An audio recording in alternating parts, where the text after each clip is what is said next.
Hello, everyone, and welcome to Old World. We're live once more with another match on the 2026 Community Tournament. You are not in the wrong place. We are on part one. I'm just getting a delayed start on this stream, so bear with me while I get myself fully set up here. Apologize once more because I'm still recovering from a cold at the moment. So my energy might be a little bit low, or you might have the odd sniffling or whatever else. So huge apologies, but I'm trying my best here to make sure that we cover some great matches, and I am in particular very much looking forward to this match. Always fun to watch Frederik, and I actually think, as skilled as Frederik is an opponent, Marauder could give him some interesting pressure here. Marauder's style is aggressive, hammering against their opponent early and often. And if there's one thing that I know, or am at least vaguely aware of, Frederik's playstyle is, I think I think he doesn't thrive or prefer early aggression. I think he's of the kind of Alcaris old guard camp where he can be left alone to build up for a bit. He's more content. Of course, I can't speak for him because I've never played against him. But, yeah. So it'd be interesting. He did pick Rome here. We have Rome versus Carthage, so I'm going to actually catch us up a little bit and see what's going on. We have a Roman tactician. Bonus trade is prosperous, which is not too bad. Get a little extra income for your cities. We settled patrons on a 3 pearl, 1 fish site. And then, of course, the silver. So this is a 100% patrons location. And by 100% specifically, I mean the culture output of the city will be boosted by 100% once all 4 of these precious resources are online. We settled champions second and immediately started building a warrior. Continued our clear tempo with both the tactician and the militia, and have a settler coming out from the capital. Opted to ignore this barbed site up north, and this is what I think is going to be interesting about this particular map in general. I think it's interesting when playing any map, the kind of the direction that the players take is always interesting to me, and the ways in which it will impact the game. But in this particular game, it's really interesting because there's on the lush coast map, there's always this deep peninsula, right? And we actually extend so far south here that there's several city sites all the way down here. There's 5 city sites, and these 5 city sites may very well be a non-factor in this game. And I kind of love stuff like that. I think it creates an interesting aspect. Of course, even these sites, well, this site is close enough to raid. So one thing I find interesting about the desert script in particular is I always feel a little dubious, even though I keep doing it, despite my fear, expanding down the coastline. Because I just worry, without knowing the landscape, it will open me up to more and more raids. And of course, neither player is aware of whether or not there are islands out in the distance. And that can be a thing as well on these scripts. So expanding down the coast, like Rome would have no idea of if expanding to this site would open them up to coastal raids. And it can be such a hassle if you do that. So I'm always wary of the coastlines on the desert scripts. And very often there is a path. Not always. Sometimes this is all desert. But very often there is a pathway that extends directly to your opponent. So it's already interesting that Rome is opting to go south, while the Carthaginians have actually expanded northward with their first settle. What I find interesting, though, is that it's turn 10, and we have yet to locate. Did we even spot this camp? Let's take a peek. Okay, we can't see the Danish camp here. Yeah, we need to, if we can get these Danes hired, that would be really useful. We can keep the clear momentum. And I really think if Marauder settles directly towards Frederik, that could create some interesting pressure opportunities, because Marauder is an aggressive player. He likes to expand towards his opponent And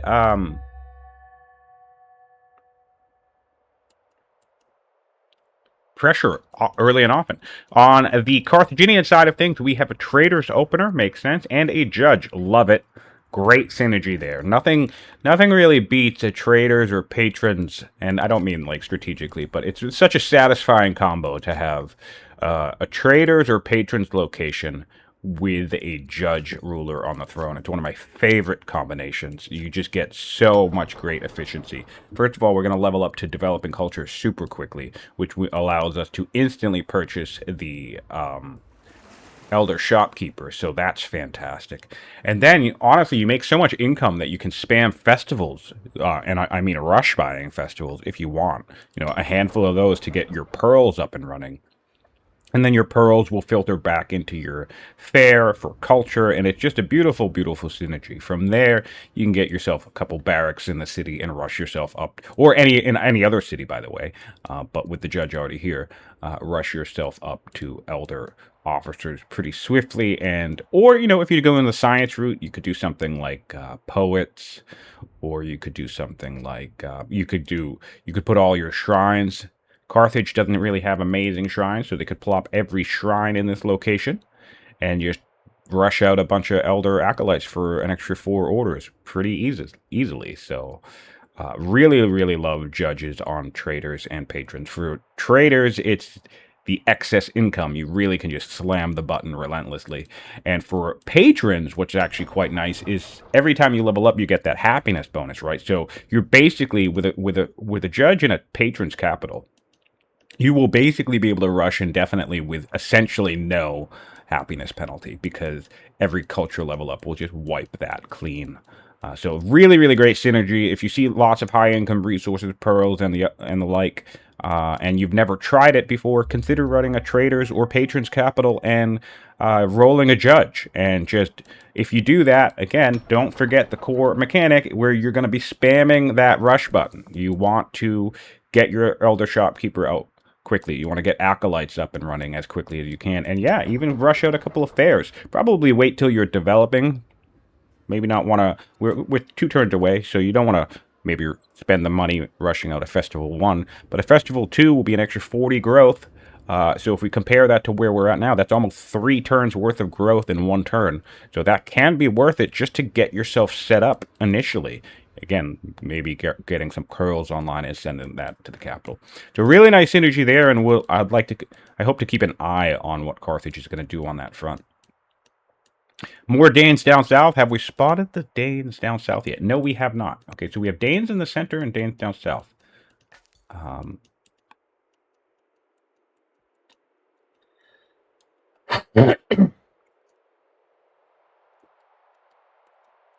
What's the camel situation? Let's see. We have some camel. It looks like not... Oh, okay. So the center is where the camels are. There's one here next to this site. One out in the open that we would need to tile by towards or expand to. And then another one out in the open that's far away from the center site. So only 2 real sites with reliable access to camels.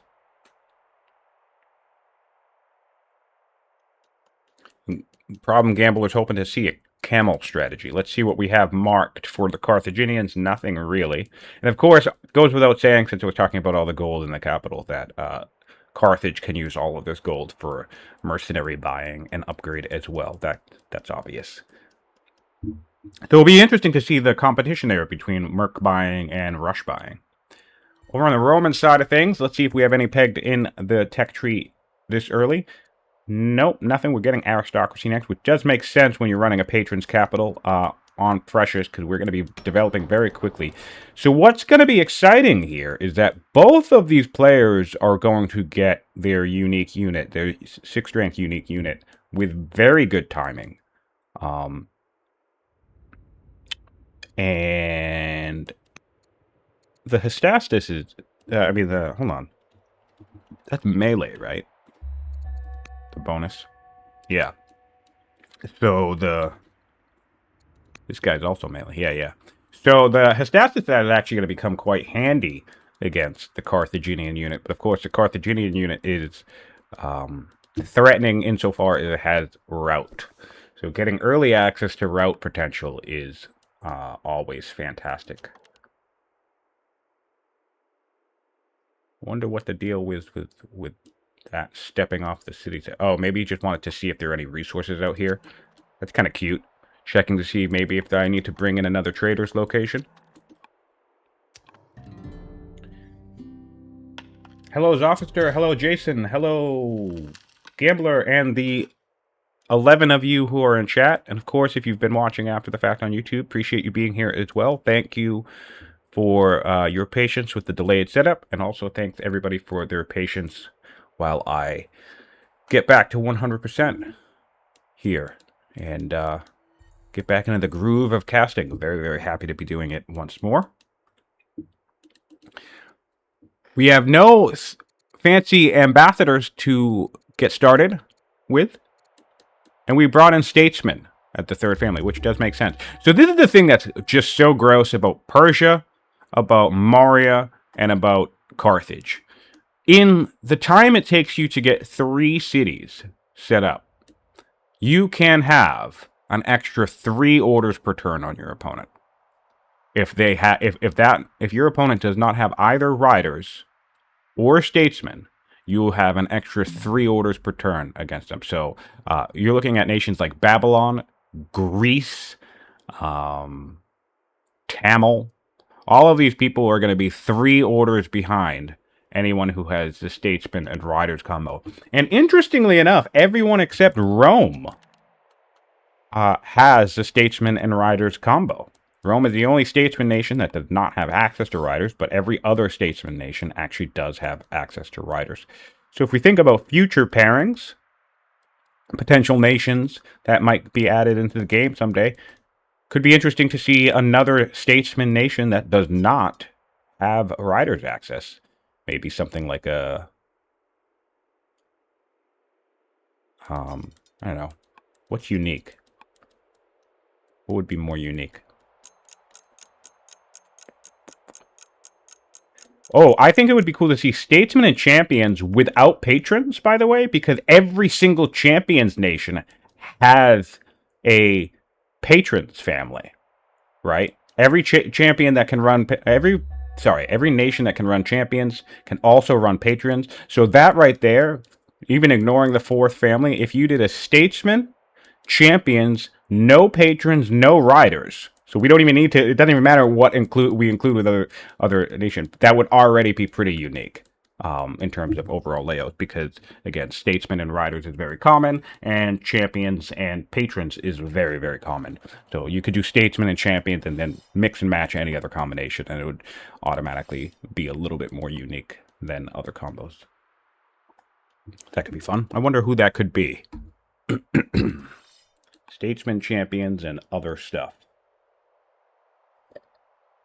Maybe statesmen, champions, clerics, and sorry, I'm just chatting away. Let's see what's at the game. Politics in Rome is great. Marauder is about to make his way.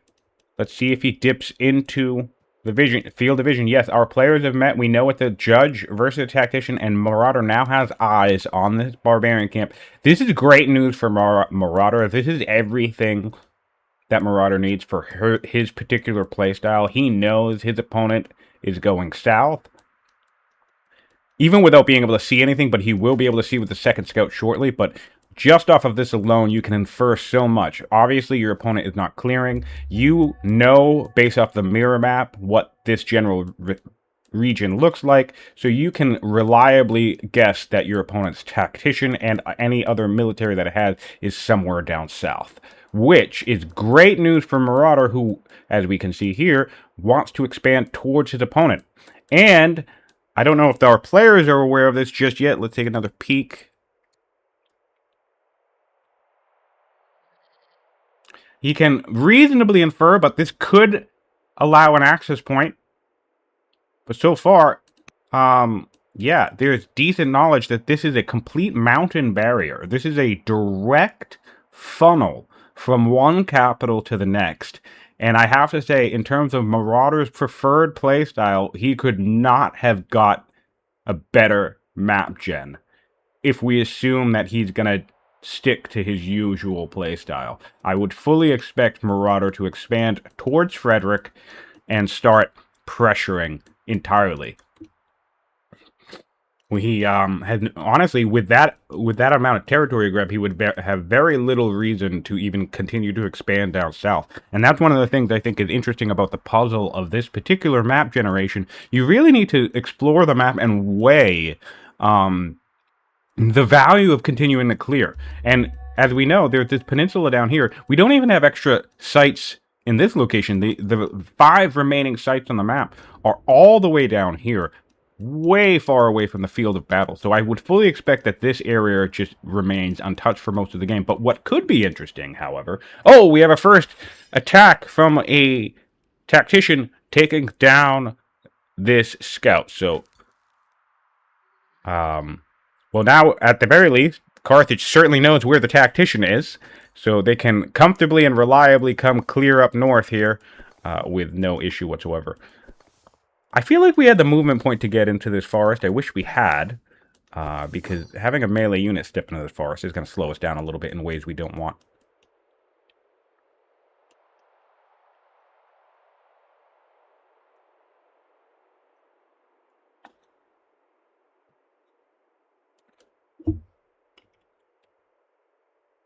If you want to be really unique, you could do states, you could do states, champions, clerics, and artisans, because clerics and artisans is the last pairing. This is a mistake. Why are we just buying this? I would fully... What do you guys think would happen here? Actually, no, I would just continue to kill scout. I was going to say I would pivot here and start killing this, but no, this is just wasted money, because you have to spend all the orders running away from this situation. Although, oh, this is so interesting. Is this a big brain move from Marauder? Because this does one of two things. This either saves your scout if Rome decides to come kill the thing, and he's not gonna. Great. So I do think the correct player to kill the scout. So okay, we didn't get that, but is this also a big brain move insofar as Rome's just gonna attack this thing next? Which I guess maybe they would have anyway, right? Because they can see the camp. But it does... What I'm thinking here is it does create an assurance that your opponent stays on this side of the mountain. Which, again, allows you to... This is such a cool map. I just realized it. There's actually a pretty clear, direct path from the Roman player to Carthage as well, right? Or, both players on either side of the mountain. We can clear pretty handily. There's rivers as well on both sides. There's a river up north, river down here that kind of funnel towards this center site. Oh, we are trying to get away with these mercs. That's wild. That seems like a waste of orders. So really, we have one player on top, one player on bottom, both expanding towards each other. So far, things are looking good for the Romans, in fact. This is actually probably a bad idea because now the Romans can just opt to clear this camp if they want and could still probably catch up to these guys after clearing the camp, to be honest. This is quite a hike. But nonetheless, very interesting map dynamic. There's like 2 lanes directly funneling towards the capitals from each other. And we have each player occupying an opposite lane. So far, things looking good for the Romans, though, clearing-wise.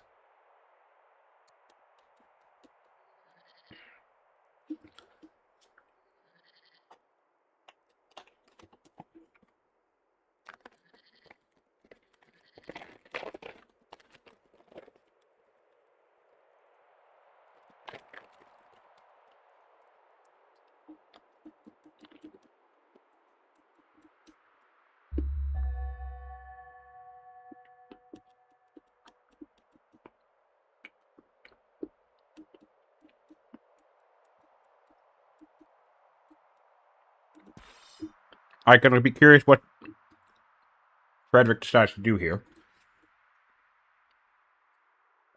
All of the camels are, in fact, in the bottom lane. In fact, Rome has access to one already. And yes, if they get all the way to the Barb camp, they will have access to pretty much exclusive access to camels. Of course, Carthage has riders, so they can bring in camels of their own. Alright. Frederik is not pressing forward.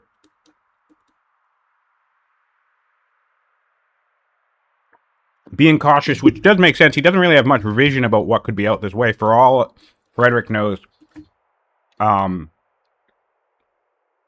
Carthage could be clearing this camp right now with more units. Both players are similar in power.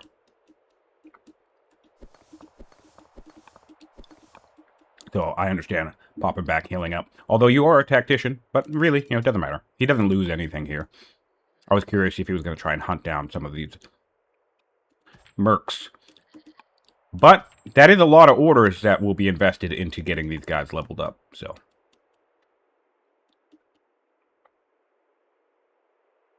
And also, it'll be delayed, right? You know that these guys aren't going to be 6-strength units anytime soon. Ooh, taking a couple pot shots against the scout. That's not too bad. Not too bad. Put it at risk for being killed if we happen to spot it again sometime, or if it doesn't hide itself. In fact, I want to take a peek at the orders already. I know Carthage is up, but by how much? 2 orders? Yeah, that makes sense. That's riders.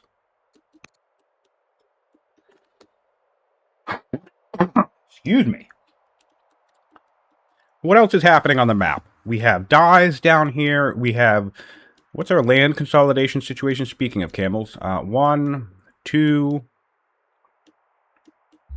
3. Not really a lot of groves. Yeah, I don't know. I'm not sure I would be feeling a land consolidation beeline specifically here. Because one of the things that makes that nice is that by the time you reach the end of it, not only do you get access to decent units, but you also get that science tempo as well. But if the map doesn't really agree with that, then I think the beeline can lose its luster a little bit. But camels are still pretty great, and this is a great arena for camels. Both the north and south lanes are covered in arid tiles. So that'll be quite nice, quite handy. Rome is consolidating units. 3 units now, all with generals. Love the Roman trading output. Really nice to get yourself a nice stack of well-promoted units to go out into the world and clear with. And if you have to tango with an enemy opponent, you have no real issue doing that. Building another worker in the capital, building our first shrine in the capital.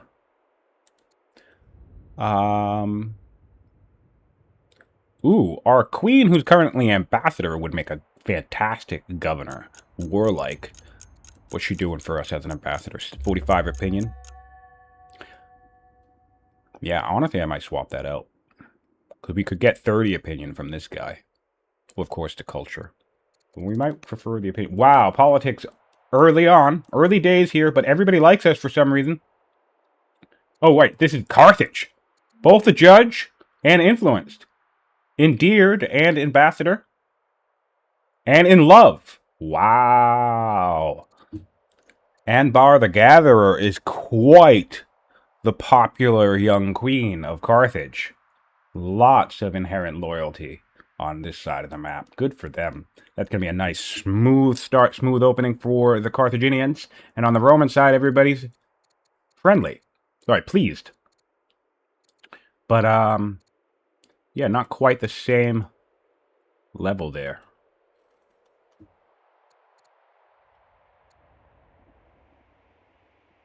Yeah, wow, interesting. That's really cool. That's actually going to help a little bit with clear tempo as well, because you get that 10% combat boost on all your units, which is quite nice.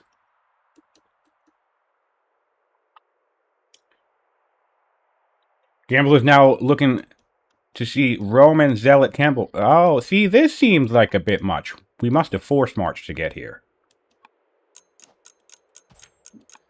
What? I mean, I guess that's a thing. Killing a scout, especially when you know the nation only has 1, can certainly be valuable, but this guy's definitely going to get away now. I mean, there would be no reason for Frederik to leave this guy exposed, especially after that Marauder has... Oh! Oh! Hacks! Wow! Oh, wow! The cooldown thing! Oh, that's brutal! Oh, that is brutal. The turn changeover is on Frederik's turn. You know, so we just entered turn 18, so these guys went off cooldown, I guess. I guess that's how that worked, or something like that. So now this guy will be stuck out here. This guy, just for clarity, he didn't technically get to move twice. He moved on turn 17 out here and got an attack. And this is his move on turn 18. So on Marauder's turn, this guy will be on cooldown, unable to move. Here we are. Oh, wait, what? I'm confused. What just happened?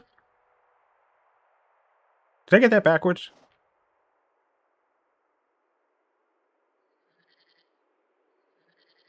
Well, now I have no idea what the hell's going on, so never mind. And if that's bugged, then somebody from Mohawk will take a look at it, because I have no idea how that worked. Because if we did force march down here and got an attack, and then we're able to attack on... Wait a minute. Were we able to attack on someone else's turn? That doesn't make any sense. I'm confused what happened. Does anybody know what just happened?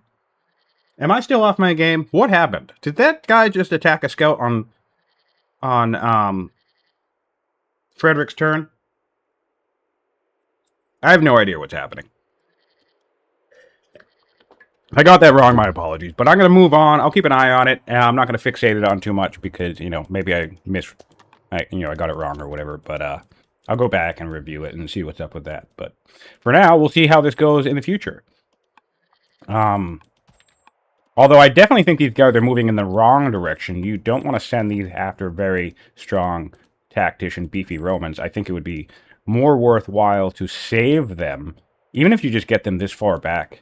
And, yeah, I think it would be better to save them and try and upgrade them if you can. Although, again, I guess that's a lot of orders. But we're still spending lots of orders for this weird harass. Killing a scout, though, is fantastic. Getting a scout off of that, I actually think is worth it. Especially since we lost our own scout, and now we know the Romans have no scout. And you need a scout. You need at least one scout. So this will force the Romans to build an extra scout, to fold an extra scout into their build queues. So if you can ever kill a scout, it has double value. You deny the vision that they have, you know, the capability of them keeping an eye on you. But more importantly, I actually think you force a build queue because you need the scouts. You need at least one scout in the map, at least. Later in the game, it's probably better to have 2, 3, or 4. 4 might be a little bit overkill, but certainly 3 I think is pretty solid. And yeah, so that's you force a build queue on that at that point.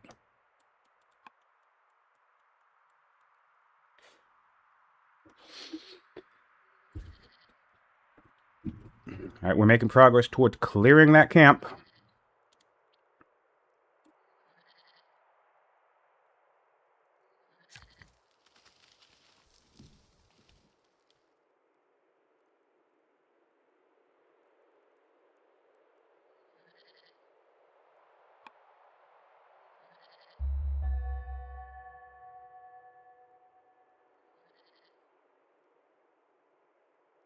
Be curious to see what Marauder will do here.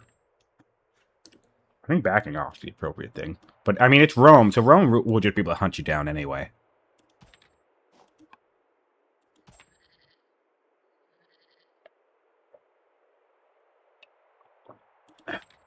What is... Just poking? Okay. Well, I mean, I guess that does cause a turn at some point if Frederik chooses to hang back and heal these guys back to full health.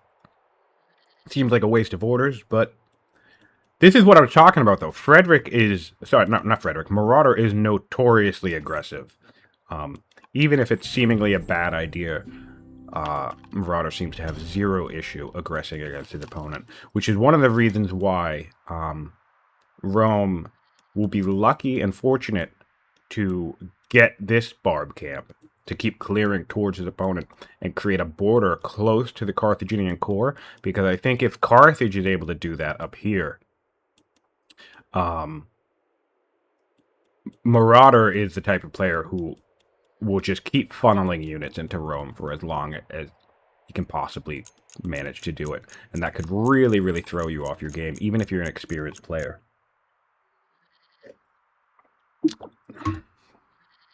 And Marauder is pretty decently skilled at the game.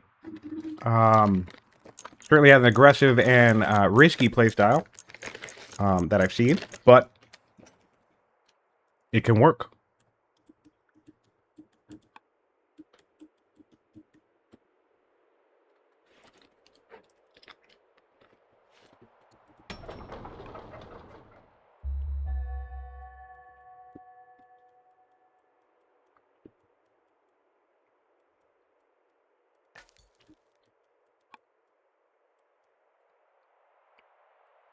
Border boost in 3 turns. I wonder if we're going to try to delay that at all, because we have a settler coming out in 5. And it does look like we have tagged forestry and mill drill for the Romans and drama. Interesting. Drama's an interesting grab.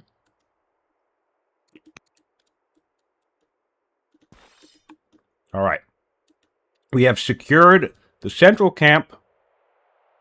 And these tribal units are all going to be dead. That, to me, just feels like a waste of gold.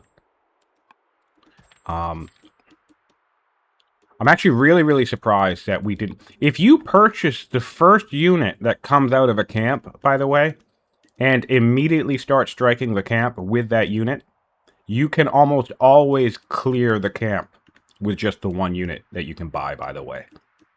For those of you who are not well versed in the ways of mercenary recruitment for either Carthage or Orators, you can almost always clear the camp. I think if you're an infantry unit, you need to make sure that you're actually standing on the urban, or you're in scrub or forest. And if you're a horse unit, it doesn't matter, because horse units will take more damage. Because the horse units don't get the defense from the tile itself. But yeah, pretty sure you can experiment with that, mess around with it. But yeah, that's the thing that makes the merc buying so momentous, is that you can basically clear using scouts, if you want to think of that. Like, you could send a scout down to this camp, which we basically did, recruit the first mercenary guy that spawns, while we're coming by this camp, recruits the first guy that spawns, and then both of these camps would be able to clear, right? While we continue exploring, and we didn't even need to buy any, build any units. We just end up, and then you can just sit on the camp with the wounded mercenary, waiting for a settler to show up. So, really intense, insane clear potential with Carthage or Orators. So a bit unfortunate that we didn't see that on display here, because I'm pretty sure I've seen Marauder. Like, Marauder knows how to play Carthage. They've, played them a handful of times. So we've seen that type of stuff before. Like grabbing this tile for a shrine. Really kind of kills 2 birds with 1 stone there and gets this city connected, which is always nice and neat. We do have labor force coming up in 3 turns. Sorry, 6 turns. Would be nice to road a nice pipeline directly across the map towards our opponent. But so far, clearing tempo actually favors road. Building more workers. And on the Roman side of things, we are building a champ worker at last. But we built... I actually, that's pretty much what I tend to do with the champ settle. Second city champions, I build 2 warriors and or slingers, depending on what tech I have access to, and then I go back to my worker. Or if I'm feeling really cheeky, depending on what my expansion level is doing, is I do warrior, and then in whatever time frame that I've cranked out another settler, let's say I had already cleared this site, right, because this is connected. I would settle this site champions, have this site build a worker, while this champion city continues to build units. And then eventually I just migrate this worker down here, and then I'll have this site build another worker. That way, I'm getting as much mileage from the champion production as possible. So that's another way I'll do it. But otherwise, if I'm going to have the champ build a worker eventually, it's usually the 3rd or even 4th build after building a handful of military units, 2 or 3, to open with. Definitely seems like a good way to use that. bonus there to get some momentum. And especially nice if you're Rome because you have that extra fatigue. All right. Here we go. 2 units down. 2 mercs dead. 2 mercs dead. First blood, by the way, happened back on this when we killed the scout. But now we have more blood. Turn 21 and some early conflict. And I've seen players do that, you know, where I'm like about near a camp and they just buy up the mercenaries. And yeah. Because even if you're thinking about poke, right? Those mercs are going to poke me anyway when I try to clear the camp. So the tribal units are they're going to do the thing that you want them to do without you spending any orders. They're going to attack me as they try to clear the camp. So that's just a waste of econ and orders, frankly. So if you are practicing Carthage and you want to get better, even if you have a mindset towards harassing, we are delaying the border boost, by the way, while this settler comes out and comes online. I wonder if we'll delay for both of them, to be honest. But anyway, yeah, if you see your opponent about to clear camp and you're thinking that you want to mess with them, don't buy the tribal units at that camp. That doesn't make any sense. Because as that opponent comes in to try and clear the camp, the tribal units are going to attack your opponent anyway. So you're just throwing money into the dirt. I do appreciate trying to kill the scout, but we did not succeed in killing the scout. I think if we killed the scout, I would have pegged that as ultimately worth it.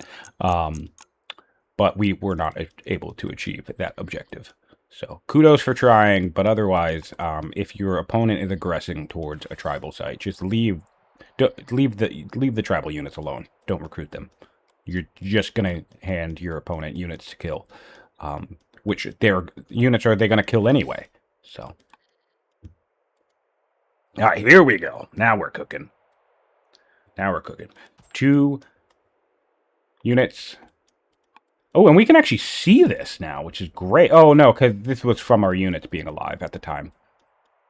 But we're pretty close to being able to see. We can see this camp. We have eyes on this camp, so we will see when Rome starts taking this camp. I will be curious here. If there is a tactician on Rome, I will be curious if Carthage seeks to contest this. And if they do, that will still be a win for Rome. If they do, even if Rome has to back off, because Rome will have established a central holding alongside Carthage, which is great, while also delaying Carthage's ability to keep advancing towards Rome, right? Because if Rome starts to pivot and if Carthage starts to pivot to delay this conflict point, this tension point from forming just outside of their own core, rather than advancing to do the same. And technically, while this lane can actually get closer to the capital, you need to clear 2 sites and cross a little bit of distance in order to do that. However, from this site to this site is a much shorter distance, and you are now closer to what would be a 2nd or 3rd city of the opposing empire. So yeah, really, really interesting dynamic of the map. I love this script. I think you get very unique, different maps every time you play on the Lush Desert script. And solely because, you know, you'll never know if there's going to be a direct pipeline to your opponent or not. There are also map generations where you can be much closer rather. Like I've been something absurd, like 30 or 40 tiles apart from capital distance-wise. Also, there are some map scripts where this could just be an entire desert. Like this whole thing could be an inaccessible desert and your only real route is across the coastline. And then on the coastline, it could be densely populated. You could have these big peninsulas. You can have islands out here for coastal raids. It's like an incredibly, incredibly diverse map. And the thing I appreciate about that, unlike something that's like a coastal rain basin map, right, is that it really lends itself to bringing back that one of the main X's of the 4X genre that I think is often lost when it comes to trying to create something that is like competitive and multiplayer, right? Which is the explore. It's like if you have a mirror map, it's hard to, you know, explore the map if you can infer what the map looks like just by mirroring it, you know, to the other side. And in addition to that, it's like if you think of a coastal rain basin, it's kind of like a funnel between both players. You're being funneled directly into each other. So, and there's there's not like a large amount of distance between the top half of the map and the bottom half of the map. So once you kind of get eyes on top and bottom and you start moving east to west, you kind of have a sense of the whole map, the whole picture. But some of these scripts in the tournament are so varied and so diverse in their generations that it actually becomes crucial to scout and explore and try to predict and anticipate, or hedge your bet. Like, again, we do not know, and our players will very likely not know for quite some time if there are islands in the ocean. And that, to me, makes the map very cool. Really keeps that element of exploration in the game, and I love that. I love that so much. This is actually, Lush Coast has actually become one of my favorite map scripts to play on, and I'm happy to see it in the tournament. Unfortunately, I already played on it in the tournament, so I probably will not get assigned this map again in the tournament so far, and I hadn't thought about that. The algorithm that assigns us map, you can have repeats, but it does its best to attempt to avoid repeats. So no player will play on the same map twice if it can avoid it. So one way to think about that, if you're hoping, if you're like crossing your fingers for your favorite map, you want that to happen later in the tournament when you are up against harder and harder opponents. And I've gotten one of my favorite map scripts as only my second map in the tournament. So, fortunately, I love pretty much every single map except for which maps don't I like?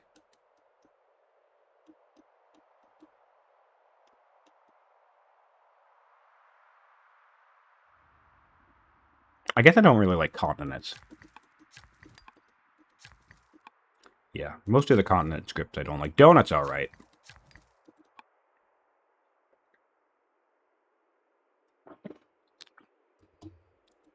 Yeah. Donut, Continent, and Archipelago are probably my least favorite. Although they do make very interesting generations, because the center of those maps can be really cool. I'm going to just take a pause here for a moment. Forgive me.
All right, sorry about that.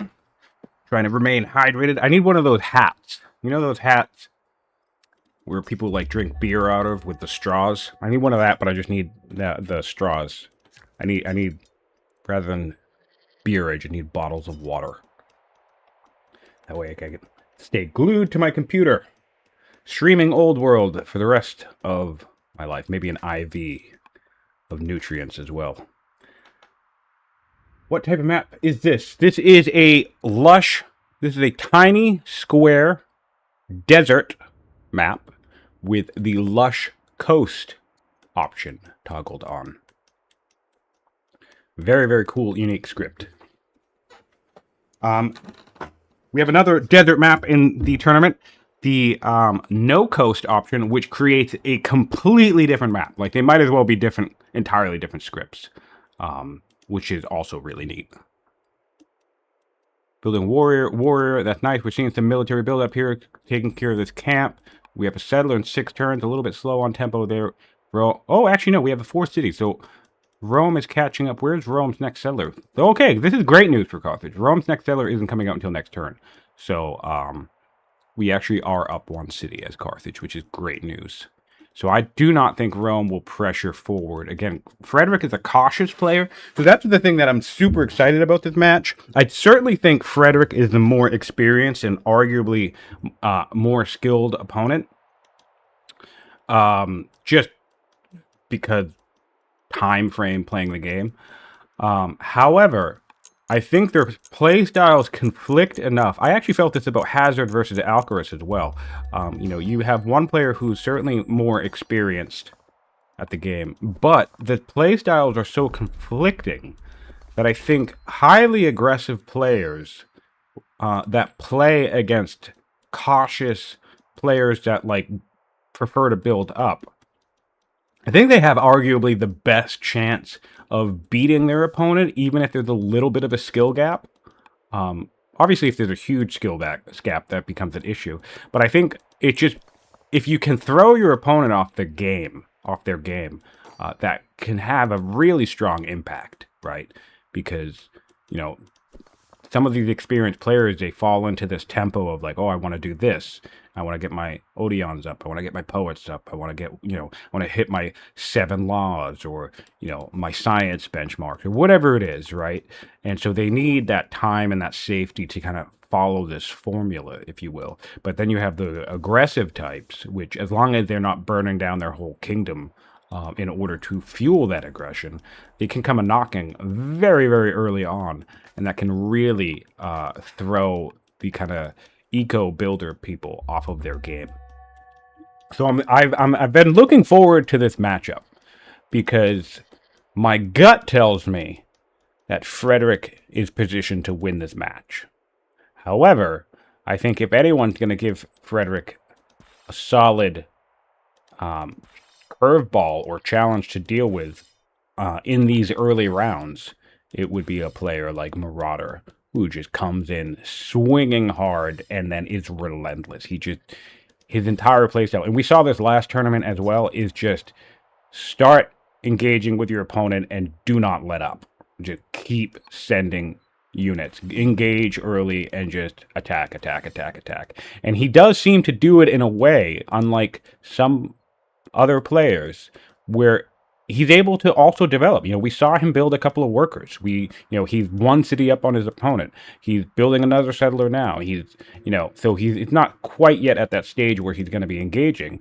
But, so despite the questionable nature of his decision to hire the mercs here and engage with the opponent, he's already showed his hand to his player that he's not, the other player, that he's willing to take risks, right? That he's willing to say, make decisions, whether questionable or not, that are going to put him in his opponent's face. So even a decision like that could cause Frederik to pause and not pressure this side of the map. Again, I don't necessarily think that, I'm uncertain whether that would be a good idea or not. But I do find it interesting that we have Frederik coming down south. However, I do have to say, if Frederik is able to secure this entire peninsula before Marauder is able to do anything to harm the core, that could be a very, very interesting game. That could be this is basically a 3rd nation down here, right? There are 1, 2, 3, 4, 5, let's call it 6 cities in each core, right? 6 cities in each core, 2 in the center, right? So that's our classic about 14 city sites in a map. And then off in the distance, in the far-off lands of the south, there is another 6 city sites, or 5 city sites. So this is basically an extra nation down here that could go to 1 player if the Romans swiftly consume all of this. Excuse me. And one way they could choose to do this is they could clear this camp, settle it, and then come straight across, clear this camp and settle it, and then work on the remaining 3. That would basically close the door shut on this southern peninsula. And if nothing else... Sorry, guys, forgive me. If nothing else, that could create a clear point advantage, right? The point total of this map is affected by the presence of all these sites. So if only one player secures all these sites, then all they need to do is defend and hold. So even if Carthage got all the way up to, I don't know, something crazy like this site right here, as long as Rome's able to hold off the capital, or even if, ironically, with that many city sites, even if they lost the capital, but they could hold at this city, as long as the capital didn't contain any wonders, then that could still possibly present a winning hand. Depends on the wonder situation at that point. Yeah, going to be very interesting map, very matchup. It's going to be very cool map. Super excited to see it plan out. We have a law on Rome. We have centralization. So both nations with centralization at this point.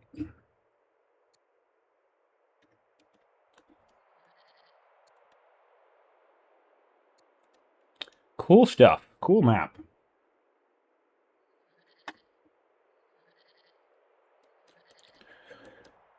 Have a nice day of old world activity today. Had several games happening already. This is, I think, the 3rd or 4th game happening today on this Saturday, August 8th, 2026. If you're with us live, appreciate you being here. Appreciate you being part of the action. If you caught some other games already today or are looking forward to another game, I hope you enjoy your day of old world. If you're coming in from the future, I hope everything's great in the future, and I hope old world is still thriving on seasons 3, 4... Wait, no, we're on season 3. Season 4, 5, 6, or beyond of the tournament scene. We really do hope to keep growing this. My personal pipe dream is to give Old World the kind of lifespan that the Age of Empires series has had, where it's like 20 years later and people are still playing Age of Empires 2. I hope to be... However the heck I need to, like, email somebody who, like, was involved in making that happen somehow. Like, I don't know if there's a person or a group or a forum, if any of you guys know. But how it is that Age of Empires managed to just stay around forever. And not, like, 3, 4, and, like, the whole series. I mean, Age of Empires 2 specifically has a very vibrant, active, online, competitive community with tournaments and... even the game itself, I think, still releases updates now. So my hope is to extend that type of love and devotion to Old World. That's my current long-term goal, my personal long-term goal for the community itself, is I want people playing this game and getting into this game and being excited about this game 10 years from now or more.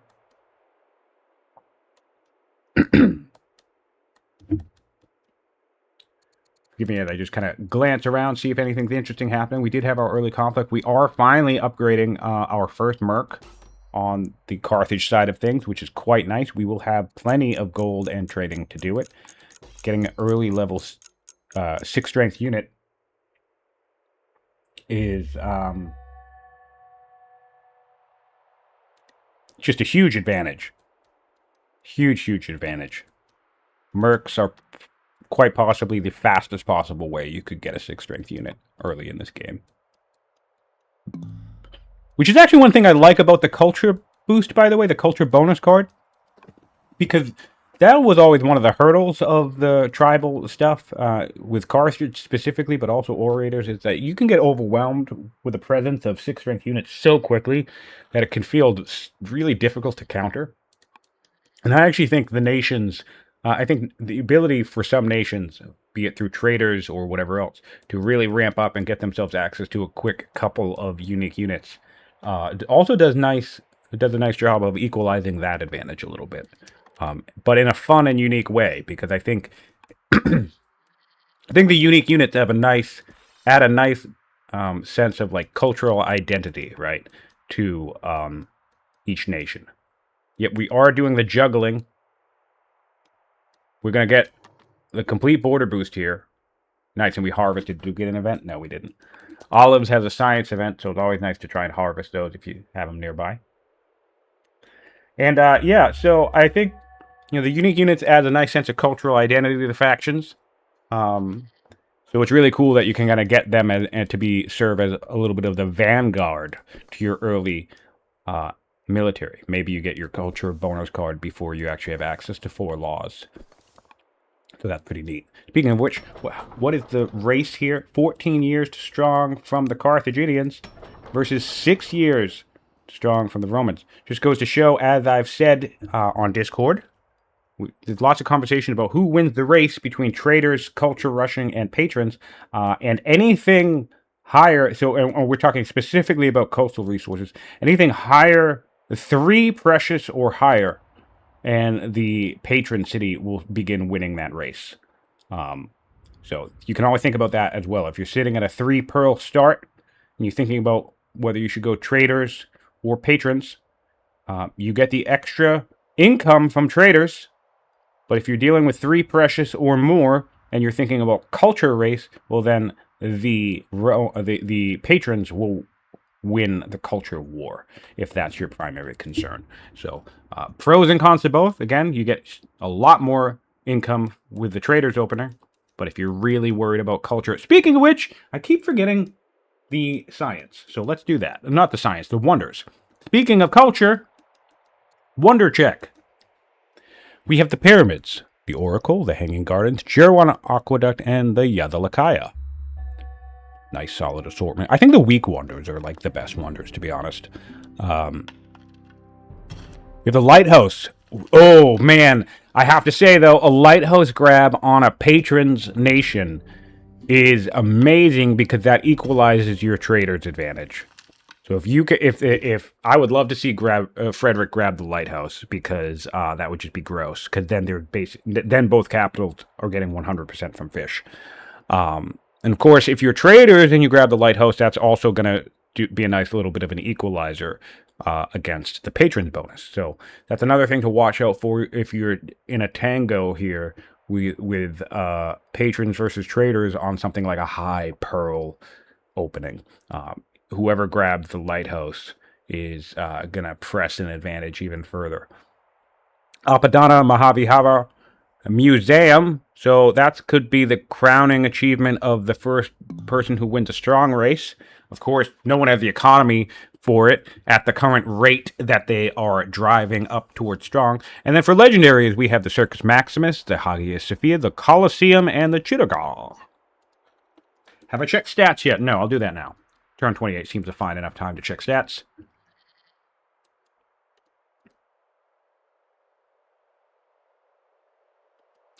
All right, yeah, let's check this out. We've settled our 2 cities, by the way, and we're going to get our border boost. So this will be a nice 5-city border boost from the Romans. A little bit of a leapfrog there. We just settled our 5th city. 4th and 5th city at the same time, and the Carthaginians are a few turns away from being able to settle their 5th city. All right, so turn 28 stats here. We will look at wealth favors Carthage at the moment. Makes sense, traders. Specialist favors Carthage at the moment. Also makes sense because probably traders. We're a judge. We're probably rushing all this stuff. So that makes sense.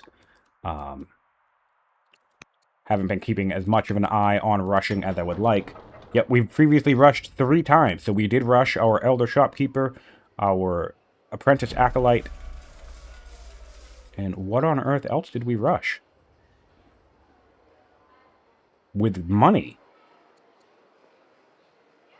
I am so confused. Oh, a fair. I'm sorry, a festival. Okay. So what we did was we did an Elder Shopkeeper, rushed a festival, and then rushed an Apprentice Acolyte. Got it. Yep. Cool. And I was talking about how rushing festivals can be a good use of that early on to ramp up that population, get your specialists online. Because the thing about rushing, right, and the thing about judges in particular, it's all about speed, right? So it basically begs the question: do you want to spend 4,000 money or whatever on a wonder, or do you want to spend 4,000 money just hypercharging your capital to the point where basically it's suddenly 20 or 30 turns ahead of where it would normally be? So basically, you can have yourself a turn 50 capital on turn 30, and that can be worth several thousand gold if you want to spend all your money on that for sure. And so we'll keep an eye on that a little bit more. But yeah, so stats. Now on 29, so good time to check. Military units produced, 3 on Carthage, 2 on Rome. Interesting. Workers, 4 on Rome, 3 on Carthage. I like that because you can really see the difference in the build queue right there, even with champions. Rome took the time to build 1 extra worker and had 1 less unit. Carthage put the time in to build 1 more unit and has 1 less worker. You can see those little differences early on. Laws adopted both. Marauder actually has slavery now, which is a fantastic pickup. 4 technologies for both players. Improvements control 12 and 11. So Marauder's keeping up, man. That's going to be the thing. If Marauder can at least keep up with Frederik in terms of general development, but then start pressuring him hard, Frederik could have an issue adapting to the early aggression. Again, I say this as if I know Frederik's playstyle. I don't. I've just seen a couple of his endgame saves as shared to me from some of his opponents. But you have a general gist of what he's capable of, which is always terrifying because he's one of those players who just scales disgustingly. Legitimacy is good on both players. Military slight favor on Carthage, and for orders, they're neck and neck on orders, which is great news for Rome. Money favors and science. That's what we care about. 28 to 26, no definitive lead in the tech tree as of yet, which is quite nice for Carthage, because Carthage wants to keep up. That's what we're hoping for. And I really think a judge is a great call. I think this is what I like about the judge more than the schemer or even the scholar. Because this is what you'll see in games that end up going to the mid-game. And obviously this will come down to experienced play, right? So this doesn't always happen. You know, I have players who are more experienced than me that keep their advantage throughout the game. But what I often see when I run a judge is I'll go up against that schemer or that scholar pick, right? And they're erudite from, you know, turn 1 or turn 5 or whatever, right? They jump up to erudite, they jump up to learned immediately. But then what happens is the mid-game comes along. It turns 40, 50, 60, right? And suddenly we're back to competent. And what that tells me is that the scholar or schemer had a very strong opening, which of course they did, but that tells me that my overall science rate expanded at a rate that was significantly faster than whoever was playing the scholar or schemer, if I was able to come back from an erudite lead in that early on. And that's something that makes me feel a little bit better, because I feel like if you spend 40 turns on erudite and then 15 turns later you're competent, well, then you probably are making almost twice as much science as your opponent, or at least have been for a good chunk of the early game. And that is great, you know? Of course, it all depends on what your opponent is able to do with their science lead, so that does not mean that, you know, judges categorically beat schemers or scholars or anything like that. I'm just saying that you get yourself the ability, like, in the time it takes, I don't know, you can have a lot of elder specialists with a judge pretty early on if you have the right income sources. So, and that is effectively twice as much science per specialist as, you know, the player running the schemer or the scholar, because those guys aren't going to bother going up to elder in most situations. They're going to build the apprentice and then move on to something else. But you can hard build an apprentice and then just take 2 extra turns, rush into elder, and you get the extra science and whatever perk of the specialist. So in the case of the acolyte, you get an extra order per turn. You just hard build the apprentice, and then 2 extra turns later, you are now enjoying an extra order and 2 extra science. And no one's going to do that unless they have a judge and the income able to do it. So I kind of like that. The judge is one of my personal favorite opening archetypes.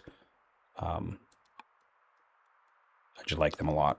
And of course, you have the hold court potential for civics and laws, and it just feels like a very efficient opening. Though it does look like the Romans are staking their claim down south. And the Carthaginians will have no knowledge of this. They lost their southern scout.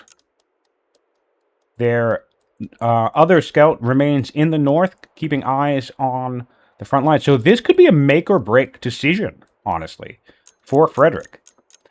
Again, I think pretty risky establishing a border early. I like to avoid establishing a border early, especially against an aggressive opponent, because I don't want to get locked into that border war. Because you can run the risk of getting trapped in a war that you really kind of don't want to be fighting, and that just drains your order economy. And so I really think rushing across the map can be more of a bait than it is an advantage. It can work in some situations, certainly a viable strategy, but I think unless you really have, like, your shit together, I think it can blow back,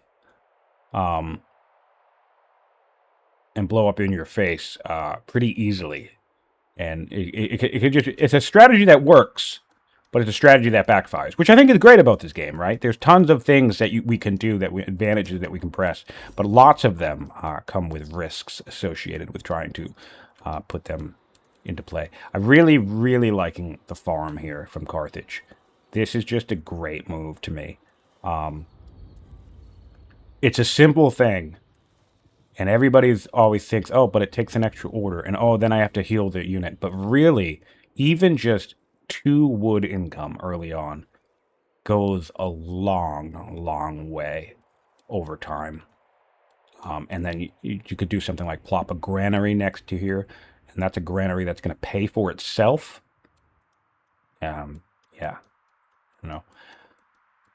I really like grabbing marshes when they're available. I don't always do it, mostly because I forget sometimes, or I might have a higher priority. But if I can spare the turn and think of it, I really like putting up a couple of marshland farms early on. And also, because what's nice about it can feel like it alleviates the tension of needing to grab forestry, because I'm someone who chops a lot. In fact, we have a worker out here. I would love to see some chopping out here. I must imagine that we walk this worker out here to bust this fog and therefore create connection down the coastline, which totally makes sense. But since we're out here, I would have chopped either along the way or chop on the way back. And for my taste, I do a lot of chopping, right? So stockpiled wood is never my issue. I always have hundreds of wood. What ends up happening is its upkeep. It's like if I start hitting -10, -20, -30 wood per turn, well then, that's kind of making my chops less efficient, right?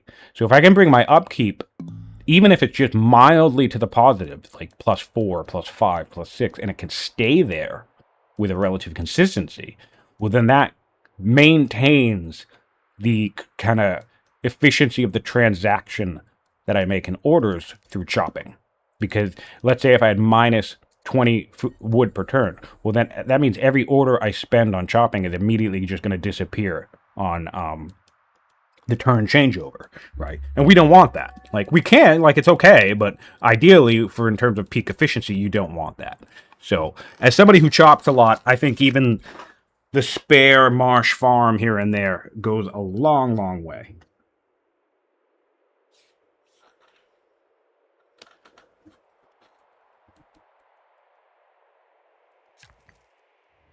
Yeah, so I'd like to see some chopping on the way back here. I would have liked to see chopping on the way out, right? Because, again, this is a fine move. Bust this fog, get the city connected, that's great. But I would have stepped on this tile, chop, chop, stepped on this tile, chop, chop. And then I'd probably do chop, chop, chop all the way back, and then get started on my barracks next turn. That actually would be the exact amount of time that I would need, because we can start the barracks next turn.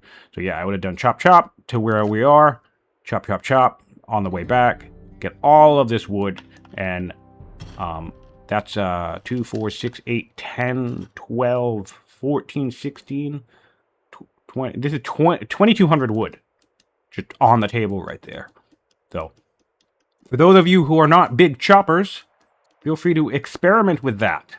Because I burn forests down constantly. And it seems to work out for me quite well most of the time.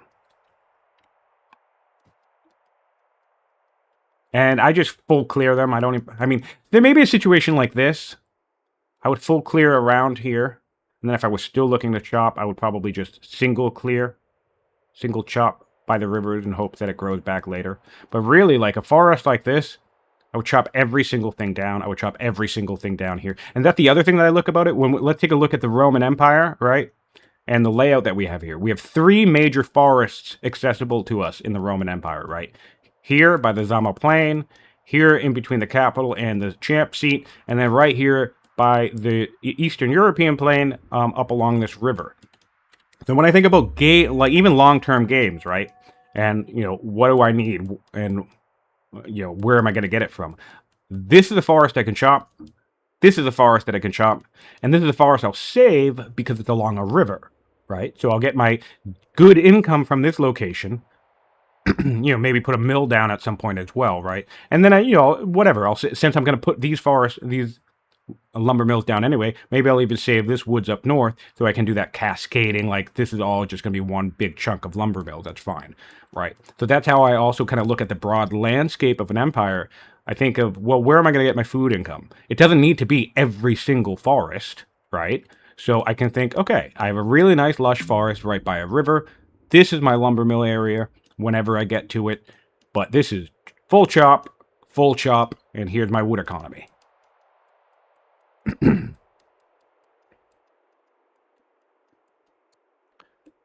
Making really nice progress on worker tier. Another settler coming out. Yep. So, oh yeah, we're coming down here. Really, really great news. What if I were Rome in this situation? What I might be inclined to do, although I wouldn't want to lose the scout, so maybe I put him here. Because if you put the scout here, you would then have eyes on the entrance point down south. And I would want to keep an eye on whether my Carthaginian friends are seeking to join me in the southern peninsula here. I don't suspect Carthage will. And what's really nice is that we can see over these mountains. So we will be able to see Carthage coming from a mile away. It could be interesting if mountains could block vision. Because sometimes I forget that they don't. Sometimes I think I'm like sneaking up on my opponent along a mountainside. Completely oblivious to the fact that, the very obvious fact, mind you, that they can see me the entire time. So that's funny when I make that mistake. Labor force in 2 turns for the Romans, which will be our second law. The Carthaginians are stronger. Let's do another check on that real quick. Yep, they've jumped up real quick. This is a product of a couple of units being built and, of course, mercs being upgraded. And that's what we're going to be worried about as Rome, because Carthage should have no issue clearing this site. So our tension, our border of tension is going to be right here on the center. And then there's going to be, I actually fully expect that Carthage will be able to get to this site as well.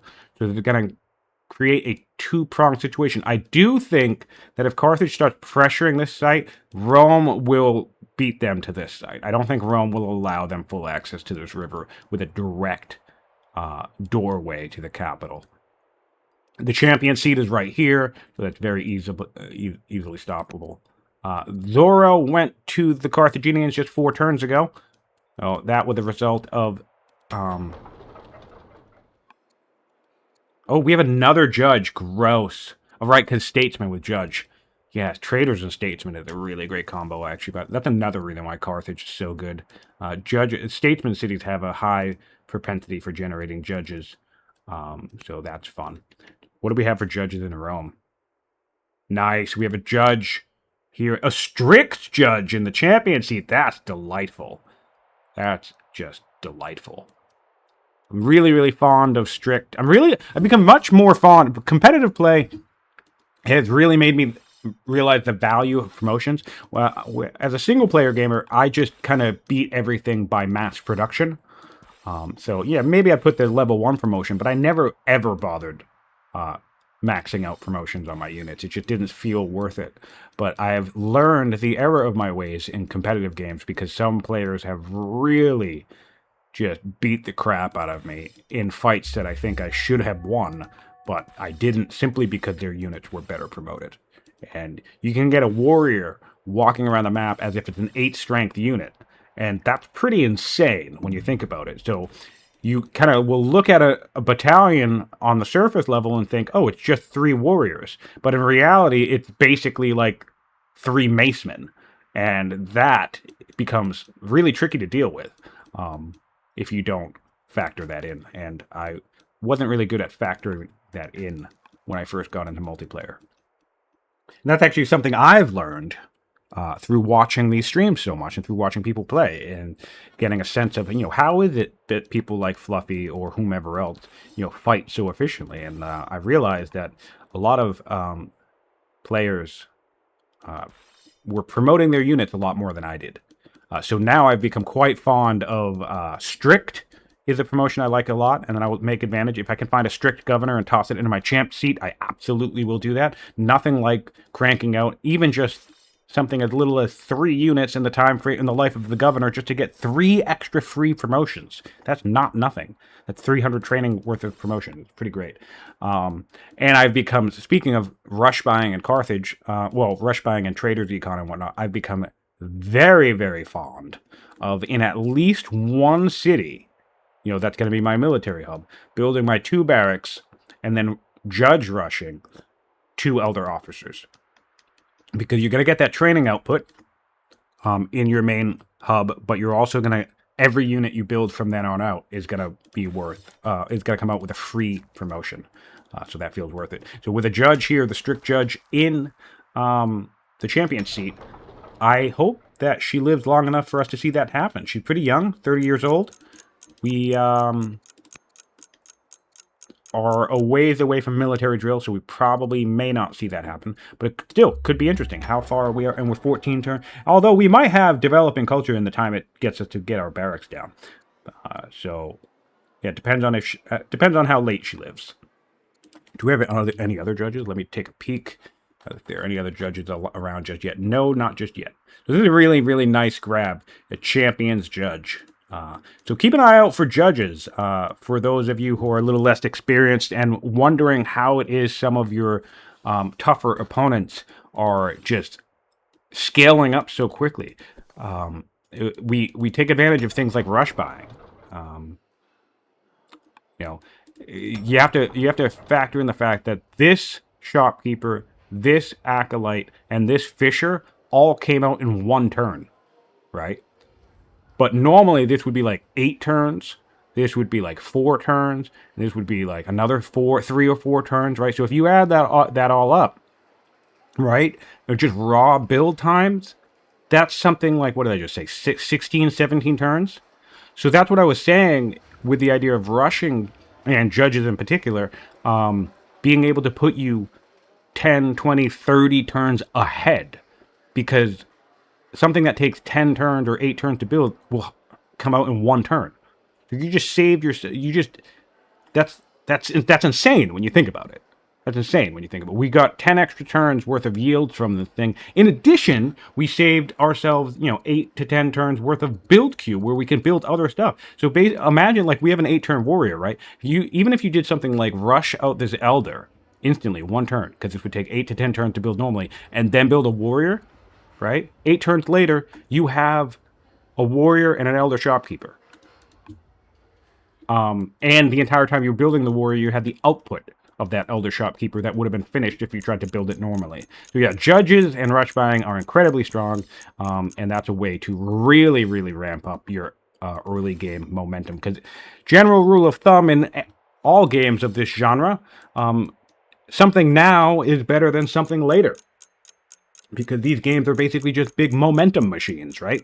So whoever can get the momentum and keep it moving and keep their tempo up will often be able to overtake their opponent.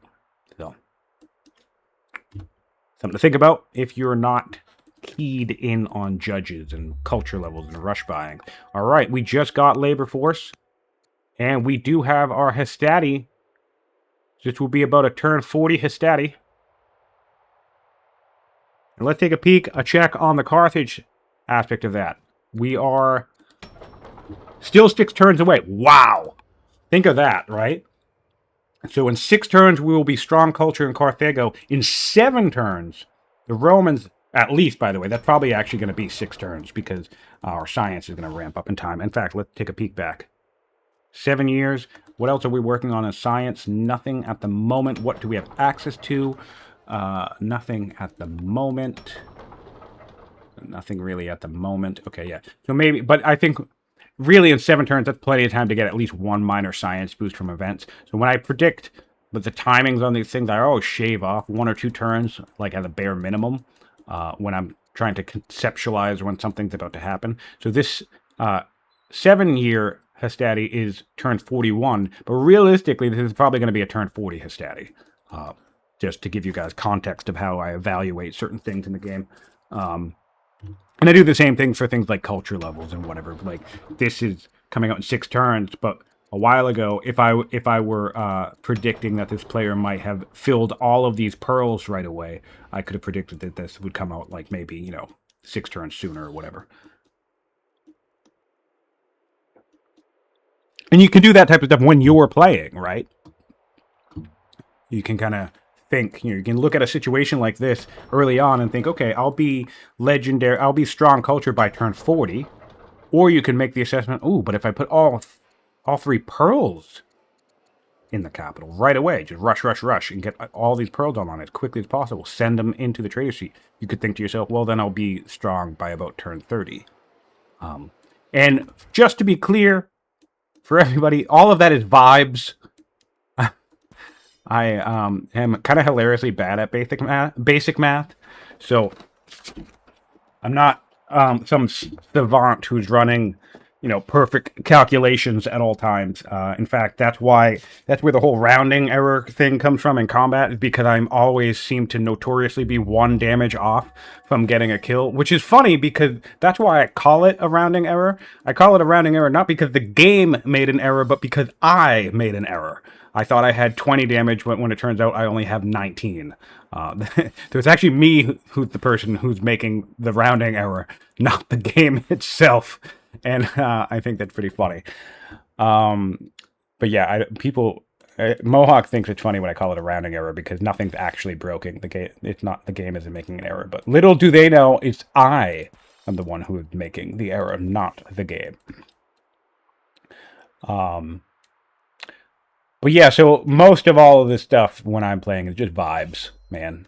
It's just, at this point, it's just muscle memory and feel for the game because I played it an ungodly amount. Also, in this arena with like the 1-minute timers and all this stuff, I just don't have time to do the math. So I just eyeball it.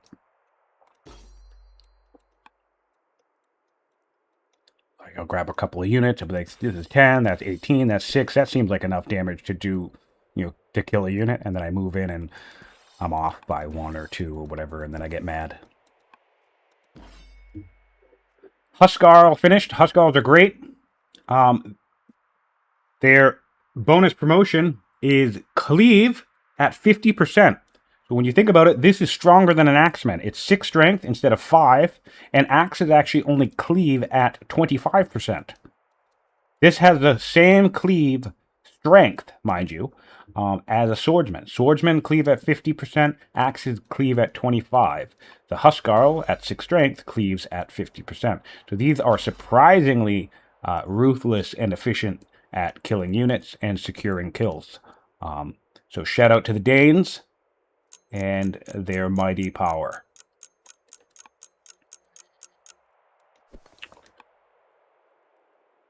Of course, you're definitely not going to want to have some Danes up against the Hastati, but Peltast would have been amazing on this map, by the way. Peltasts are disgusting. They get the Highlander promotion. They're ranged units, right? So the Hastati wouldn't do extra damage against them, and there's tons and tons and tons of hills on this central corridor here.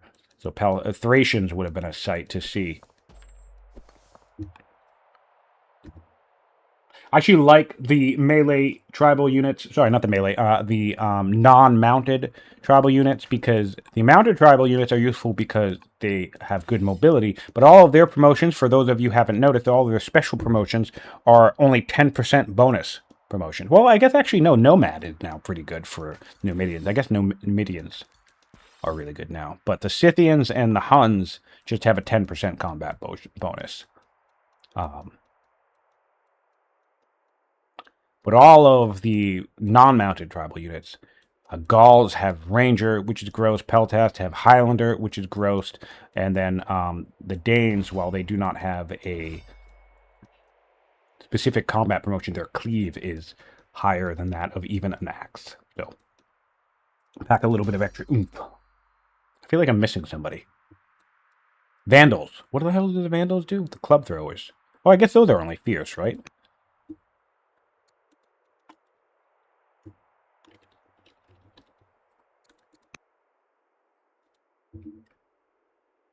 Oh, interesting. Wait a minute.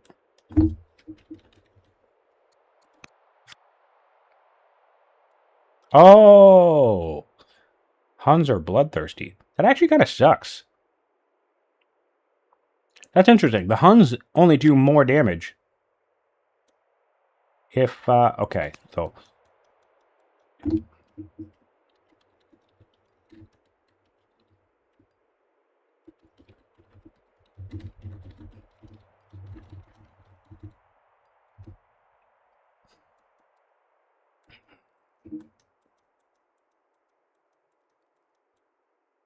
Alright, so there's a display bug for the Roman player.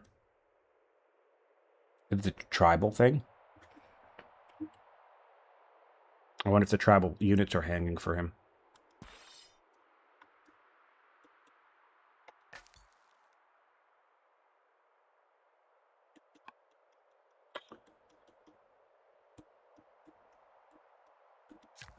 Movement preview is showing water movement everywhere. Interesting. Interesting. What is happening? Okay. If you press Alt, that will happen. But is there anything that... Is there a way to freeze that? I don't know of a way to freeze that in place. Shift Alt, maybe? No, I don't know.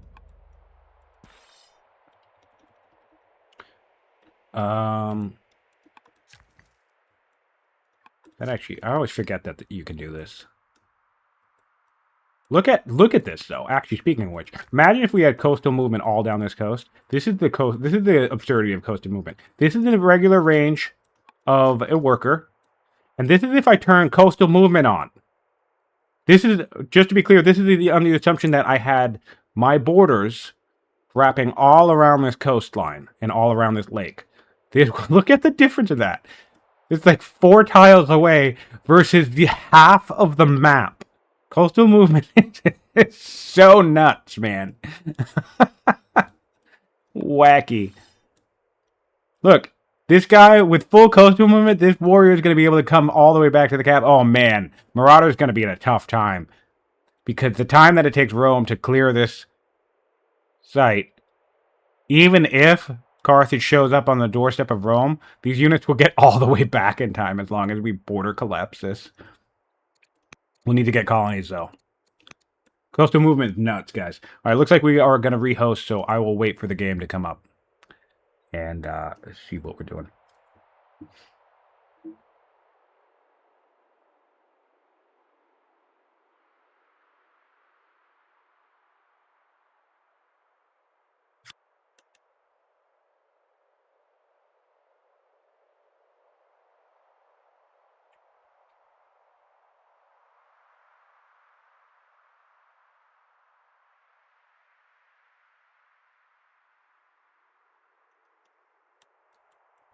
All right, we're continuing, actually. Okay. Shift, Control, Alt, reset it. Okay. Well, yeah, it's probably an Alt issue. Makes sense.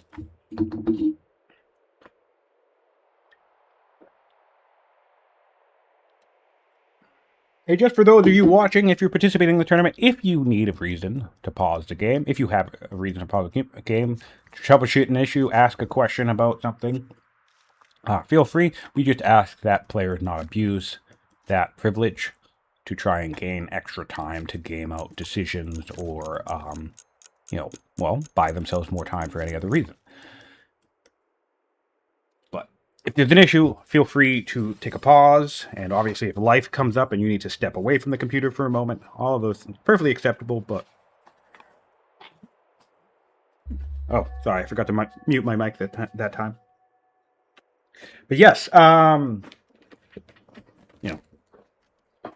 we're hoping to cultivate a culture of trust among players in the community that,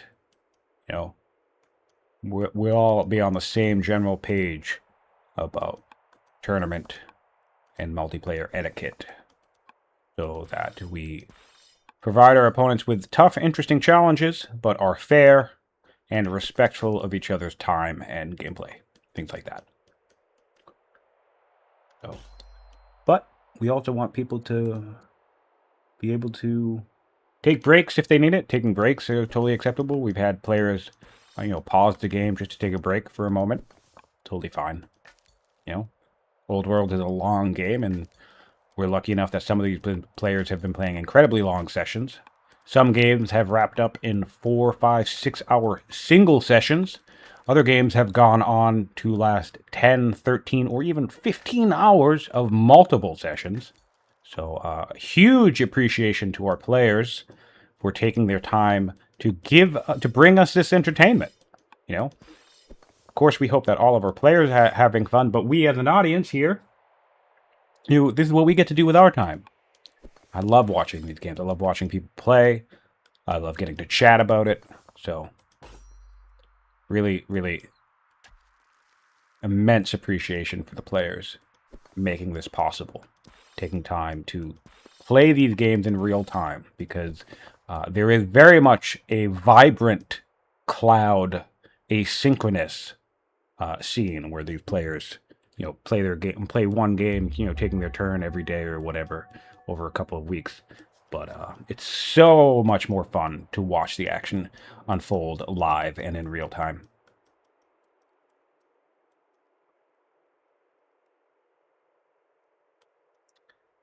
All right, we're making more progress down south. Oh, interesting. This is super interesting. Look at this weird tactic from Frederik. But I kind of don't hate it. Oh my god. What? We're getting into position to clear this camp, and I don't know that this is worth the orders, to be honest. But it's still neat to see. It's still neat to see. We definitely need to wait for our other unit to show up. So, whatever, we're buying some time anyway. We could even wait for this camp to raid. Right? Go even get that invested into it. It will be a while. But you could wait till the camp raids, kill the raiders pretty much instantly. And then clear the camp with little to no contest. We're in no particular rush to clear, I think. We have one settler coming and a free site. And that's it. Oh, we have a wonder down. The pyramid's going down for the Romans. Really nice pickup. Really nice pickup. But this kind of goes back to that interplay that I'm talking about with the judge start, right? We have chosen to spend money. We have lots of income in Rome, by the way, plus 426 money per turn, compared to Carthage's plus 656, right? And Carthage has opted to throw their money into things like specialists and stuff, which does make sense.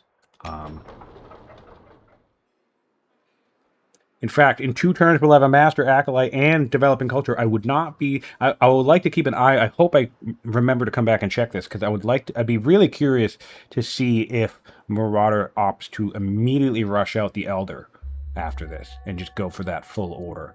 Again, we have a judge, we have massive income, so that's certainly the way to leverage that advantage. Both players have 5 city sites at this point. Carthage is clearing their 6th, and it's clearing their 7th, and is about to settle their 6th. So some nice tempo there. for Carthage, and they will have completely secured their core. And rather than clearing southern extra territory like Rome's going to do, which really could pay off Rome for Rome long term, Marauder is doing classic Marauder things and pressuring the center. I actually am kind of surprised that we seem to have come back with these units. Are we going to pressure here? Suppose it doesn't really matter. In fact, with our scout here, we could just use this as, these cities as, more production nodes and resource nodes, things like that. Kind of like the way the Romans are going to use down here for some extra stuff, right? And we could, as the Carthaginians, make this be our battlefield after all, and then this serves as kind of like a buffer no man's land where there'll be no Roman threat from this area because we'll be able to see if the Romans try to transgress into this region, and then we could opt to contest later on, rather than taking this site and then I guess, I don't know, creating maybe a front that's a little too close for comfort for the champ seat. Although this is still a pretty decently sized desert, so I don't know. Tough call, but that's something I could see. Maybe the thinking here for Marauder. Migrate down this way, create this front. Your opponent's currently weaker. Start progressing and harassing in. And this is rough, generally rough terrain for your opponent to navigate to in order to defend this location. And I really do think it could become super interesting. Oh, we do actually have a settler right now. Okay, never mind.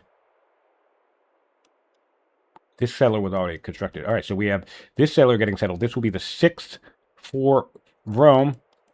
And yeah, I think these 6 cities will be settled at roughly the same time. And yeah, they'll have 7 at roughly the same time as well, I think.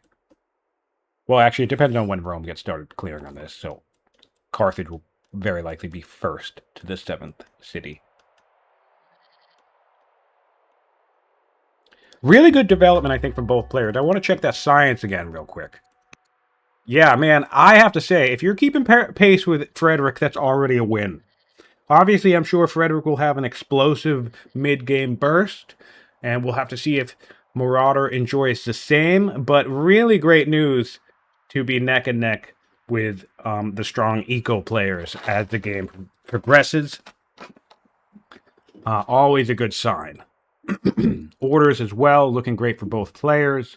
No real definitive advantage. A couple extra turns worth of orders invested in the game so far on account of Carthage, but they also wasted a bunch on this Merc tribal situation. So it's probably even more even than that graph suggests, and that graph suggests it's pretty even. Navigation in 2 turns, which is going to help boost up the order eco. I'll be curious to see if we do colonies first. Also getting another marsh farm. Really digging this, by the way. Really digging this. I'll be curious if Carthage goes colonies first and opts to invest in connecting this whole coastline. Definitely could be worth it. Also connecting up this river and even buying tiles, because you only get the, unless you have exploration, which we do not have, you only get the road bonus movement from rivers if it's in your borders. And this is such a beautiful spot too, because really you just need to buy the 2 tiles to connect this, and then this is 1 tile, and then this is another tile. We'll see how it maps out once this settles. I feel like if you settle here, it would certainly grab the camels, and might actually, by the way the border pans out, even grab the jade. But I feel like if it were to grab the jade, it would grab all of it, right? So I'll be really curious to see what the settle is going to look like when this settler pops out next turn. We have another luxury of fur. Fur could be good for the riders. How many rider cities do we have? 1. In this situation, I love sending the preferred luxury type to the city itself. That's going to bring us our discontent down to 5 from 8. And really handy to just slow down the rate of your single city if you are deprioritizing a family. Rome is making their way north now. Excuse me. So they will secure this barb camp. Nothing Carthage can really do about it. I'd be curious to see if Carthage attempts to contest some control in this forest by the Marauder River. Does make sense to clear this, though, because these guys are beginning to aggro our workers, which is never fun. Building another scout. Ooh, and boy, does this hurt. This goes exactly to what I was talking about. Let's take a peek around the Empire. Scout, 6 turns. Scout, 3 turns. I'd love to be seeing the scout from the capital right now, but just to emphasize the point I discussed earlier when talking about losing a scout. Now, we still have our scout, right? But this is a build queue thing that I was talking about. If we had lost our scout and thus was forced to build a scout, think of this. Instead, we're spending 6 turns building a scout when we could have 2 more warriors, right? And the 2 warriors could be handy long term. Or even instead of a scout, we could have an extra order if we wanted to. You know, I don't think I would spend time building a 7-turn master acolyte, but it's something we could do. In fact, we still have the judge here, so we could take. We could get this up to elder if we wanted to. Yeah, so yeah, hogging up a build queue for a scout is not ideal, especially, honestly, frankly, I'm kind of surprised Frederik is doing this from the champ seat, especially because this looks like we only have 1 turn in this, and we now can build in the capital. It feels like it would have been easier to just take 3 turns to build out a scout in the capital. Of course, that does delay this pearl that we're bringing online, but I don't know. Depends on what our needs are. I guess maybe he doesn't feel like he needs the military just yet. All right, let's take a peek at this settler and see what we can grab. All right, no, we stop at the camel. Which is fine, though, because we get to the camel, and then we can colony buy this, and colony buy it here, and then it's pretty easy collapse. 1 turn on colonies if we want it. I'll be really curious what we decide to grab. Building a Zoro disciple. Be curious what the goal is there if we're going to be building. Oh, nope. Yeah, so probably looking to get some theologies up and running. My guess is, I don't know. Could go in any direction here. Legalism, I think, is only worth it if you're ever actually planning on building monasteries. If you're not, mythology feels like the obvious one, but I've become very fond of veneration because that rebel chance can become in clutch if things go south. We've seen some great games where veneration has put in a lot of weight, and it gives you kind of a nuclear option, right? If things are exceptionally bad. You know, if things get exceptionally bad, you can adopt freedom, right? But if your things are bad enough, that's only going to stem the tide, right? That'll drop a 10% rebel chance down to 5. But if you already have veneration, right, and things get really bad, well, then adopting freedom will just outright stop the bad. And so that can make a fun combo there. So I've actually become quite fond of veneration for... we are rushing festivals in the capital, by the way. I just want to point that out. And I do like that as a strategy if you're flush in cash and trying to get places quickly. But yeah, veneration is pretty nifty. All right, we have opted to start clearing the camp. So that was kind of neat to see us getting a little fortified. Probably not really needed, but still was neat to see. One thing I like to do with Kush, right, is with the scout, obviously we want to be at full health because you get production build time penalties if you're not full health. But I love going out somewhere with the scout, and if I don't have war with the nation, getting right next up to the site, building a fort with the scout, and then, you know, moving on, you know, minding my business. Or actually, you might need to hold it because I think they pillage. I forget. But anyway, and then using the fort, coming up with your unit, heal up your unit, right? Because you can heal in neutral forts, and then start attacking the camp. And one unit in a fort can usually clear a camp by itself pretty handily, which is kind of neat. Especially if it's a tactician, obviously. All right, looks like it will be a turn 41 Hastati after all. We we were not able to tick that up one more turn in the time that it took us to grab tech. We did get a good border boost, by the way. Speaking about the connectivity of the rivers, these two cities are fully connected along the river, which is nice. That's a result of our delayed border boost. I do find it interesting that we're putting a hamlet up here. This signals to me that he's going to build more of his urban district up here. Very likely. Kind of not a lot of room in the capital. So this is a great use of hamlets for those of you who can't think of it or haven't thought of it. If you're in a really tight, cramped space, creating an opportunity, especially if you're along a coastline, to build a hamlet in a location, but you can always do it with 2 hamlets if you're not along a coastline. Build 2 hamlets, and then that will give you the urban adjacency you need to work with to start building your, garrison barracks and all that stuff, complex, and whatever else out in a more accessible location. Another thing you can do, area where that might make sense, is if you're in a heavily hilled area. If you get your border, extended to some flatlands. Obviously, this one doesn't work, but do we have a good example? Over here, right? So if we want to, let's say we had settled our city over here, so it's harder to get this, border. This is urban adjacent extended off of these hills. You could build a hamlet right here, which then would allow your garrison, and then your barracks, and then your other barracks, and then your stronghold, etc., all on flat land, saving you that build time. So that's another way to do it. This is 3rd law for the Carthaginians. Be curious where we go next in the tech tree. Some interesting options. Monasticism could be good for the orders, to be honest. It's a little bit of a deep dive for it, but we're building a disciple. You could spread to... What's our best growth city? Let's take a peek at that. Carthago is our best growth city. So we could spread to Carthago. Makes sense. The fair is in Carthago.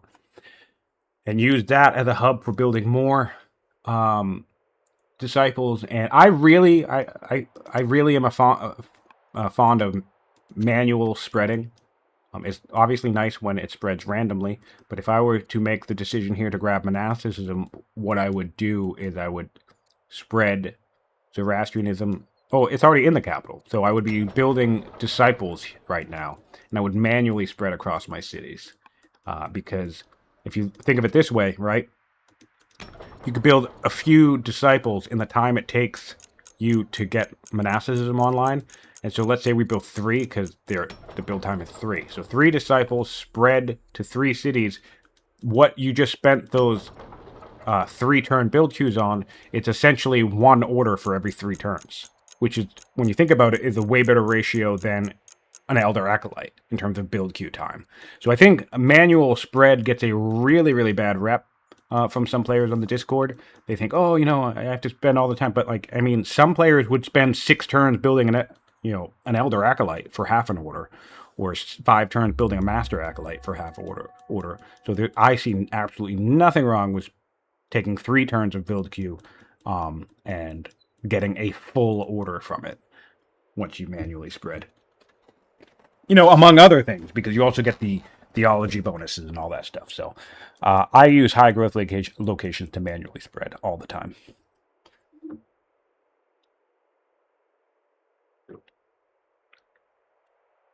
Made quick work of this southern camp, and this is the final camp along our coastline. We should have no real issue progressing along the rest of this region. And Carthage is actually down here with a scout now. Fun times. Fun times. The known world according to Carthage versus the known world... Whoop. Let's get back to it. According to Rome. All right. All right. And what's interesting about this, there's a little bit of a tell here. What's you can kind of see that Carthage is coming down here directly towards Rome with intention, right? And you might wonder, well, what's causing that decision, right? How do they know? How do they know where to find Rome? Well, this comes down to reading the game state, right? If you look at both players up in these stats, both players have 6 cities, right? So Marauder knows that the Roman player has 6 cities, and then the Marauder can you can do this yourself, right? This is how you can kind of help read the game state. You know the map you're on, you know it's mirrored, right? So you can say, I have 6 cities. My 6 cities are 1, 2, 3, 4, 5, 6. The Roman player has 6 cities. I know they have the central site, and I know they have this site. So they have 1, 2, 3, 4, 5. Interesting. They don't have these 2 cities. So 1, 2, 3, 4, 5. Interesting. Where is their 6th city? So that is what informed Carthage and Marauder's ability to send this scout in search of the 6th Roman city. And that's very, very... assuming that's exactly what happened, right? I'm obviously guesstimating here. That's what I would do. But that shows a very good capacity for reading the game state, reading the board state, because, you know, we have eyes on this. We even had the scout step out of the woods to take a peek and to make sure, hey, did Rome grab this? Nope, they didn't. So now we have another scout going south to be like, all right, where is that 6th city? Where have they expanded to?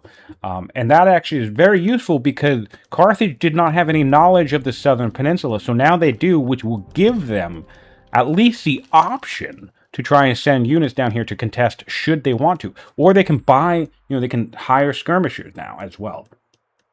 So really nice demonstration, I think, of reading the board state and reacting. It's a little bit unfortunate that so much of this information is tucked away in like actually needing to manually hover over tooltips. I really wish this type of stuff was more accessible, like maybe expand the Nations tab, make the Nations tab twice the size of what it is right now, so this one block would all be Rome. And I would love it, love it, love it if with numbers and icons, you could literally just see number of cities 7, number of laws, whatever. And sure, if you want to hover over some of the details, you get the specifics. But it's unfortunate that you just don't have a quick at-a-glance interface way of seeing this information, because any experienced player or good multiplayer is just constantly checking this tooltip every turn. And they're doing it because they literally go, okay, 2 laws, 6 cities, similar, competent. So that's the information that you can get, right? Just from this tooltip. There are other ones that give you more information.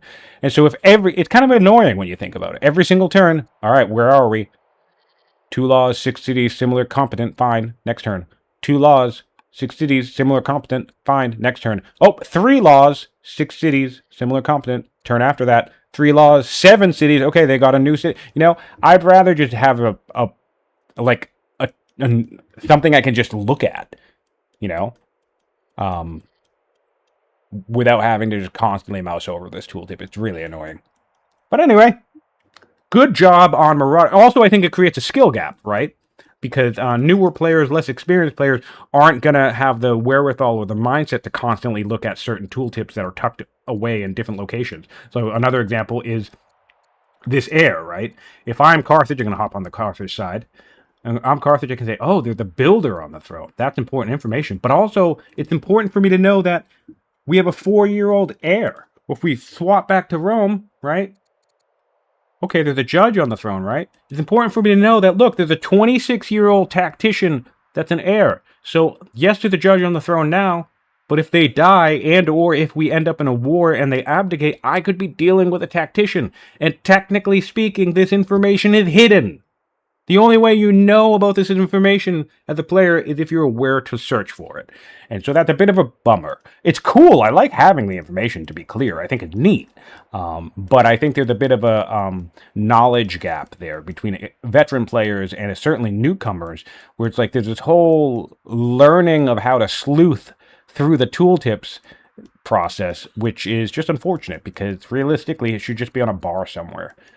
How many laws do I have? How many cities? What's my heir? Even just a symbol. I don't need to know anything else. Just tell me the archetype.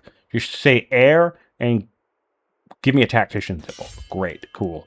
Awesome. I can then mouse over it to be like, oh, it's a tactician, right? And then I could mouse over the icon and be like, oh, all right, she has 3 wisdom, 2 courage. I can learn, it's carpenter, cultivator, not too bad, as opposed to like ranger and besieger or whatever, right? So I don't need every bit of information, but I need more at a glance information. Would be lovely. Drama in 1 turn for the Romans, kind of coming back, grabbing that drama that we had invested in. 2 turns left for the pyramids. We do have the museum pegged to be built in Roma. It will cost us 5,000 gold. We're making 87 stone per turn. So I think with a solid chopping spree, we could probably purchase that in a couple of turns. I'm curious about... Carthage actually should have the economy, especially with a chopping spree. Carthage could build a museum. I think that's going to be a sad situation if Carthage doesn't secure it. I don't necessarily think they need it. But, I mean, if the game goes long, you definitely want to be the player who has the museum. Especially if you know you're up against a player who does a strong eco game. I'm not sure if for Marauder, if Frederik's reputation has preceded him. Oh, we are seeing some chopping sprees, actually. That's nice. Oh, are we going for the secure right now? We could buy it for 2,000. This is so worth it, even with the damaged worker. Yep, we're chopping. I think we're gonna put this down. 1,800 gold. This is so worth it. Even with the damaged worker, I would do this just for the secure. 2 extra turns on it, or I think that's 2 extra turns. Whatever, I don't care. I just want to get it secured. Oh, no, we're going for the heal up. Risky, risky business. Building a garrison. Okay, interesting. Risky business. Especially with the builder on the throne, right? Robust, strict builder, by the way. Really, really nice grab for Rome. But yeah, if I see a builder on the throne, and I have an opportunity to get a prized wonder that I might want, I'm just going to go for it, man. Personally. Oh, it looks like we're going to lose a scout next turn. We have found the Roman Empire, the Roman army along the Indus River. Not quite the empire of the Indus we were looking for, but still dangerous nonetheless. And we are opting for monasticism, by the way, as the Carthage. I don't hate that. That'll be our 4th law. Get it up and running. Hopefully, if we can get it before we die, we can get our garrisons upgraded, which will be really, really nice. And we're going for the free settler here. Interesting. We have a settler coming out now. All right. That's interesting. Looks like we are looking to clear more. Although, actually, no. The free settler is going to come out of our capital and go right here. So that's actually perfect. It's really perfect, actually.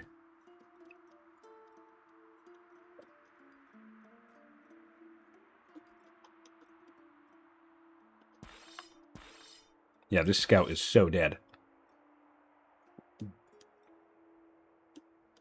Got 2 scouts.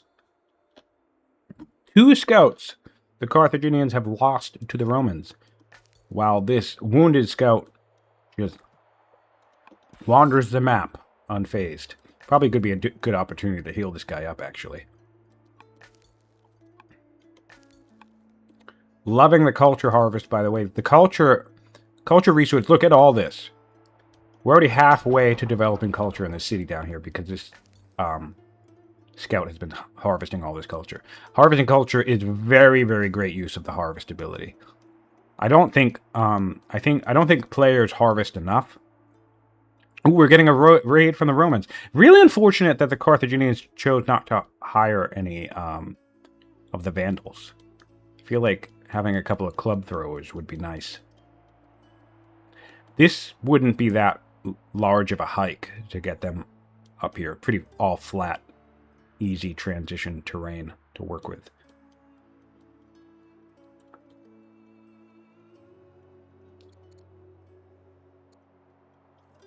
All right, so let's look at legendary pacing. We're 31 turns away from legendary for the Romans. That can ramp up. Probably going to be something like if we press. Are we building Odeons? We have a wonder now. We have a builder. Oh yeah, if we have a builder, 31 turns now. Turn 42. I bet you this is going to be about a turn 62 legendary if Frederik decides to punch the gas on this thing. So keep an eye out on that.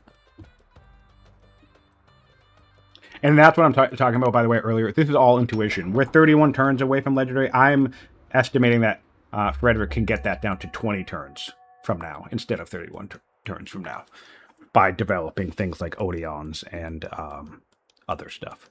So that's literally just based off vibes.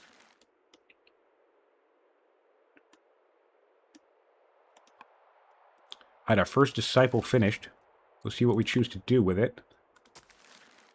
Mythology, veneration. But although with monasticism coming online, we might just hold him and wait to start building monasteries, which would definitely be worth it. Oh, and we did, in fact, secure the museum. Nice grab, Marauder. Always a good thing. Marauder's playing a solid game, I think. This is going to be a really good game. I don't think I don't think we'll get much more tension in this early matchup, but I think we have a really interesting situation developing. 7 cities. This is a 7th city in Carthage now. This is a 7th city secured for Rome and an 8th city secured for Rome. Could be very interesting if Carthage decides to come tango in the southern peninsula, or just is content. And also will be very interesting if Frederik decides to expand in the southern peninsula. Frederik could be entirely content to just settle his coastline and keep himself restricted to the coast, and just police any raids that come down.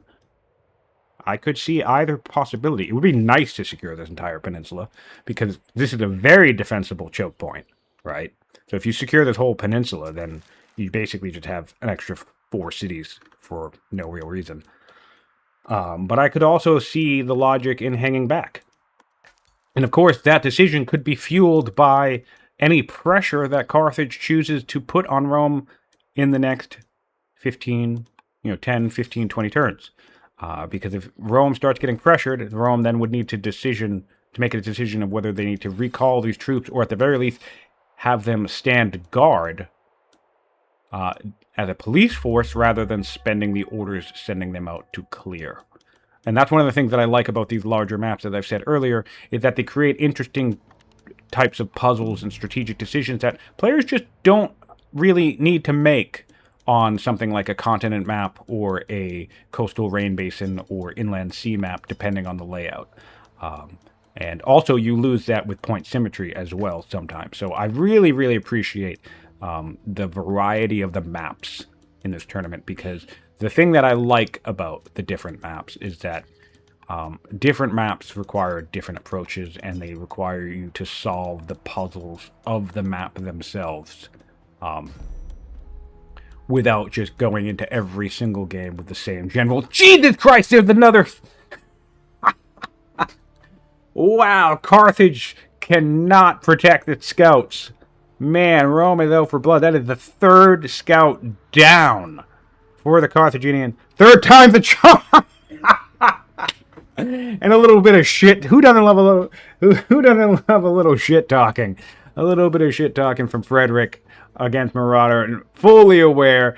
Now, you might have thought that you got the 2nd scout down here, but no, the riders and the starting scout. But no, now we are aware that Carthage built a 3rd scout, and we have killed the 3rd scout. So that's really, really funny, and sucks to be Carthage, because now Carthage will be blind, and I think Rome will be in full control of being able to secure this site. So really starting to look like a dominant map position for the Romans, I think. This is going to be a nice river once they get exploration or collapse these borders. Another settler coming out. So yeah, it looks like we're going towards expansion. This one's probably due north. Yeah. Looking really good. Looking really good.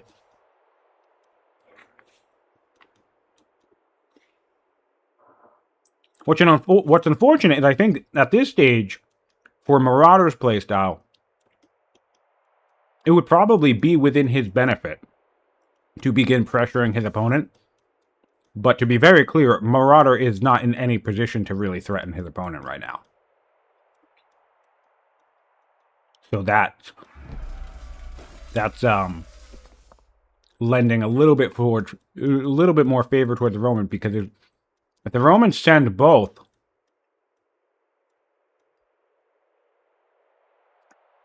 where the hell is the other Hystasys? Oh, it's right here. If both these Hystati come clear this camp, and then Carthage decides to get... How the hell am I out of water again? Hold on, I'll be right back.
Most important thing for Old World is stay hydrated.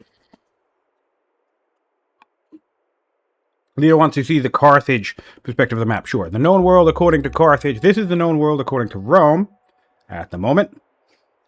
And the known world according to Carthage is right here.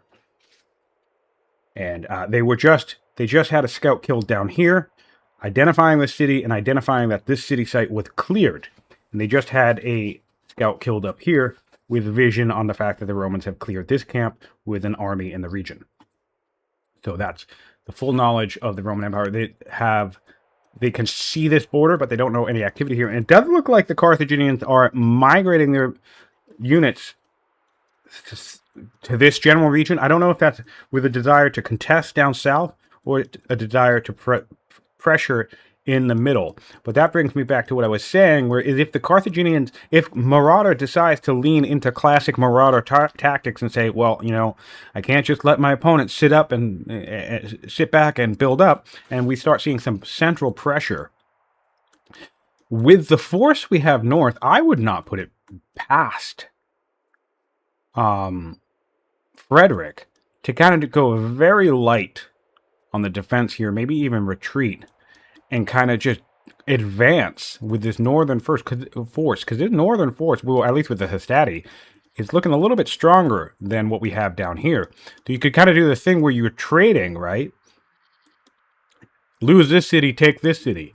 Start defending this city while you're taking this city. Because this is also better terrain for you because it's all in the woods. This is open terrain for us, and it's protected by a river. And then the most important aspect of this weird racing and trading strategy is the fact that the Carthaginian army would be attacking into a champion seat in terms of reinforcement potential, whereas a Roman army with its extra mobility and movement and strong damage would be attacking towards not a champion's seat. So I feel like if you took two relatively small armies of 6 to 10 units, put the Romans up top and the Carthaginians down south, and you had them charge at each other, I think the Romans would win that race. off of strength and fatigue alone.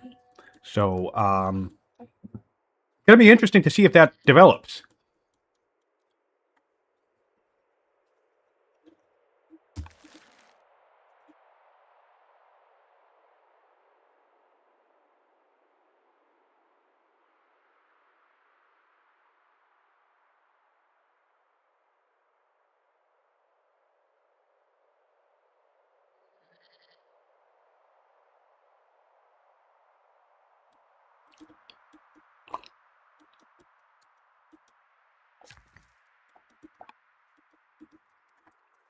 Amusingly, I was just wondering where my water disappeared to. It turns out I have 2 different water cups. But the good news is now I have 2 full cups of water.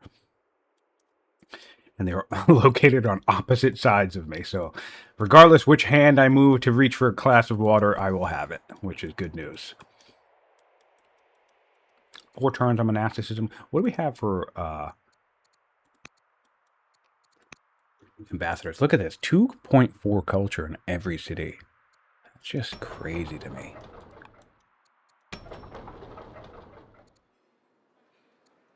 Oh, wow. I don't know. Maybe it's not as imbalanced as we're making it out to be, but it feels super broken. Maybe less so on turn 40, but to be able to start the game with the potential of... And look, this is actually, no, because this is a schemer that doesn't even like us. This is a schemer with minus 80 a pigeon. Imagine if this schemer liked this. This would be like 5 culture per turn. Crazy, crazy, crazy, crazy. It's so busted.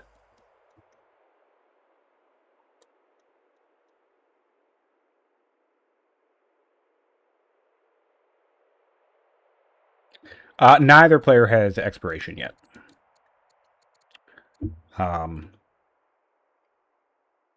Carthaginians are closer because they have administration. Romans do not yet have administration. So this is come on.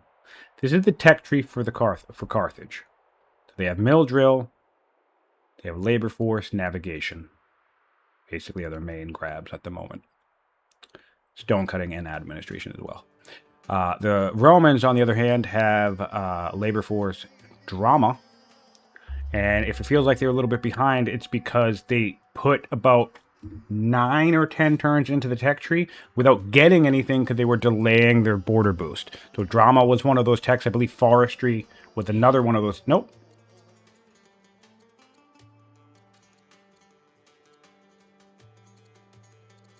Maybe it was labor force? Huh. Yeah, I don't know. They're getting phalanx now, though, so that's fun. But yeah, so... relatively behind the curve slightly on Tex. Tex is 8. Oh, wow, weird. Interestingly enough, 8 for Rome. Well, because one of those is... Well, actually, this is a great example. One of those is a bonus card. I think 2 of those is a bonus card, right? And yet, if we look at actual science, Carthage is the one who's ramping up in their science, which is also great news for Marauder. Man, this I'm so excited about this game. We are building more disciples, which is going to be great for spread. We did get mythology, okay? And again, let's not forget we secured the museum, which is really, really nice. For I don't know, science. And do we have an Elder Acolyte? No, we can get an Elder Acolyte, though, if we want. But yeah, really, really looking good for both players. I think Rome has the better map dominance. And I think, shockingly to me, Carthage has the better overall development. Let's look at the overall improvements for both nations. Okay, a little bit up, more of an uptick for Rome here 34 to 28, but still, this is neck and neck. I consider this fair, you know. Just being a few improvements behind your opponent is not too bad, especially when we're looking at numbers like 30 or 50 or whatever. You know, if you're 6 improvements behind when it's 12 to 6, that's one thing. But when you're 6 improvements behind when it's 34 to 28, that's a different thing entirely. So,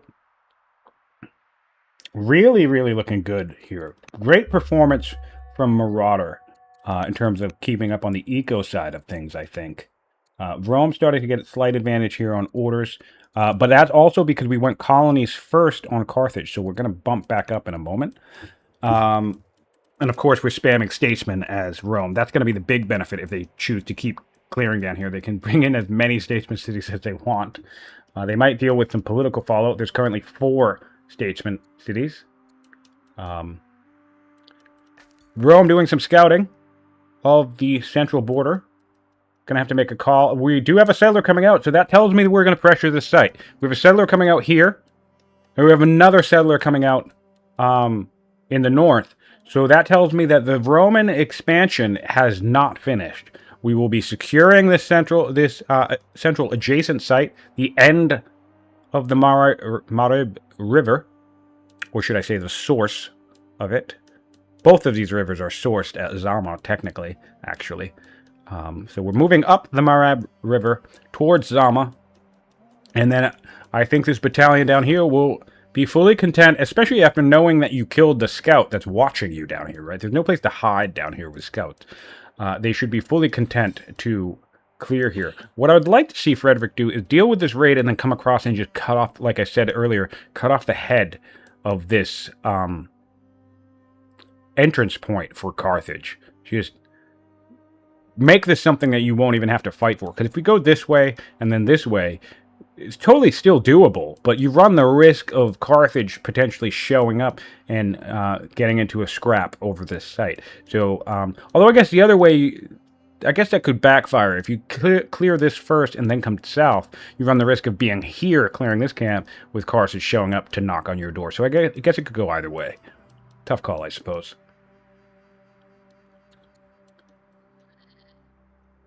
Nice to see some quarries along the center. Really great use. Look at all this quarry building. I want to compare the stone business here. 84, still great on Carthage. I have to say, that's not too bad. I like this. This demonstrates what I've been talking about quite a bit, actually. This was the main lesson, I think, of the previous tournament. But also we have slavery, right? But I think both players do. Yeah, so both players have slavery, but look at this. We just have a couple of arid quarries out here, right? Compared to all of the quarries along these mountainsides on Rome. And obviously these mountain quarries are better. But what I was saying is Rome is still only 40 stone income per turn ahead of us. Just about 40 or 50, which is still a sizable increase, right? Still great econ.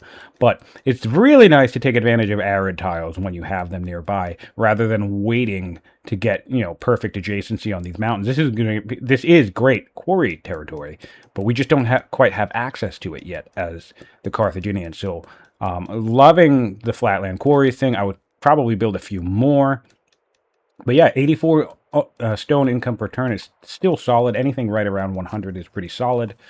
But yeah, we do see more buildup coming from Rome, and we have some border collapsing that's going to go on here. 2 hamlets.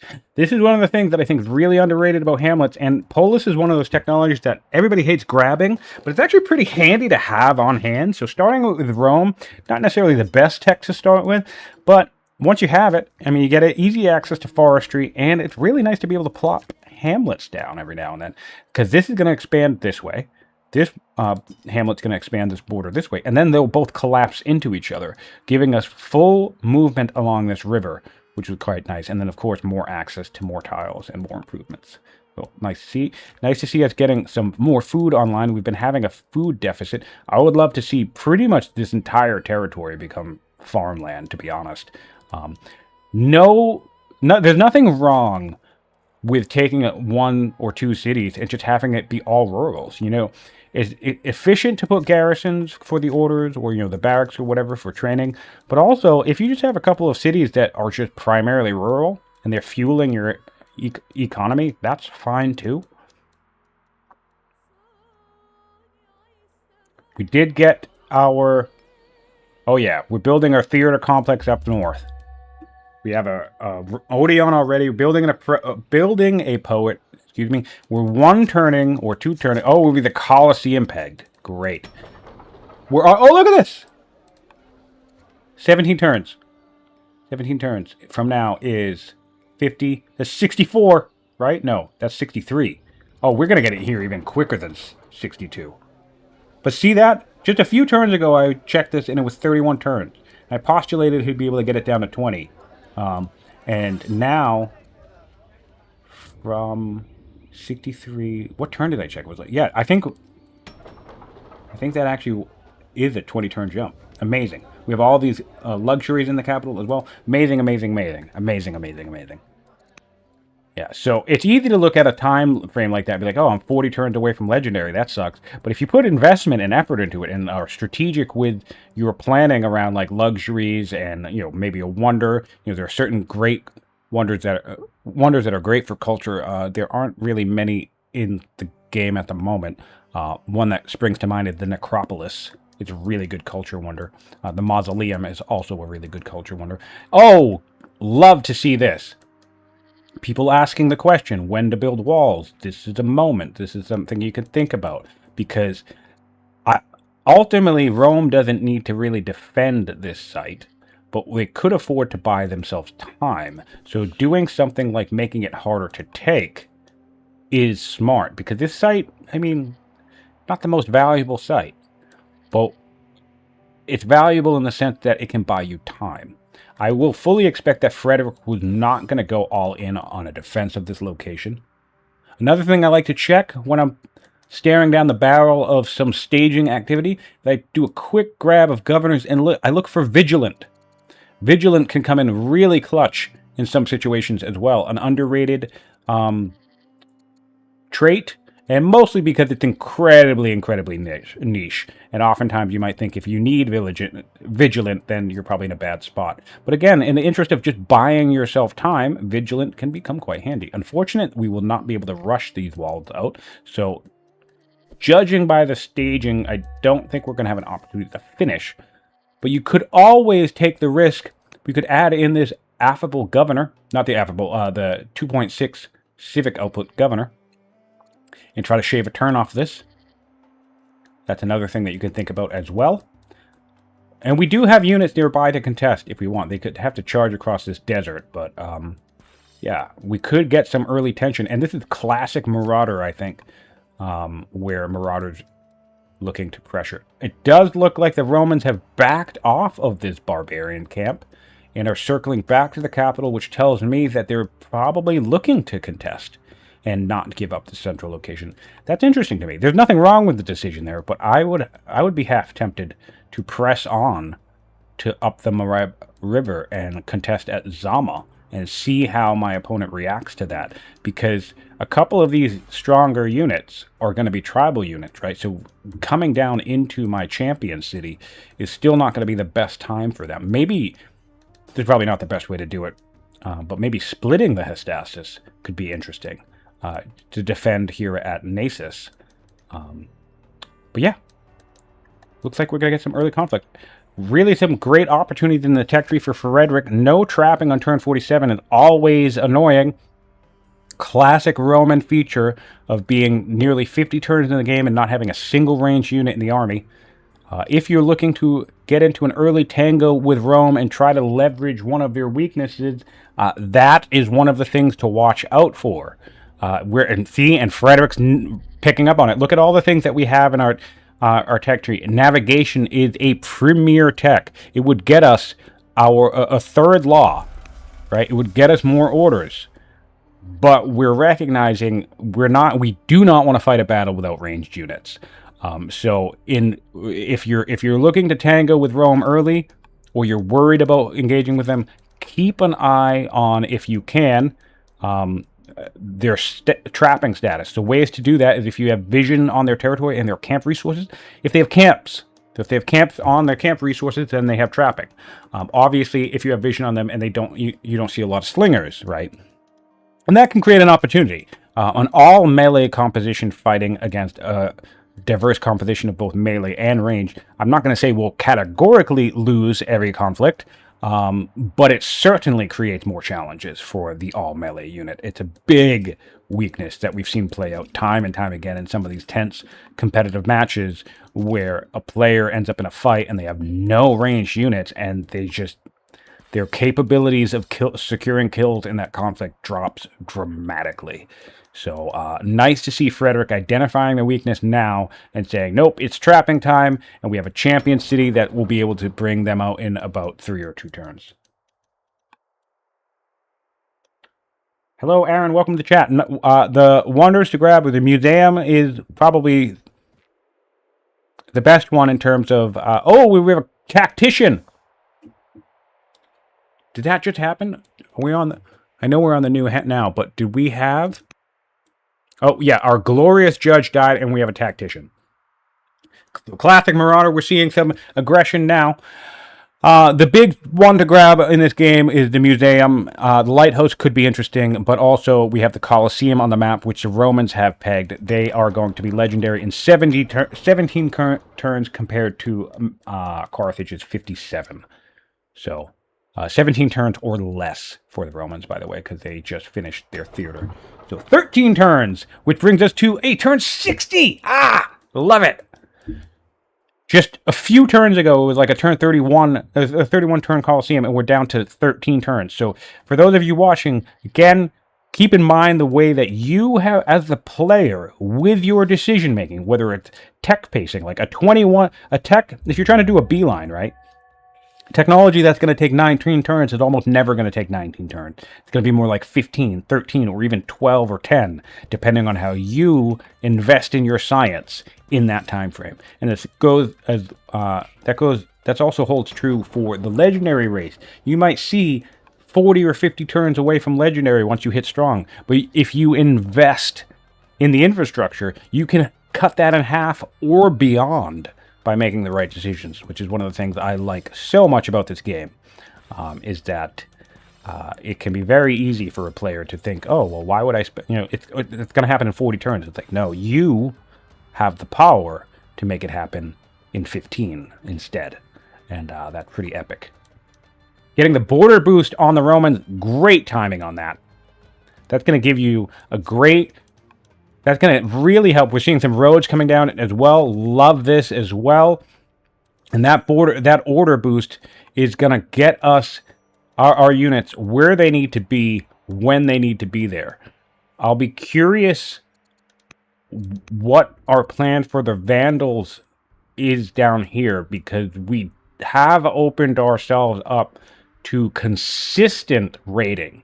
This goes back to what I was saying earlier, where we have to weigh the value of this expansion versus the raid profile, increasing the raid profile. So one interesting thing that you could do as Rome is clear these 2 city sites, but then let them hang. Pop a scout on either location, because then you have your remaining fully expanded core that will then spend the rest of the game being immune to raids, right? Whereas these sites will raid Carthage. So that's one way to do it. But now we have opted to expand our raid profile. And of course, you're getting the cities, and there's pros and cons to both this. But sometimes on the right map, I will clear a site and I'll just let it hang, because I know if I settle that location, it's just going to open up the raid profile again. And I want my units north and fighting Carthage at this point in time.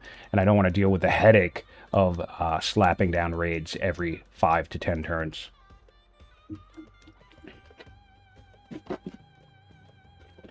Walls coming out in 5 turns for the Romans. I think at this stage, since it looks like we are going to go for a full defense here, I really think it would be worth it. We have so many civics. We have 1,700 civics. I think it would be worth it just to spend the 100 civic to chop a turn off of this. It's still early enough in the build queue where I think this governor here would bring this down to a 4-turn wall. And every single turn is going to help, because if you get this down to 2 or 3 turns, by the time the city starts taking a couple of hits, you can risk trying to wait it out, right? Where you let the city take some damage while the walls finish. What'll be interesting... Oh, camel time! Love monasticism grab, by the way, for the free camel, especially on an arena such as this. I think that's so worth it. Yep. Camel time. Fantastic. I love the bonus camel. This is also very important to keep in mind against horse nations on maps that don't have camels. Mountain Pass, I believe, doesn't have a lot of camels. Hardwood Forest will never have camels. So if you're staring down the barrel of a Yushi player or Persian or a Hittite player and you're playing on a Hardwood Forest map, consider grabbing monasticism relatively early. There's going to be some benefit to that in general because monasticism is great, but also will set you up with this free bonus camel archer, and this thing will do some serious work against a mounted nation. All right, Carthaginians making their way towards Frederik. I don't think this is going to go well for Carthage, to be honest. Although we do have our 4th law now, which is really nice timing on that. We sadly no longer have our judge on the throne, though. Our judge died recently, so we do not get our free instant, not free, but our instant upgraded stronghold. Hopefully we'll catch that. We want to start a stronghold. Oh, damn it. Whether your capital is going to be a military hub or not, please build a garrison there and then allow yourself to build a stronghold, because we have 1,400 civics in Carthage, which means even with 0 training infrastructure in the capital, we could rush a civic rush out a couple of 6-strength units from the capital. We haven't civic rushed it. Oh, we've done it once already, but that's fine. We have all the civics in the world to rush out 6-strength unique unit. So don't be too attached to the military aspect of your infrastructure if you're just doing a full eco-greed capital. It's still worthwhile to plop down a garrison and a stronghold. First of all, for the orders, that's an extra order per turn. But second of all, you can always rush from your eco-greed cities. With 0 training infrastructure, you can still bring out a 6-strength unit in 1 turn if you have enough civics or the correct laws to, or a zealot on the throne, things like that. So,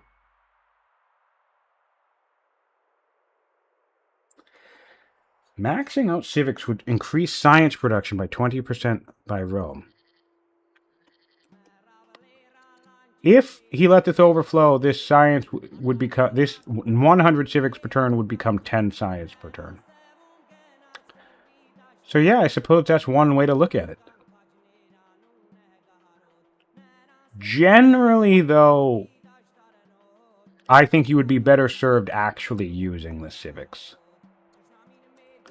Yeah, that is a decent amount of science relative to our current science rate, but I think it would be better. Basically, with 100 civics per turn, think of it this way, you can essentially rush out a military unit every 3 to 4 turns across your empire. And certainly, at least in this situation where we're being aggressed against, I think that might have better value. Or you could take 300 civics per turn, right? Like how much would it cut? We could spend 170 civics right now to get a master poet, which would increase our science rate by 3.2 science permanently, right?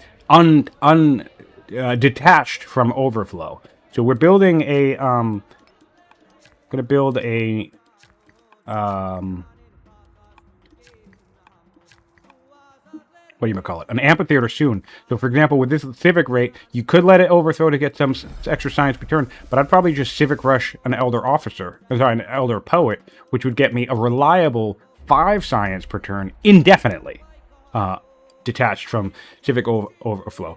I appreciate the thinking, and I'm sure there are circumstances where that actually might make sense. But generally speaking, I think if you're sitting at 1,800 civics with 100 civics per turn, and you're getting this feeling of like, oh, well, what am I going to do with my civic? In my opinion, you pour it into your build queues. That's the point of rushing production. We have several developing cities at the moment. All capable of rushing production. And I think that is a better use than allowing, because 100 science for just 10 science, 100 civics for just a one-time bonus of 10 science just doesn't feel worth it to me, when we could get more units or a permanent 5 science per turn. But certainly something to think about. Certainly, overflow manipulation is always interesting. Yeah, a better yield to do that with is training, because every training that goes over the cap is every 100 training, that goes over the cap is 1 order. So that can be an interesting way to increase your order output. And also, I think sitting at high training is useful if conflicts break out.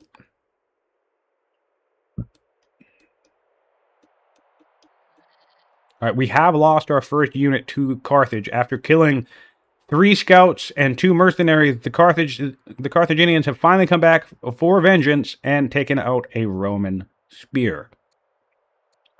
In fact, let's look at this power graph now as we get into this conflict. Yep, neck and neck, very even power graphs. And in fact, speaking of rushing, what's our weakness? We don't have any ranged units. We are rushing a slinger. So this is a 6-turn slinger that gets to come out in 1 turn. Brilliant use of rushing, brilliant strategic and tactical use of the civic stockpile in this situation. And I suspect we'll see the same thing happen down here. There'd be no real reason not to rush out another slinger. We could use the range attack. We have the river mobility here to get him to the front line quickly, and that will also help us increase our power level in a way that is unexpected for the Carthaginian player. You can, with rushing production, you can jump up from something like similar to strong in a way that can catch your opponent off guard. I'll be very curious here if the Roman player tries to finish these walls or not. Again, I think if the goal was to finish these walls, probably would have made sense to add in this governor to shave off the turn. But of course, that is civics. I really hope to see another slinger, because currently we have 0 range. Oh, we do have a slinger. Where's this guy? This guy. Okay, so 2. I mean, I guess 2 is okay. But another one would be quite nice. This guy was... Oh, this was probably the slinger. This was probably the last rush. We probably already rushed this slinger. Which could be the reason why we're hesitant to do it again. Maybe we don't feel like we need to rush another slinger. Also, harvesting down here to get these other cities up to developing quickly. Look at this. This is 1, 2, 3, 4 40 culture that would all funnel into the city, which give us a new node to bring out another slinger. Obviously not right away, but because we're at 12 culture at the moment, but gets us closer and closer to that threshold. I would also probably rush this next turn because we're about to have a border boost. Sorry, an order boost. Not a border boost, an order boost. Which will be... You know, we want to make sure we can maximize the potential. This is going to hurt. This is going to hurt so bad. Marauder's about to get smacked in the dirt, and I'm going to love every second of it. This is a very weak attack from Carthage. This is a very weak attack from Carthage. Alright. Order boost secured. 47 orders in the till. Military drill coming out. Pretty late military drill, to be honest, but I guess if you're Rome, you don't really need it as much. Rome does not... I agree. Rome does not need to fight over this city. I would have suggested doing a tactical retreat, but now that we're here, I don't think they need to. I think Rome's going to come in and do some serious damage with what they have, to be honest.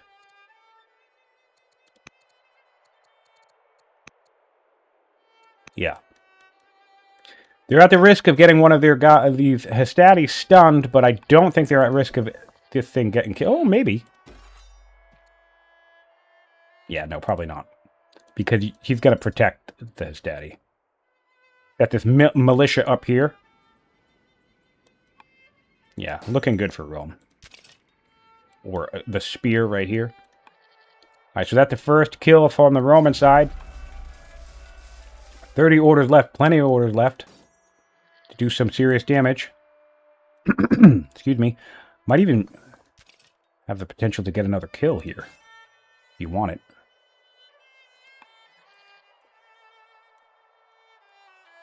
One turn on a spear coming up next turn. Building the road network. Love to see the road network. Marauder is... oh, finally, he's actually building roads. But that's...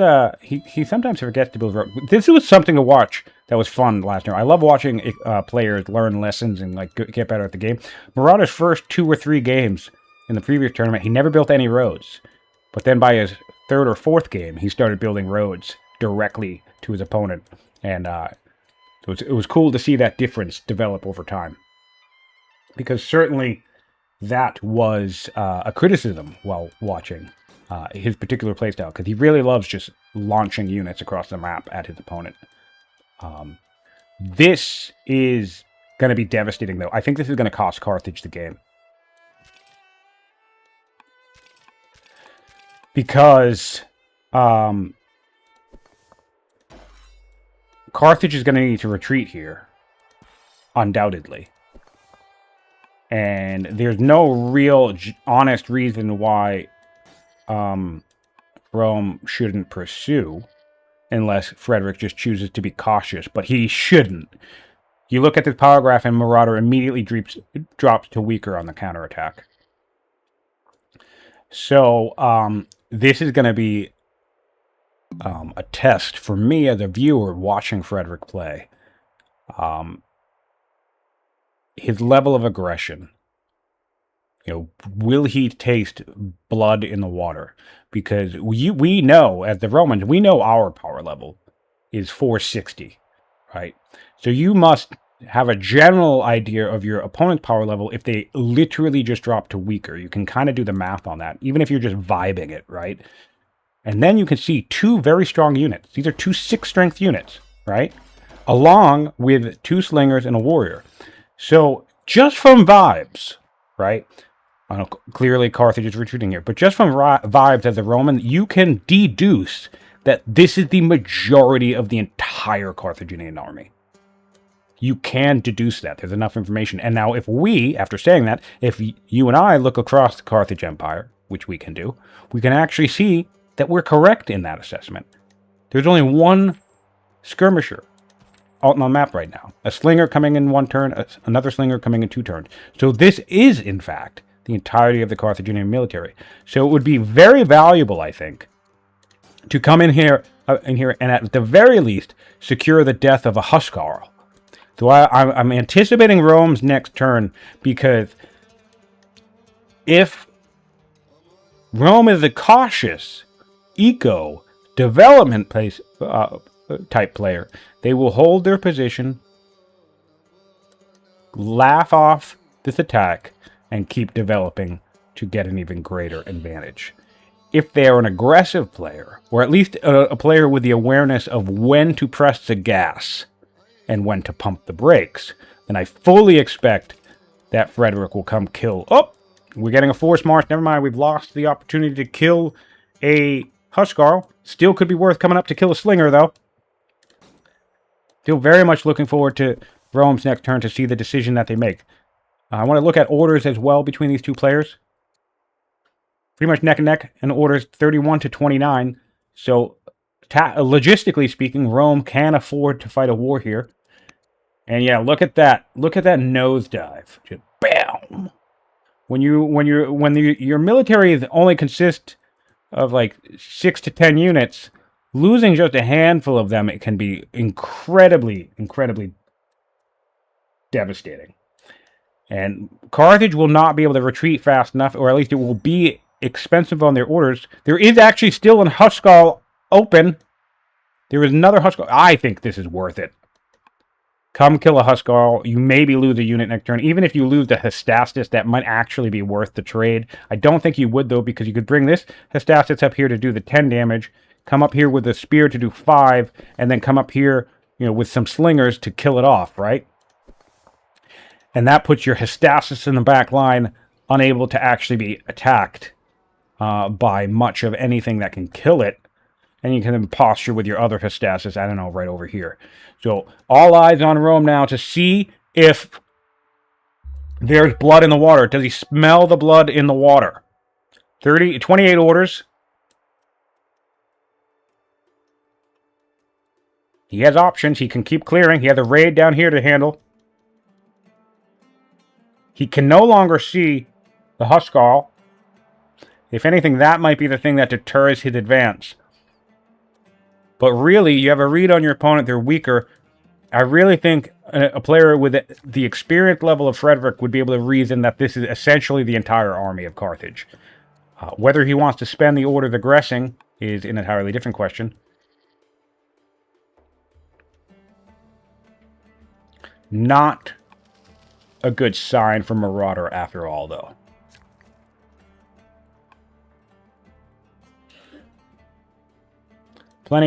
Spending plenty of orders doing... Oh, we're builder. We're doing the builder border spam thing. Got it.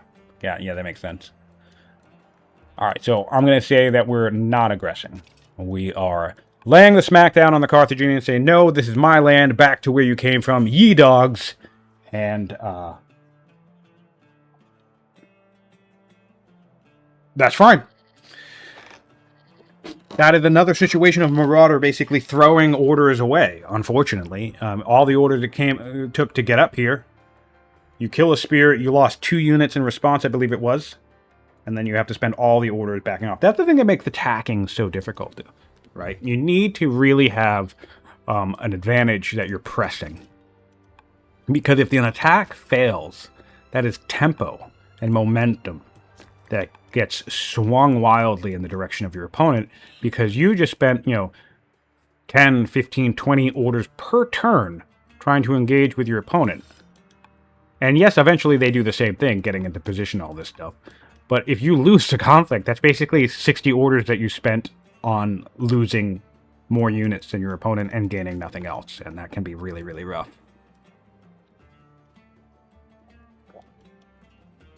Husbandry neck for Rome. Really hoping to see Spoked Wheel enter this game. I think this would be great for chariots. Of course, we know that there is a camel coming online. And of course, maybe a player could be thinking, oh, with camels on the map, I don't want to bring in any chariots. But I think that's a bit of a bait. I think even with camels around, it's just too strategically valuable to not have at least a couple of routing units in your composition. The ability to secure multiple kills in one round is so valuable. Just leave the chariot in the back line. Put a chariot here, fight a battle over here, let it play out for 1, 2, 3, even 4 turns, just while the chariot or 2 hangs back. And then once everybody's weak and wounded, you can have a really nice, strong turn where you kill 4 units in 1 turn or whatever, because you were able to score a couple of routes.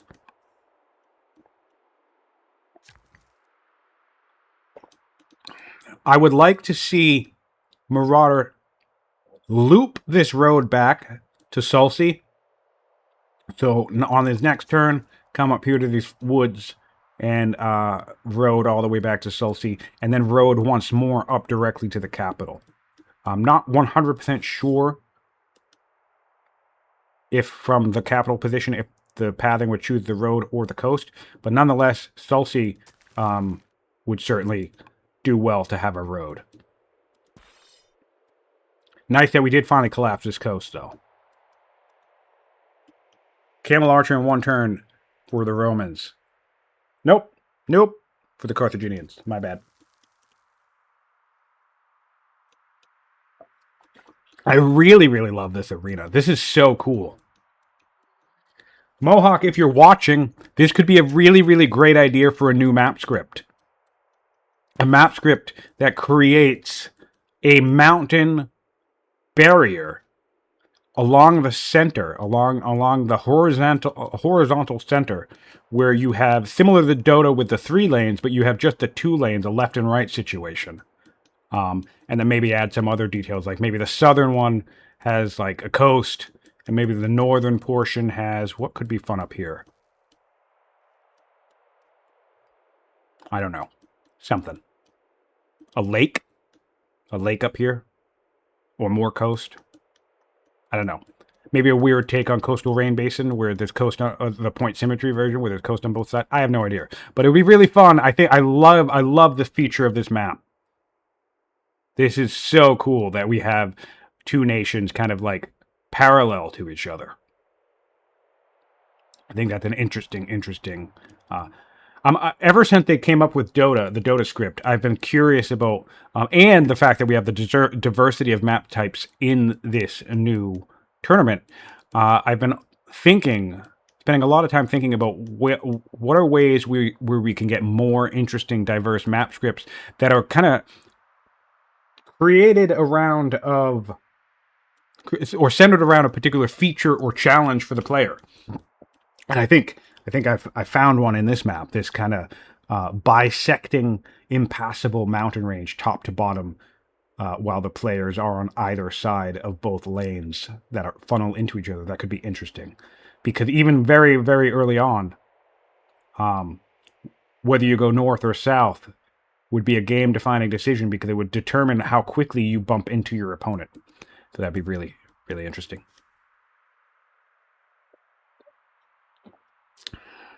So if anyone ever has any interesting in map idea concepts that you think would make good 1v1 arenas, feel free to hop on Discord and suggest them or start a conversation about, what are some more interesting maps that we can create.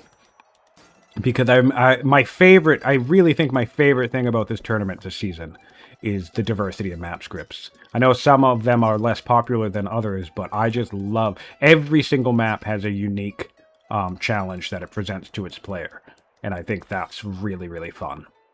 I think that's so cool. And I think it's a great way to test one's skill in a way that isn't just, eco micromanagement or, military tactics. It's also adaptation, because there's no reason, while some players practice their maps before their match, and there's nothing wrong with that, there's no reasonable way to practice all 20 or some odd of the map scripts, right? So there ultimately is some level of going into, a given map with a bit of blindness about what the map can offer or is capable, especially a map like this, because the variance of the Lush Coast map is quite broad.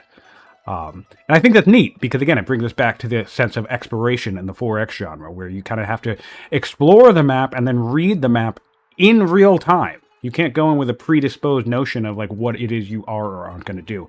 And I think that's really fun. I think that's really, really fun. So more diversity in the map scripts would be even cooler to me in the online space.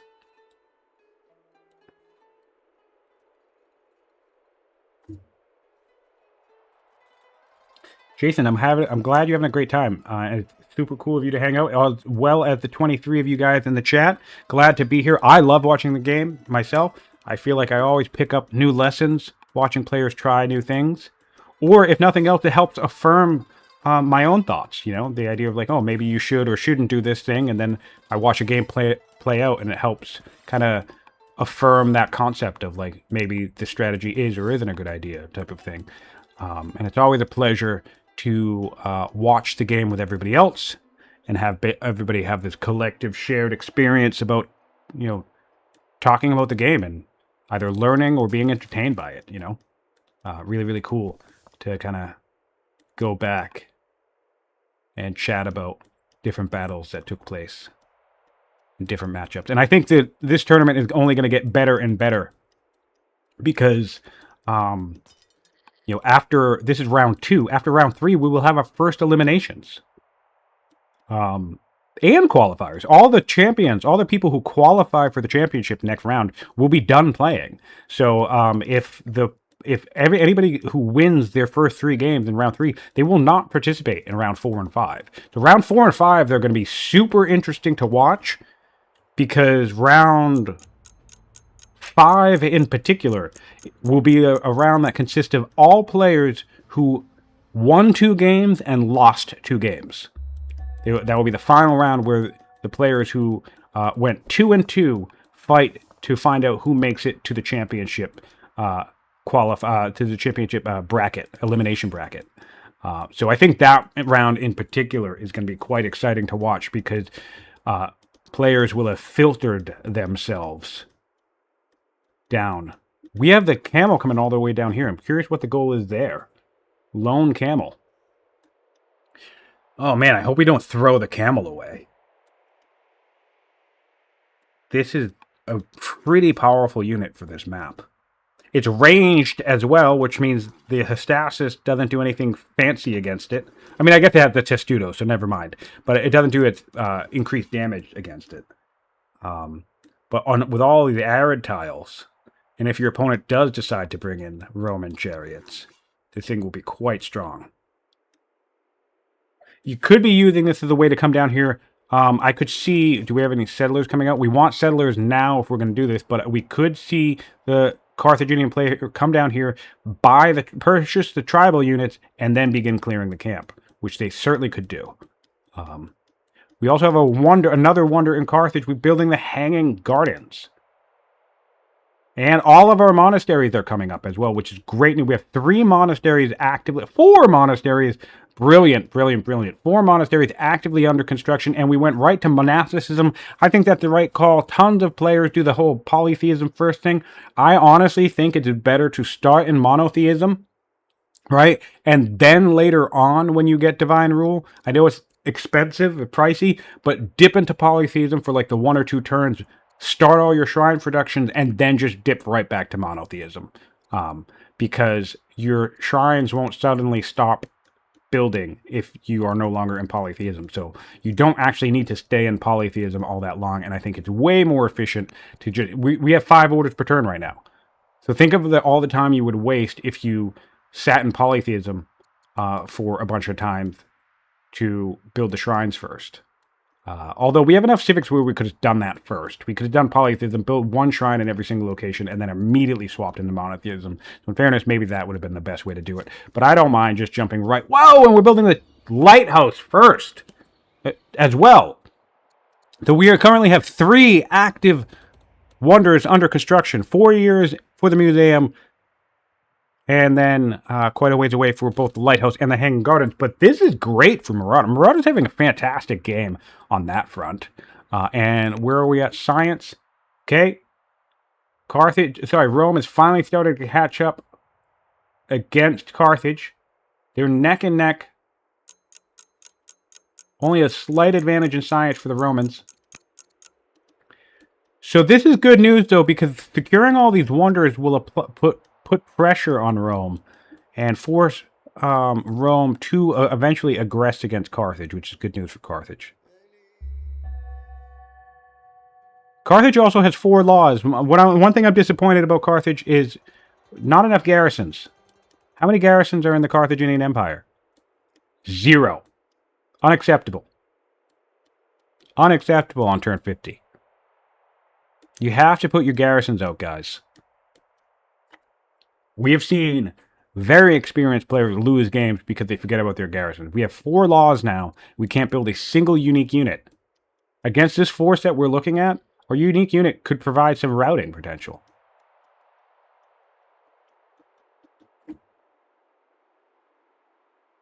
Yeah.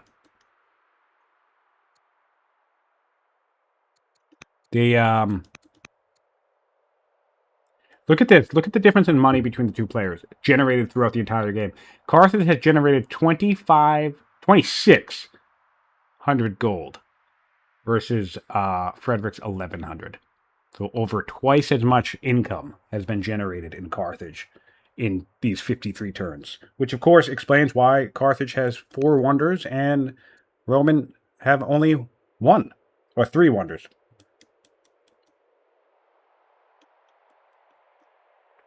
So that's fun.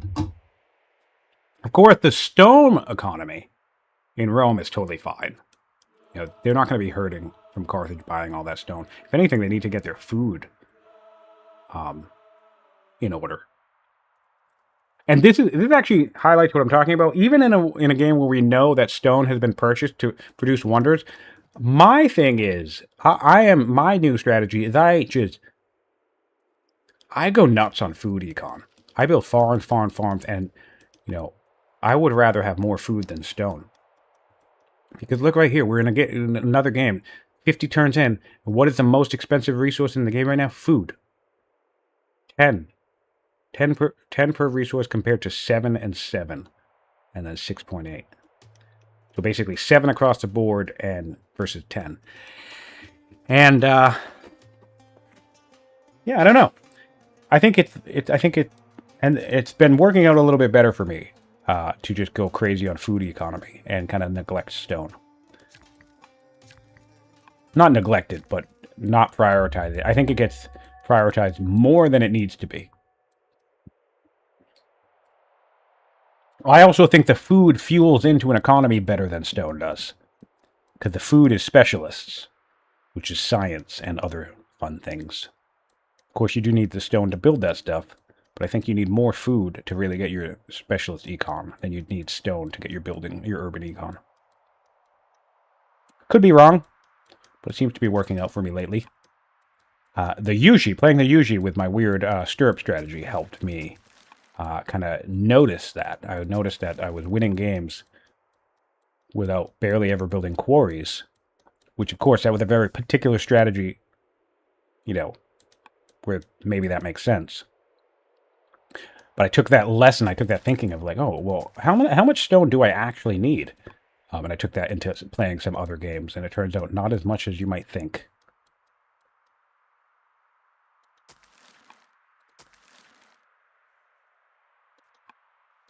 And now we can spread our religion and get 2 more orders, which is always fun.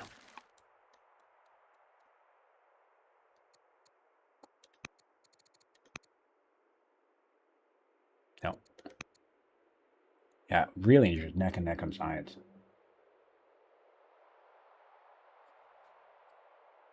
Who picked first? That's a great question. I believe Marauder. Marauder had the option. Yes, Marauder did pick. Marauder picked first, and they picked Carthage, and Frederik picked Rome as a response. Okay, we did come down here with the camel, purchased some tribals, brought down a warrior as well. I don't dislike this idea. My issue with the idea is that we don't have a settler ready to go. Very risky. We have Roman eyes on us. I don't think Rome is necessarily in a position to contest really that much.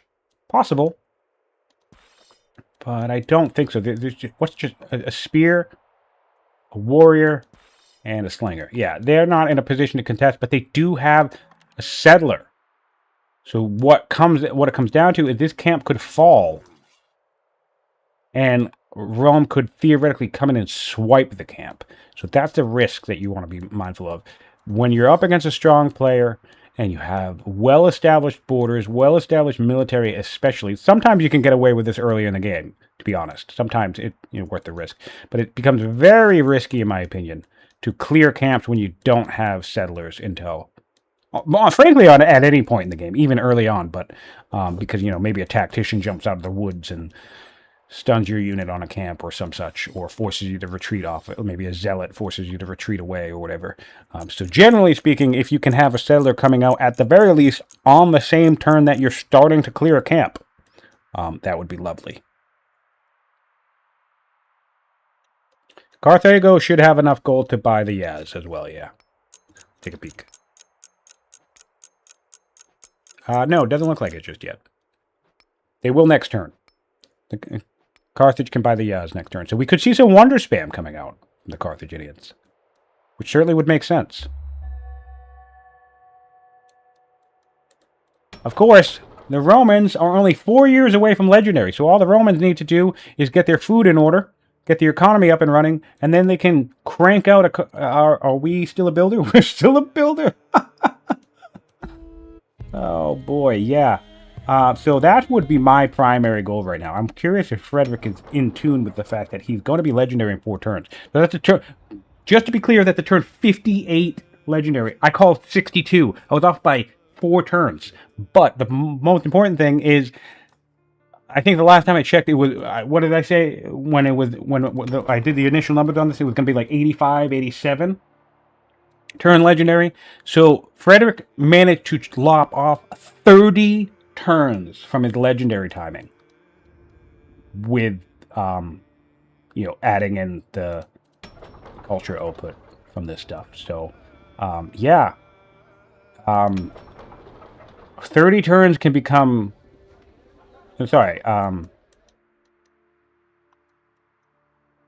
wait, no, that would have been 40 turns. 40 turns from the turn he was on, and he lopped off 30. Yeah. So 40 turns can become, what is that, 15? 15 turns very quickly, if you know what you're doing. Oh, man.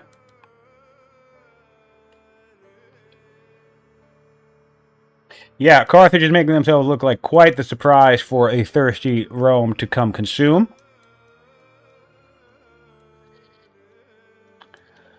Yes, so we will have the stone economy to build the Colosseum. The issue is the Colosseum takes, what is it, 600 food? It takes an absurd amount. Yeah, 600 food. So that's going to be an issue, and that goes back to what I was saying with food's the most expensive resource in the game right now. We could always sell stone for food if we make enough of it, and we could dump our metal as well. We are building more... how many workers are here? 2. We are building more farms. Like to really ramp that up.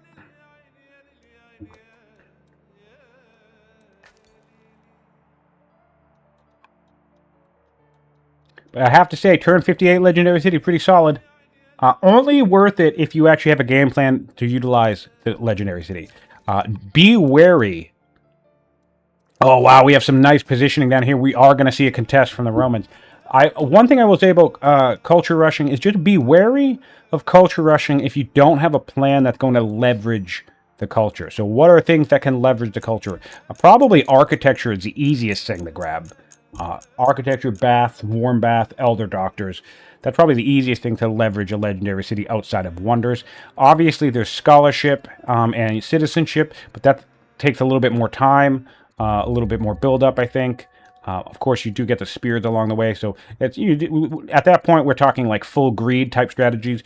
But then the other thing is wonders, clearly. Building lots of wonders.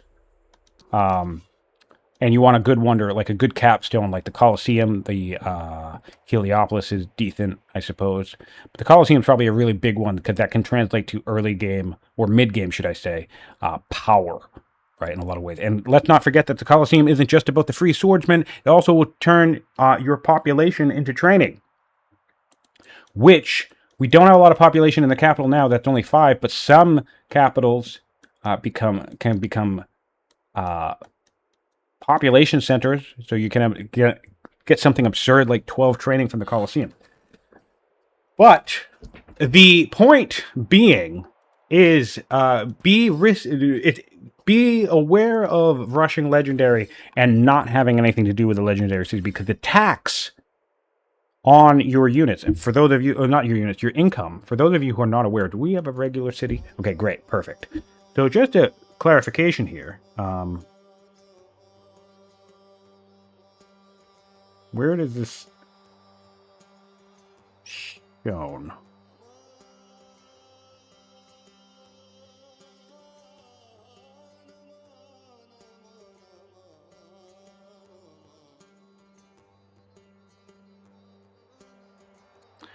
I know this is shown somewhere, but I can't see it.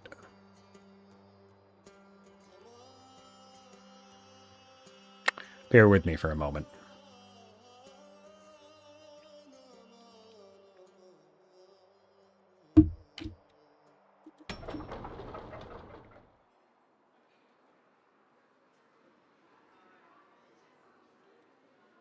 Okay, here we go. Culture level. That's what I'm looking for. Culture level. Where are we?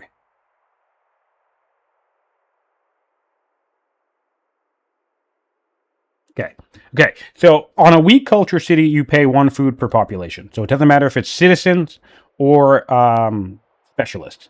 So every city that you have, for every population that you have, when you ramp up your population, it's going to cost you more and more food. 1 food is not a lot, but once you have a bunch of citizens in the empire, or a bunch of population in the empire, that can add up. But here's the thing. As you raise in culture level, for those of you unaware, the, let's do developing, the tax on your citizens becomes higher. So now it's not just 2 food, it's 2 food and 1 iron per population, right? 2 food and 1 iron per population. Then we jump up to strong, right? Strong is 3 food, 1 iron, and 1 stone per population. And the legendary cities, as wonderful as they are 4 food, 1 iron, 1 stone, and 1 wood per population in the city. So Russian culture is amazing. Having high culture, even high pop cities, is amazing. But you just need to make sure that you're also casually growing your economy to support this. And then in the particular case of legendary cities, there's really no point in rushing a legendary city if you're not getting something for it. So a key wonder, or you've brought in something like architecture or improvements that are going to get you nice can't speak English, per culture bonuses, because obviously those will scale better with a legendary city.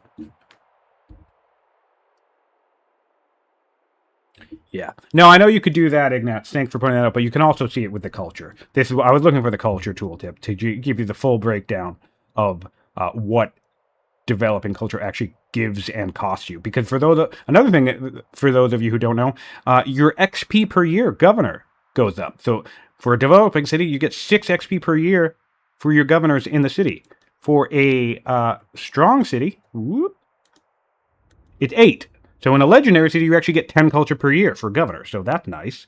But again, there's pros, cons, trade-offs to everything. So if you're really culture rushing, that can be something that can catch Greece off guard sometimes because they get culture so quickly. If you're really, really culture rushing, it can cause you can like end up in the mid game and realize, why does my economy suck a little bit? And the thing to miss is that you haven't really been growing your economy to match the general tax on your empire that kind of grows over time as you get better developed. Really nice mechanism, I actually think. I think this game does a really good job both with discontent gradually rising throughout the game in a way that you can't really stop it. It's like unavoidable. You can curtail it, slow it down, but you're never really going to just... You're always like, look at this capital. We have 3 discontent in this city, 3 discontent here. These are pretty good levels for turn 55, but I would not be surprised to see 5 discontent in a capital, or certainly 5 discontent in a different city. They're kind of unavoidable, and you manage discontent through opinion stuff. Speaking of which, politics in Carthage is fantastic. But I like all these little mechanics that make it so you need to manage your empire well as it grows and gets better. It helps curtail that crazy momentum spiral that is common in most 4X games. It's still common in this game. It's still possible. But I like that there are elements that you need to manage and think about. Legendary 2 is also more expensive. Yes, I believe Legendary 2 increases the food, and it might actually increase...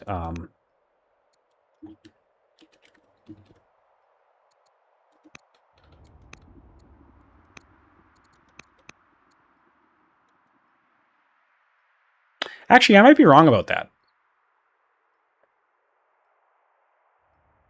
Yeah, I think I'm wrong about that. I think it does increase, because you can see here the victory points is specified that it increases, but the tax isn't specified that increases.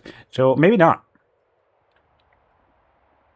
Which is cool to know. I'll have to check on that sometime. I'll get back to you if I remember it. If I remember to answer the question. Speaking of which, 28 of you in the chat. Thanks for hanging out. Thanks for chatting. And I hope everybody's having a great Saturday watching Old World. We're doing some decrees in Sulci now. More apprentice stuff. So really focusing on our scientific development, which feels risky to me because Rome is... I mean, Rome says we're similar, but we as Carthage, after that engagement, know that Rome is actually stronger than us. Like, if we look at the military score, we can intuit that they certainly have a little bit more power than we do. And if the Romans come down here and block in and kill this camel, in addition to all the investment that we're spending on these tribals, which seems like a distinct possibility if they decide to block off. Dude, oh, this is going to be nightmarish. There's only one vector of attack here. And the Romans are in range. They can stop this. Oh my god. Carthage just sent all this camel to its death. And in effect, is actually helping Rome clear these camps. 3 elephants in 2 turns, though, so that's nice. Maybe we can get some kind of weird flanking, and we'll get a interesting, unique, cheeky battle of the Zama Plain where the elephants show up just in time to rout a bunch of stuff. There is a spear in the region, but the Hestasis are still routable, as tough as they may be to kill by melee units. Yeah, I'm not 100% sure on the Legendary 2, guys. My instinct was yes, but I'm now thinking no. I know that when you have... what is it? like warlike, right? Or doctors. Anything that had a per culture bonus. So warlike is, training, one training per culture level. Doctors, they get a bonus of 2 science for every culture level, or whatever it is. I know that scales with legendary too.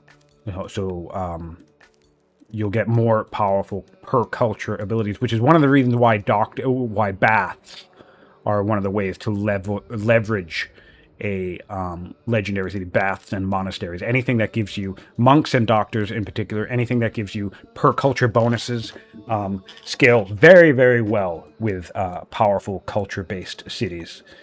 Because if the game does go long enough where those level up to level 2 or whatever, then yeah, you'll keep accruing those per culture bonuses. But I don't think that happens for upkeep.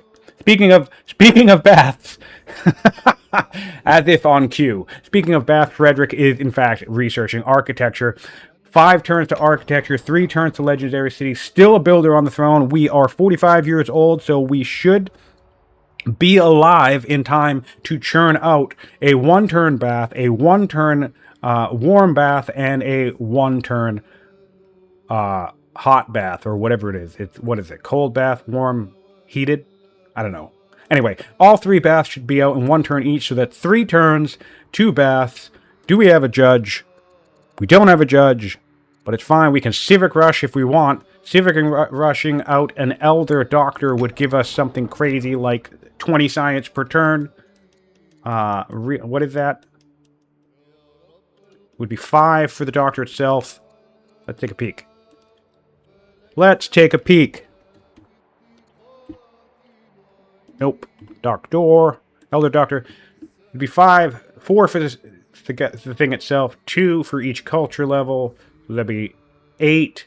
At least 12 science.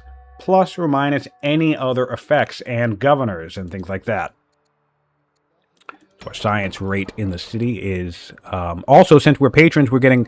This is another thing I like to point out about the advantageousness of the patron seat. Currently, our science rate is 19 per turn, and we have no penalty from discontent levels. If we hop on over to the Carthage side of the game, right, we are getting 23 science per turn, right? But a lot of that is from midwifery, right? And, or a decent amount is from midwifery and from a really nice governor. We got Confucius governing the city all the way from Asia. He came to visit the Carthaginians and decided to see what's up. But more importantly, it's not about which city has a higher amount at this moment. What I was trying to point out is that the patron's family seat will almost always eliminate this penalty. So one thing that you can conceptualize is that the patron's family seat in this context is worth plus 60 opinion, plus 15% science, and minus 15% maintenance. That's what we're gaining by having patrons as our capital right now. In addition to the fact that we're getting an additional 20% growth and an additional minus 20% maintenance. So, all total, this city is gaining, just by being patrons, 15% science, 20% growth, and minus 30% maintenance. That's pretty awesome.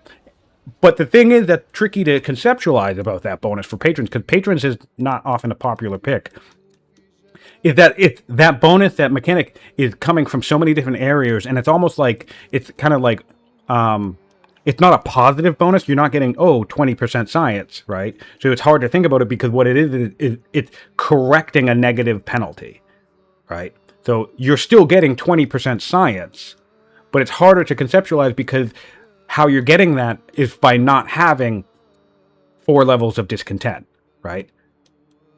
So that can be tricky, I think, for the average player, or certainly the less experienced player, to conceptualize. But it's a really good bonus. Patrons' capitals or patrons' seats in general are very, very strong.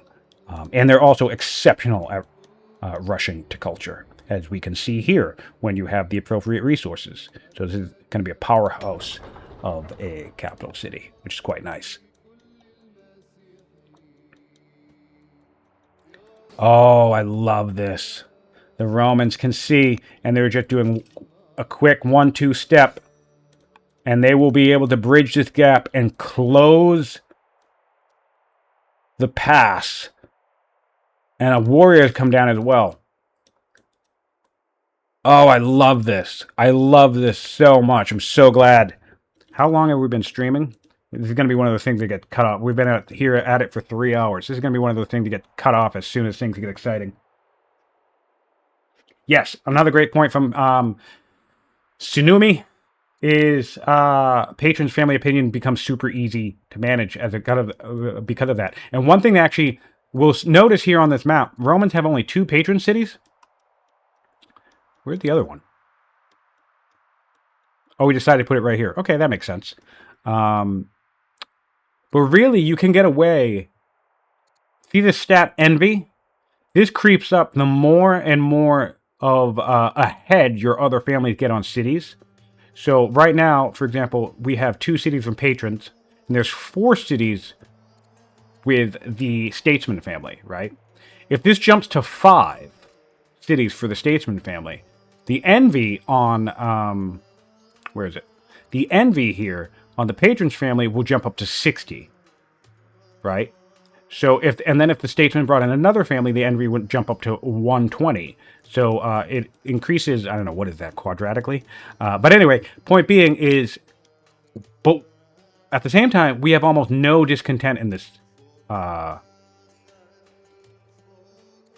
family. So what you can do, and another thing that's interesting about patrons is you can, what I like to call, deprioritize the family. And what I mean by that is, we always often try to, either keep our families even. So like if you have 6 cities, 2, 2, and 2, or maybe you try to spam a family. So with patrons, you have 6 cities, maybe you want 4 statesman cities, right? So you spam the statesman cities.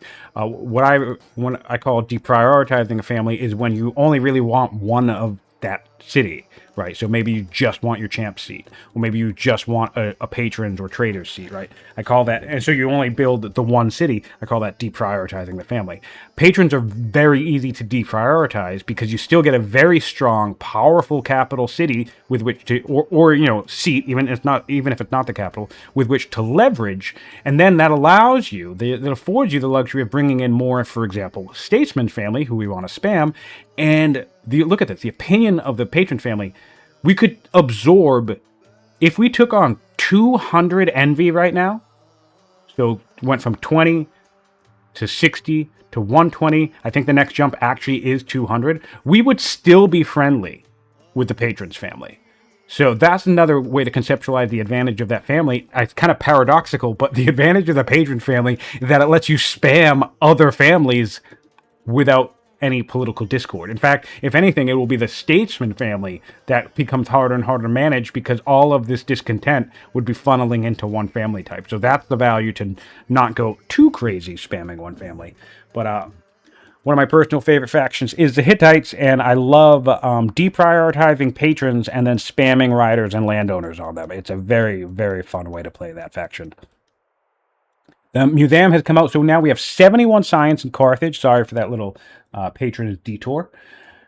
But still, Frederik is looking ahead here. The general pacing is trending towards Carthage, but overall science invested in the tree, they still have some catching up to do. Strongholds are finally coming out. Yes, love to see it. Would like to see some in the capital as well, but seeing them online in the rider seat is good too. Elephants are coming on just in time, and we could see my wish. We could see that the Romans assert their dominance, blocking off the Zama plain, just in time for elephants to zoom down here, panic the Hastati out of position, allowing more attack vectors into this region, and we could see a couple of Hastati go down.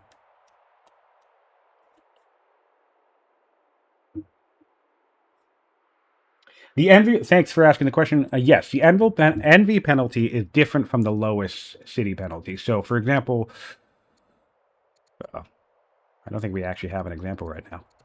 Could they share it? But yeah, fewest cities. Currently, the champions and the patrons share the fewest cities bonus, so or penalty. So if they're tied, it's typically 40. It's minus 40.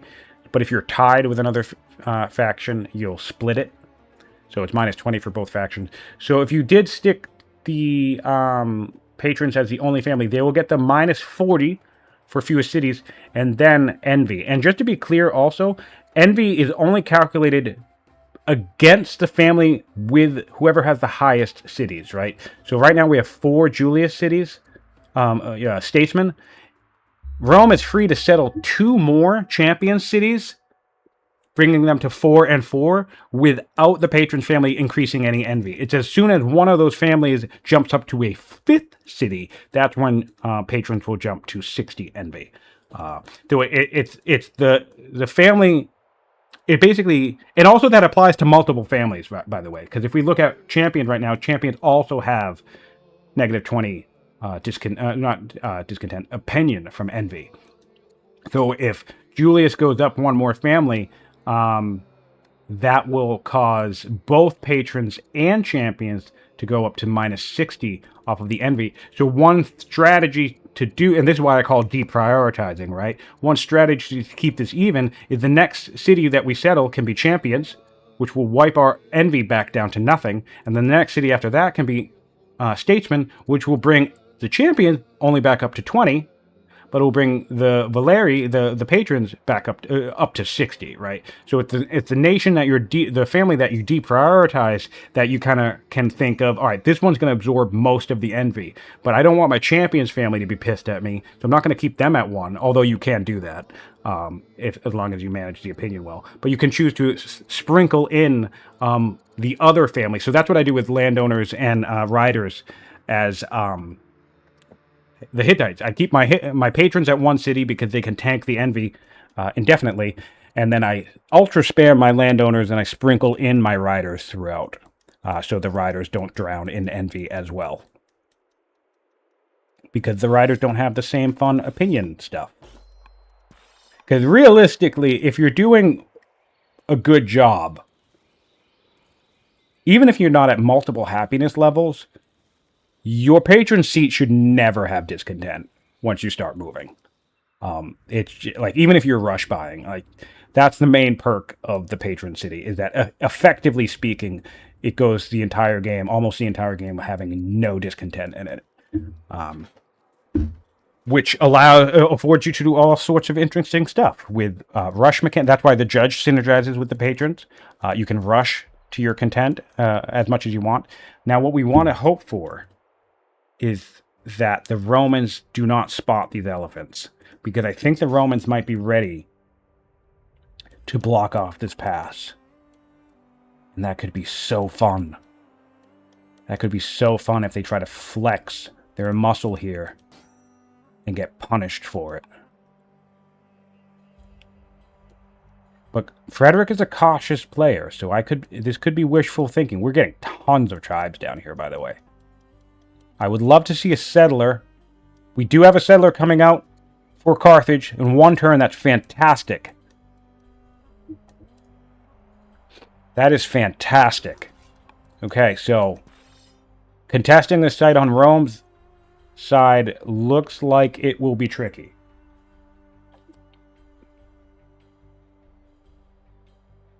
Oh my goodness. Gambler, that's a great point. The final battle between Hannibal and Scipio might have actually been at Zama. Which is funny, because Zama is all the way up here. The actual city itself. But Zama Plain is down here.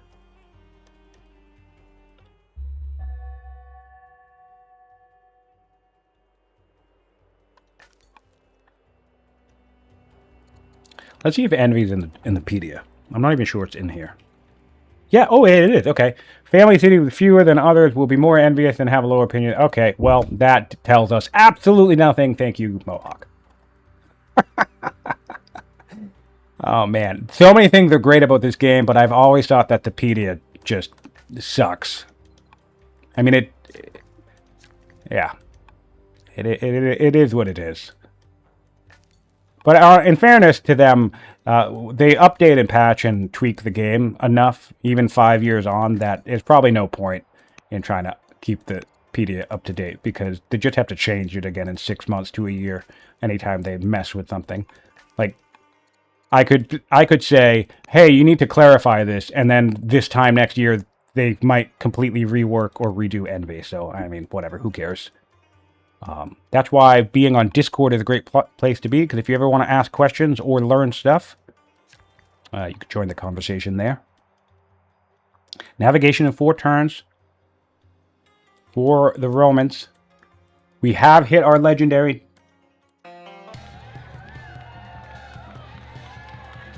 And I don't know what we got for an event.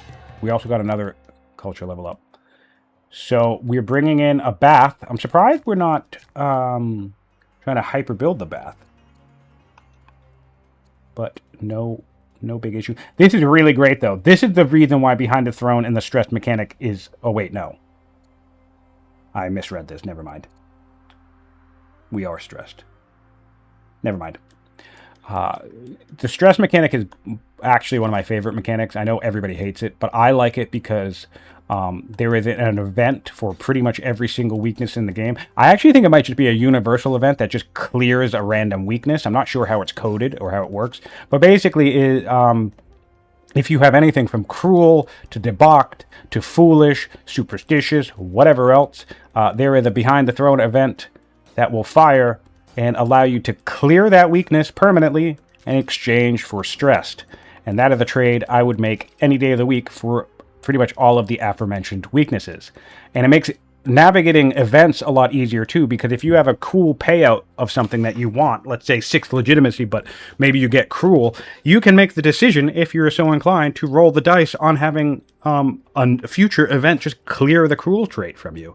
It's not guaranteed, it's not super reliable. Well, not it is actually reliable, but there's no way to guarantee it because it's still random chance. But they're reliable enough that I like to roll the dice on those. And I don't mind the RNG aspect of the game, so I like that there's that extra layer of... I know that there are events that can clear my clear my weaknesses. And but they're only a product of Behind the Throne.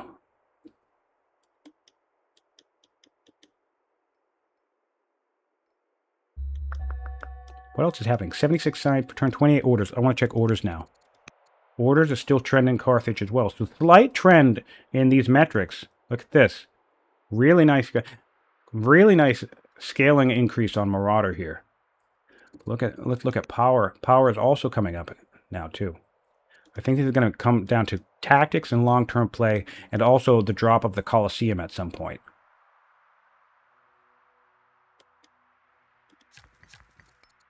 It would be 8,000 gold to purchase the Colosseum right now. By the way, it does look like Frederik is content to let his civics spill over for a bit extra science. Just surprised me a little bit. He could also be waiting to adopt engineer and start wonder spamming on his end of the woods. Engineering actually would make Colosseum significantly cheaper, which is great news. Settler coming down towards the south for Carthage. Catching this out in the open would be a nice grab for Rome as well. Politics in Carthage. We need everybody on the Zoro faith. We need to start seeing to some conversions. The trader's family could be easy to convert. And honestly, the rider's family could be pretty easy to convert as well.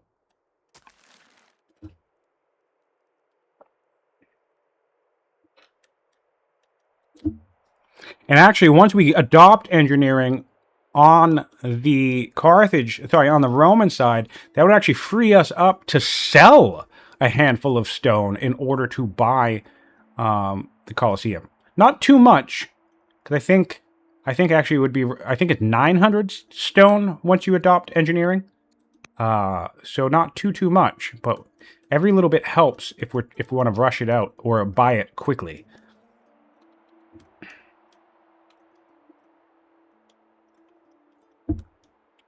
We actually have not adopted law yet, which actually makes sense. There's no real rush to adopt engineering until you're ready to build the thing, because why take the upkeep, right? I will very often get architecture and just sit on this law pairing until I'm ready to start wonder spamming, to be totally honest. No sense adopting it early unless you're going for a law timing situation, if you're not going to build the wonder right away, because then you're just getting taxed for no reason. It will be 450 food and... That's not correct. That's wrong. Yeah, it's 450 food and 900 stone. Yeah, which is a sizable discount when you think about it. And it's only 300 civics instead of 400 civics. So engineering is ridiculously strong for those of you who don't dabble with it, especially if you're going to be wonder spamming. It pays for itself very easily.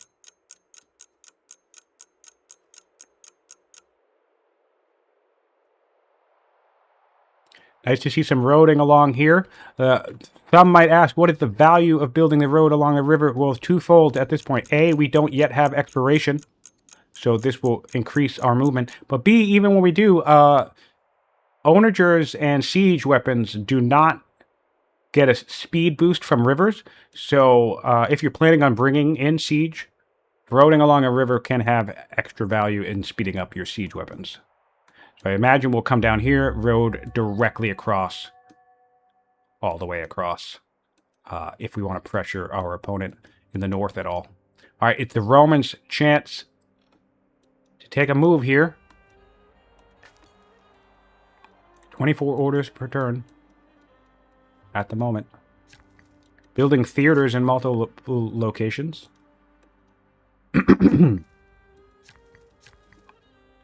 Yep, I like this. We're going around. What happens is we're doing this cascading worker thing, where basically it transforms every single farm you build into a 2-turn farm. Because what happens, I'll explain this. These guys are both going to be finished next turn, right? So they can both hop on this tile, which will create a 3-turn farm, right? Sorry. A farm is 3 turns, right? So they both hop on this tile and it creates a 2-turn farm. But on the next turn after that, when it has 1 turn left, you can actually move one of the workers off and start the next farm, which will initially say a 2-turn farm. A 3-turn farm. But as we just saw with this one, once the previous farm is finished, you move that worker onto the farm that we started last turn. I'm doing a terrible job explaining this, by the way. I'm so sorry. But anyway, long story short, by cascading workers like this, is you get all of your farms done in 2 turns. Because basically, if you started this, if you start a 3-turn farm and put a worker on top of it, bringing it down to 2 turns, and you leave both workers on there the next turn, you actually waste a worker turn by doing that. Because you don't need the second worker on there on the second turn. If that helps people understand it. Yes, you lose bridges if you don't have engineering. Engineering is necessary to do bridge crossings, and if you don't have it, your bridges miraculously get torn down. You need engineers in the Empire in order to maintain your bridges, basically. We are getting rhetoric now, so exploration could be on the docket. I have become quite fond of epics recently. And I think the other value of having the variety of maps that we've been able to play on in this tournament is that it has gotten us to explore the niche value of a variety of different things sprinkled throughout the tech tree. And one of those is epics. Like, this is actually a great map for epics. Because imagine if Rome had gotten epics early when they were coming down to clear these sites. You would be funneling culture up north by clearing down here. Ditto for if we expanded this way. Ignoring Carthage for a moment, this would be 1, 2, 3, 4, 5, 6, 7, 8, 9, 10, 11, 12, 13, 130, 140 culture down here. Which means a freshly settled city would basically immediately get developing culture as you expand. But you don't really get that from a lot of other maps types. All right, Carthage's turn. No progress We're just monitoring the situation with... I love this, though. Regardless of what Rome decides to do, I love that they're keeping themselves in a position to defend Aquila while also keeping themselves in a position to contest any potential developments down here.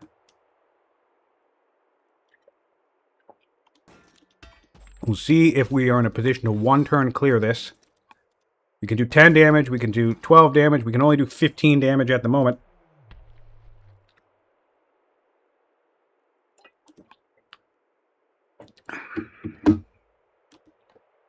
Combo in 5 turns. I like that as a grab for the Carthaginians. That'll be handy against the Roman unique unit. We're seeing a surprise. Maybe I'm wrong. Maybe I'm just not keeping up with enough tournament matches. But I think we're seeing a surprising lack of combo in this tournament. Archers are incredibly strong. And in fact, recently in a practice game, I went up against somebody who tried the very so classic Sage's comp bow slingshot. And for those of you unaware, basically what that means is that you get yourself trapping a mill drill on a Sage's nation.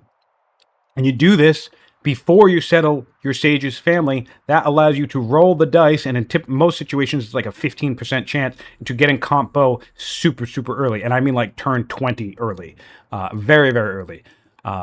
And it can be really handy, because then you can mass upgrade everything to early archers with some shopping or trader income, and send a free ballista across the map inside of like 30 turns. And depending on the size of the map and your access to your opponent, that can be really, really hard to deal with.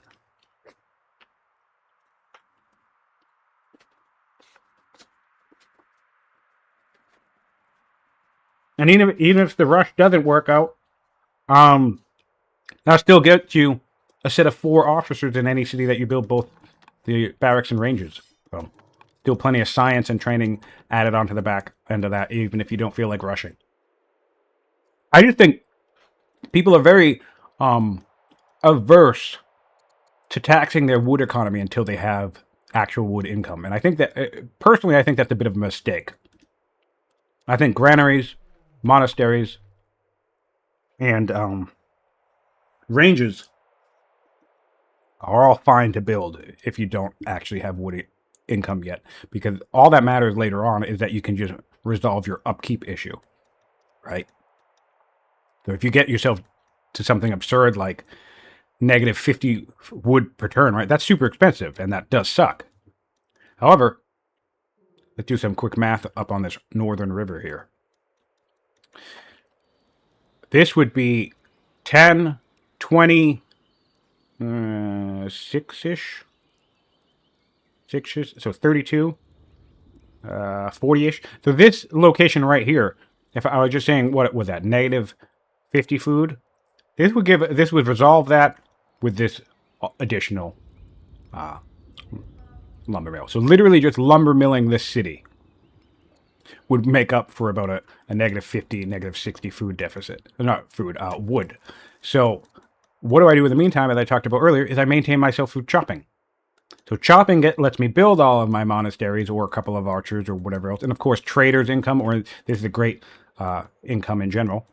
The income lets me go into debt with wood in the first half of the game. And then later in the back half, once I finally grab forestry, if I'm not prioritizing it early, I just write the ship on my upkeep and I'm back to square one. I have stable economy, but I already have something like 8 or 10 archers. I already have something like 6 ranges up and running, or 4 monasteries, or a shitload of granaries.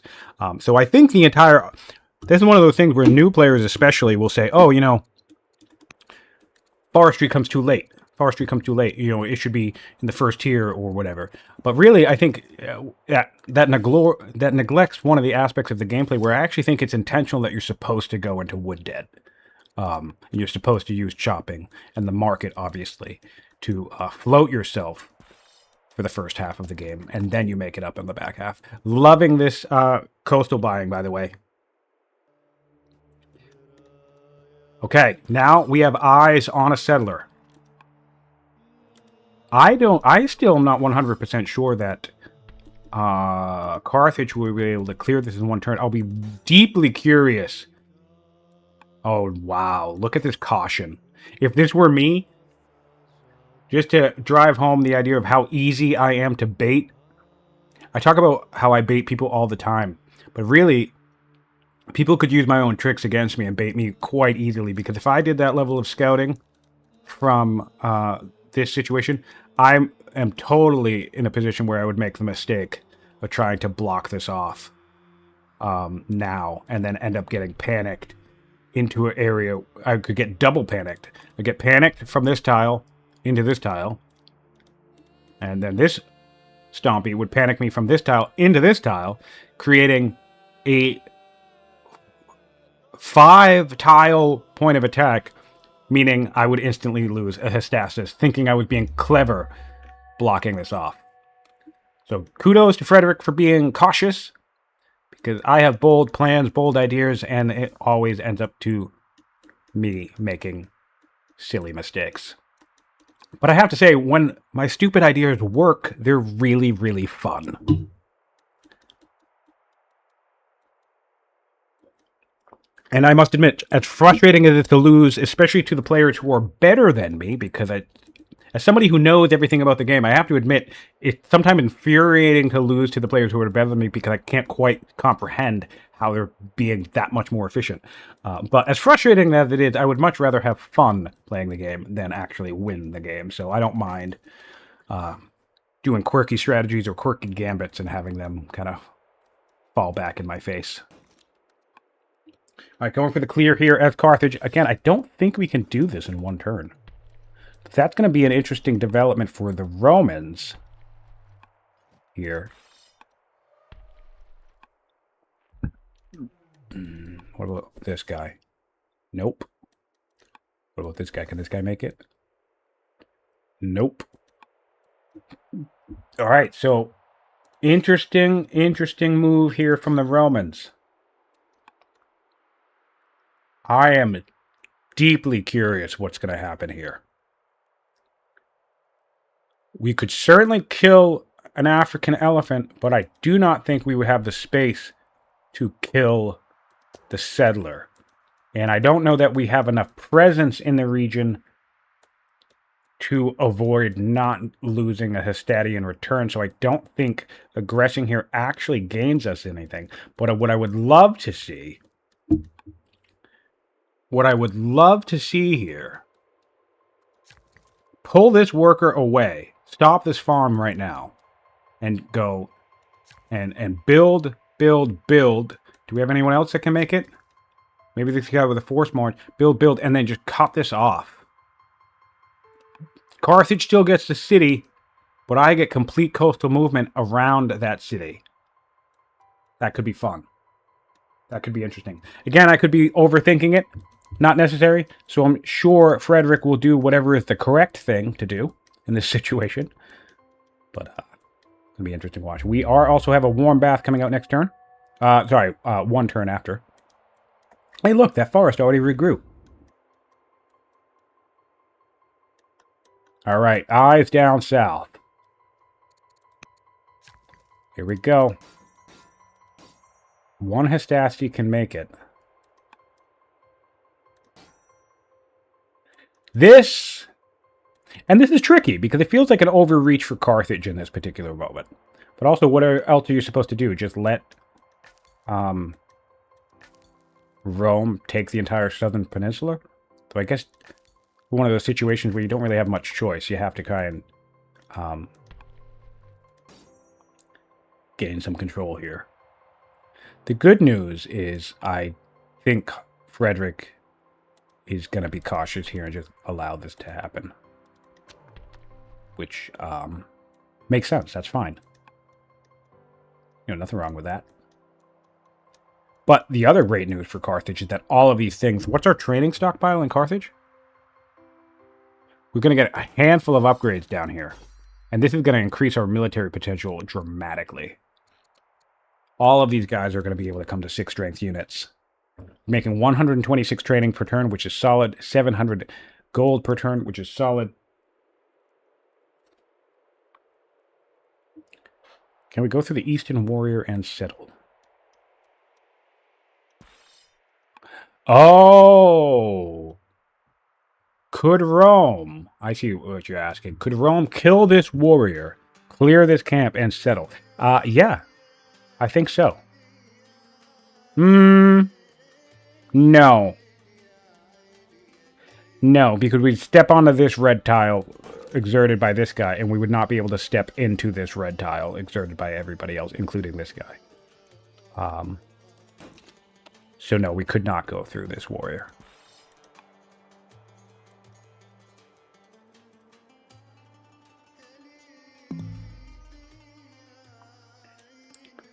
Let's see. This is looking like... Well, actually, no. This is a collapse that would happen if we were Rome. So let's take a peek back at Carthage and see what we're getting. We could technically still cut off this border. We could build to this location, and then go build around this way and cut off this border. Again, I don't really know what we get from that, but it would still be cool to see nonetheless.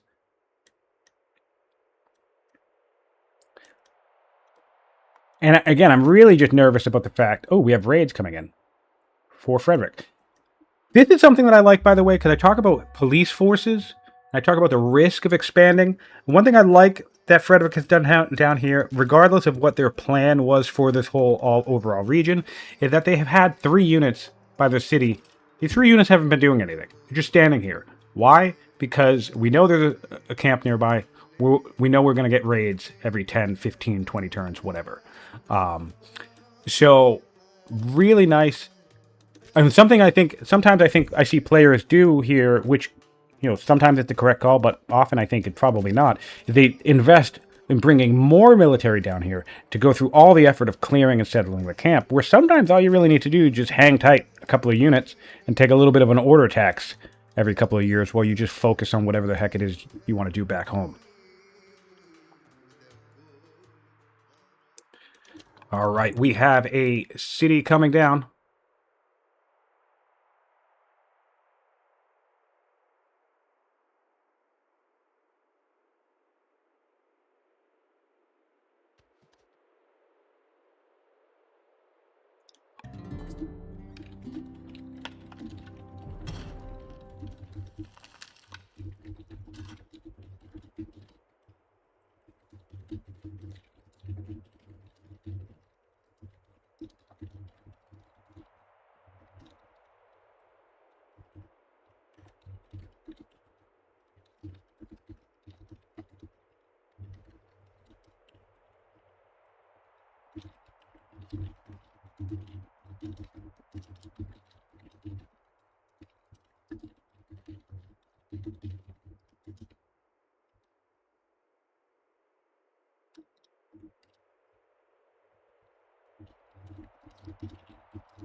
Sorry, forgive me. Do a little clicky-clack typing. I don't know if you guys heard that, but here we are. 22 of you still in the chat hanging out. We've been at this for a while.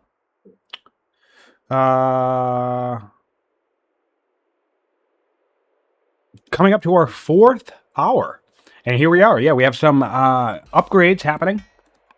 If anybody has some questions, by the way, I feel like sometimes I get on my like strategic or overall game rambles, which I think is fine. I like to do that. I know players appreciate my overall insight or perspective to the game, but sometimes I think I lose sight of the game itself and some of the strengths of the other casters, that they're better at kind of like narrating what's actually happening in the moment.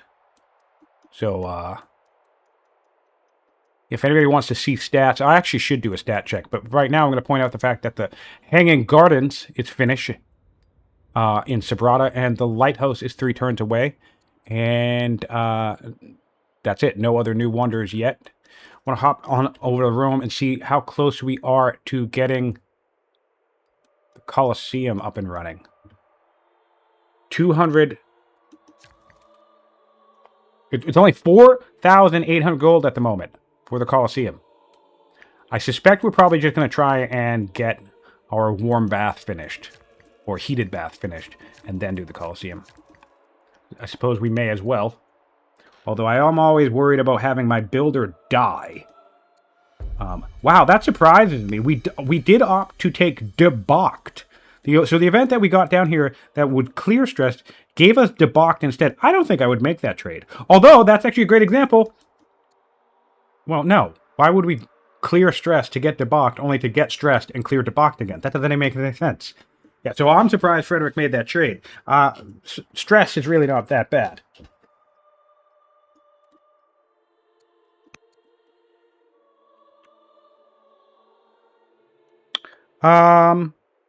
Oh, you're saying back here? I don't think this is greedy. I think he's looking at the wrong way. I agree. If you're saying that we should have founded the city here, I agree, because that's easily more defensible. But I think Marauder probably makes the understandable but ultimately incorrect assessment in the situation and saying that they want to be as far away from Rome as possible. So they went a little further south. But the issue that we're actually going to come into play here is now we're actually going to lose this coastal connection, which will fully allow Rome to cut this off entirely, which would suck. But it doesn't look like Rome's on the way to doing that. Although we are going to have such beauty. This, by the way, is builder shenanigans. This build urban, for those of you who are not well-versed in this particular tactic, but you just build urbans along the coasts, and it is effectively a way to tile buy as much as you want. Now, this is actually just a side story for a brief moment, or a side point. This is one of the reasons why I love hardwood forest and I love the wetlands script, is because they are so inundated with marshlands along their coasts that it makes this shenanigans impossible. I definitely think it's a cool strategy and a neat trick, but I hate when it becomes a standard thing to do on pretty much any map. So I appreciate the landlocked maps where you can't really do this all that well, and I appreciate wetlands and hardwood forest and maps that have a little bit more of a marsh profile, so you can't just seamlessly collapse these coasts using nothing but builder nonsense. So like here's a great example. We build it all the way up to here, but we can't really bridge this gap with the builder, and that feels nice to me as a kind of like corrective measure against this crazy shenanigan. Gambler, you think he should have settled on the elephant? Ah, interesting. I probably would have settled back here. But I guess that opens up to coastal attacks, although I feel like getting a naval invasion from the Romans on this particular game would feel like a massive surprise, given the state of the map that we have. Like, this would be a long journey. But that would be cool to see. All right, so let's do a stat recap on turn 66. Turn 62. I'm not even speaking English anymore, guys. I don't know what happened to me. Technology is discovered.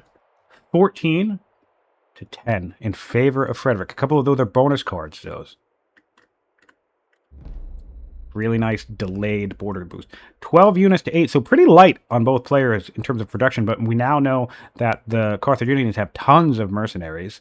Let's look at the mercenaries. 12 mercenaries bought by Carthage. 2 of them are already dead, though. So 10. 16 to 16, really nice keeping up here from both players. A special shout out to Marauder as well, because he tends to be more aggressive, and Frederik is just pretty good at the game. So I think Marauder's playing a solid game here.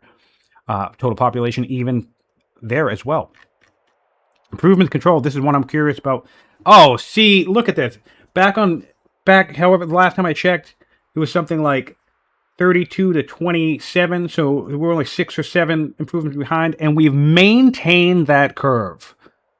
So really strong kudos here for Marauder, once again as well, because despite his botched attack attempt early on, and wasting orders here and there, and some inefficient moves, he's still keeping up in improvements, which is really something quite nice.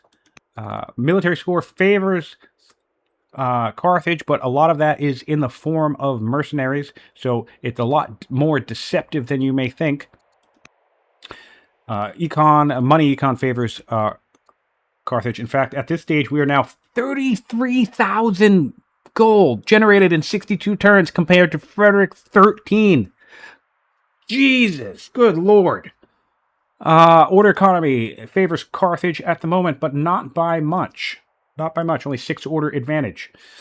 I don't think Frederik has... Frederik just got serfdom? Yeah. Okay. And has adopted engineering, so we have... Oh, we're going in where... This is silly. This is a lack of poor scouting. This is poor scouting, I think. This is poor scouting. We moved our scout, in I didn't see it happen because I was going over stats, but we moved our guy here. We saw the worker. We came up to kill the worker, and the moving of this guy to kill the worker has revealed that there are units in the region, and so this guy's just going to get wrecked. So that's unfortunate. And that might even force a battle that we're not ready and interested in starting. So very curious to see what's going to happen there.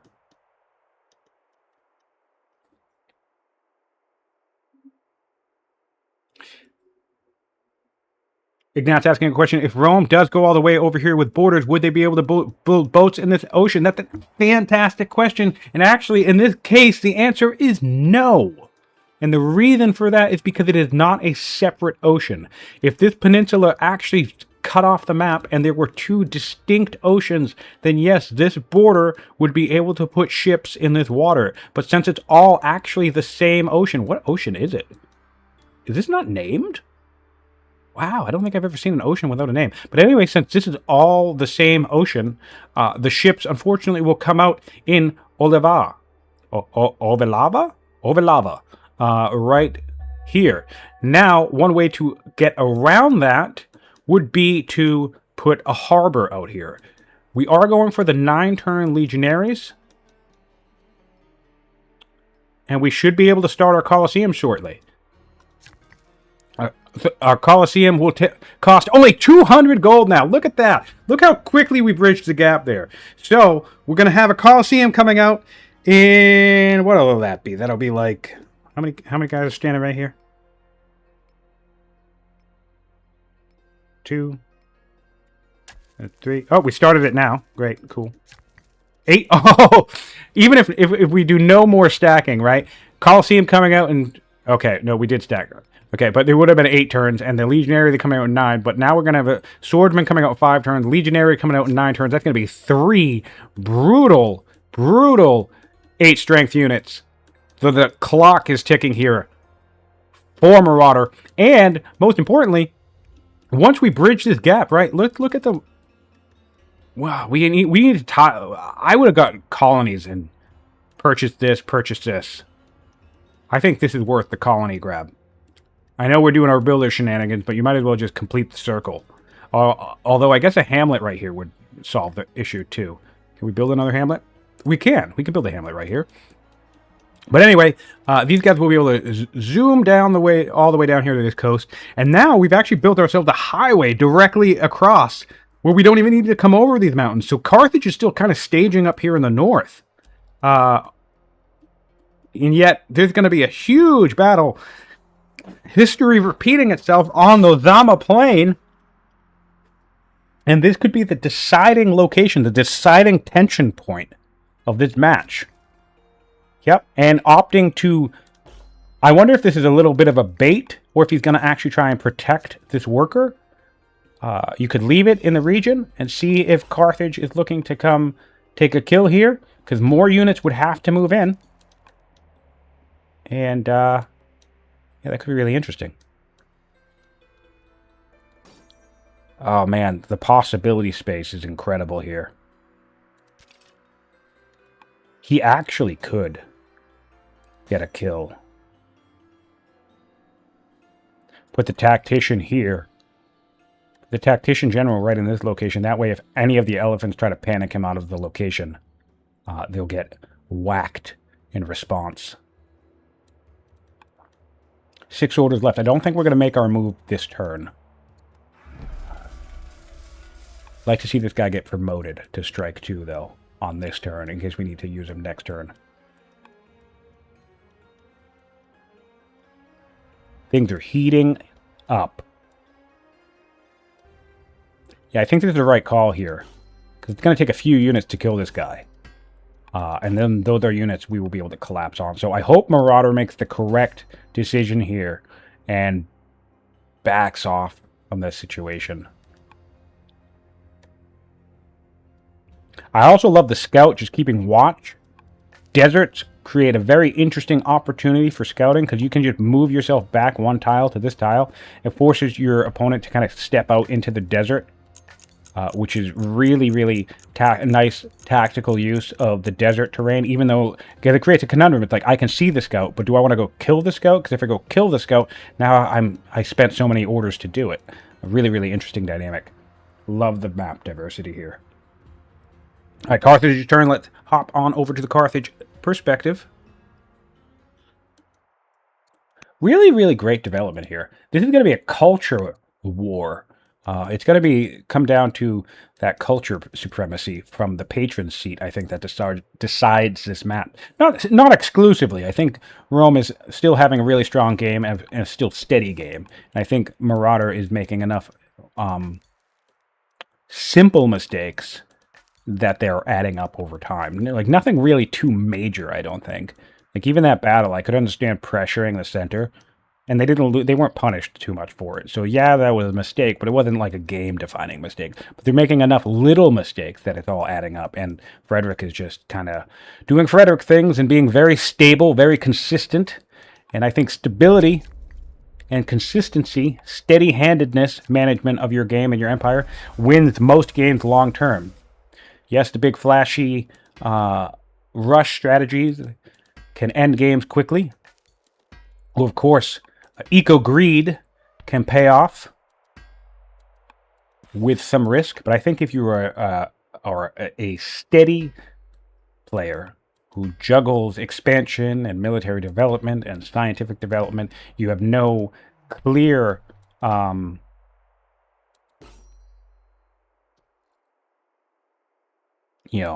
superior thing that you're being ultimately dominant on. I actually think you can still have a stronger game long term by being by having a diverse sense of control on everything.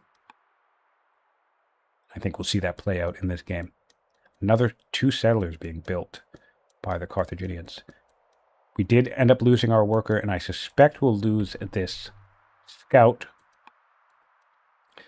Certainly good that Carthage went about killing it this way. That I suppose I didn't factor in the ranged element. This is certainly a lot safer. Because now the Romans can't jump across this little bay here.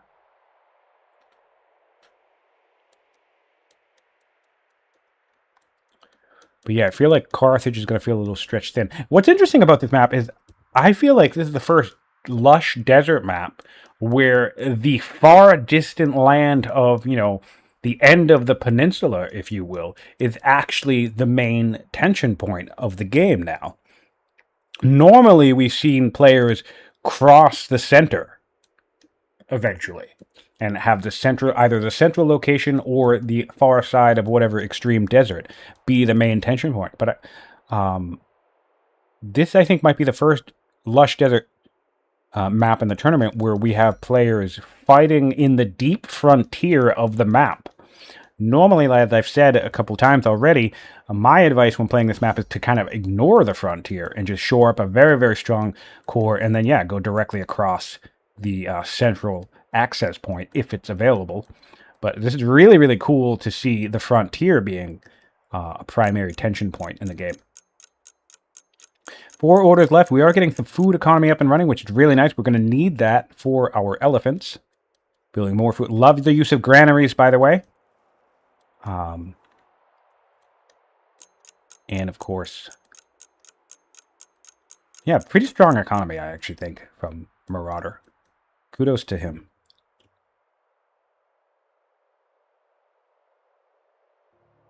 They actually both have the exact same amount of food, both 83 food per turn. 26 to 42 metal. 139 stone to 131. So almost the exact same economy between both players. And then Carthage has a gold advantage. And Carthage still has a science advantage as well. Still, though, after all this time, has not actually eclipsed their opponent in terms of overall science invested in the tech tree. Despite having quite a lead for a while, or at least a decent lead for a while, they have not bridged that gap just yet, which is quite something to see. Some of that science is going to come from things like events, which are just, random luck-based, and some of that science is going to come from events that were targeted, like trying to harvest olives or fish or things that we know reliably give us science events.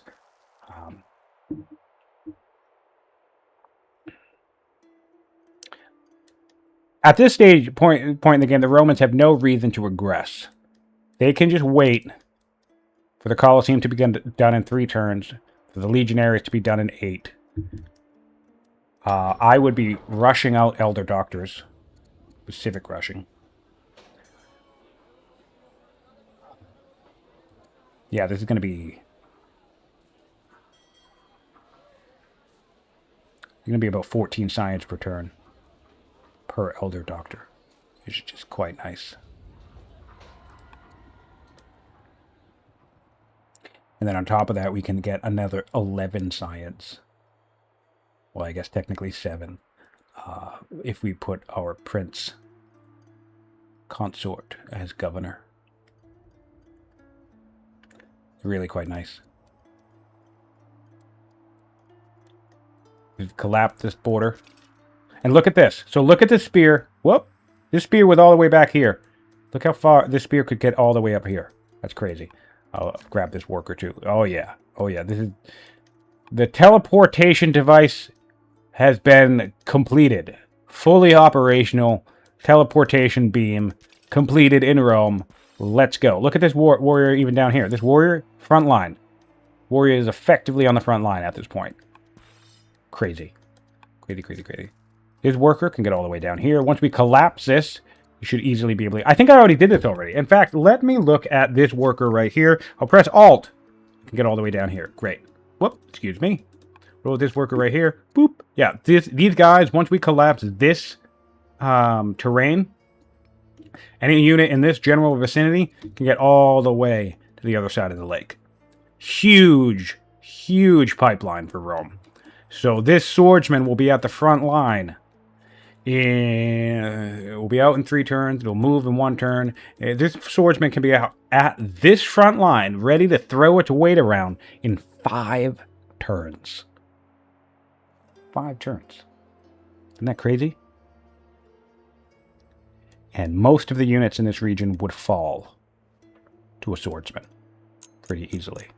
Of course, I think there is enough stuff in the region that could also conversely kill the swordsman if you don't do a good job protecting it.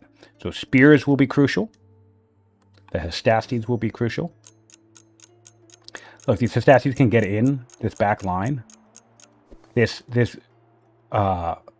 terrain on the other side of the lake, crucial. This is one of the things that I think... ooh, Ballista. Have to say, though, I have to say, no possible better time for the free Ballista to show up in your game than your opponent, than you getting the notification that your builder opponent has just begun the Colosseum. Because this will still do about, I think, 10-ish? 8, 9, 10-ish damage to a swordsman? Oh my good lord! You're kidding me. Please do not discard the bonus Ballista.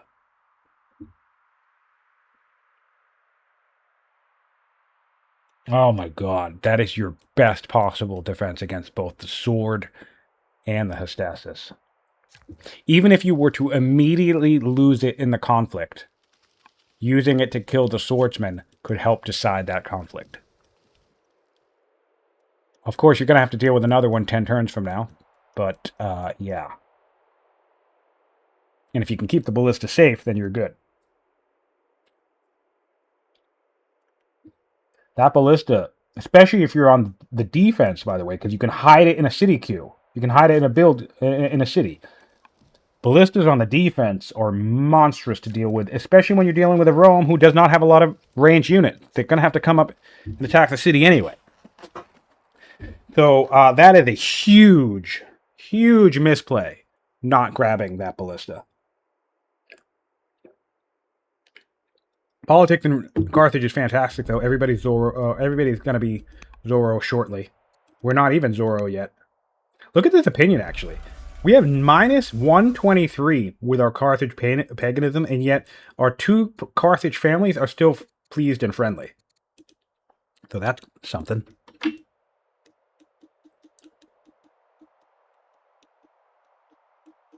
We've completed our road network from the capital to Zama. We're building some African elephants up north.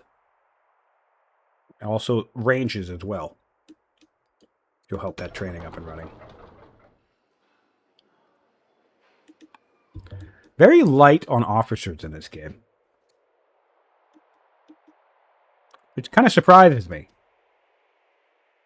I'm not really particularly aware of how often or how much Marauder builds officers and or barracks, but considering his playstyle, I suppose I would have assumed he would have had a lot more built by now.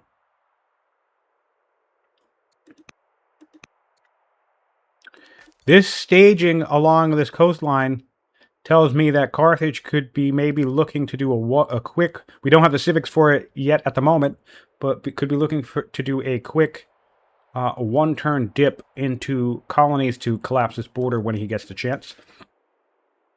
Now, one thing that Rome still needs to be mindful of is that there is a tactician on the throne. So we would need to put our builder on the swordsman if we want to keep it safe.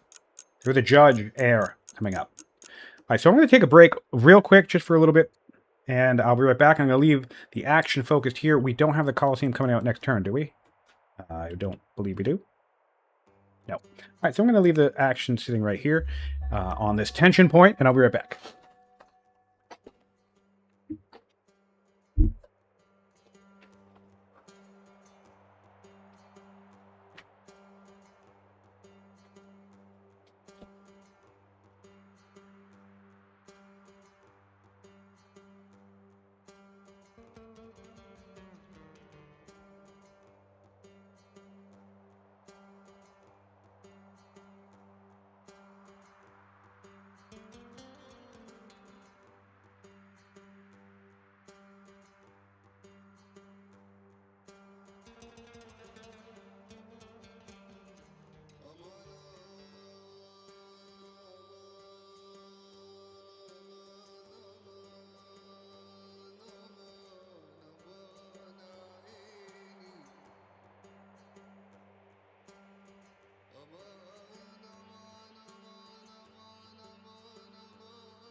All right, and we're back. It looks like we see some generals and promotions hitting Rome. Roman troops. Definitely looks like we're doing a bit of preparation. Ah, man, yeah, I really think, especially after the clearing of this site, I have no idea where these raiders are going. I mean, obviously they're going to Frederik, but I think they're choosing a particularly interesting pathing here. I think they're going the long way around. Wouldn't it be even weirder and funnier if they hopped into the ocean and literally just started going towards Rome? I mean, I'd be okay with that, because that would probably take the rest of the game for them to get there. Normally they raid the closest city, so I wonder what's up with this pathing. That's kind of funny. But yeah, I think this could be decided, especially, this is quite a marathon session, and no complaints from me. 4 hours and 20 minutes, and it's entirely possible if they play for at least one more hour, this could get decided this very session.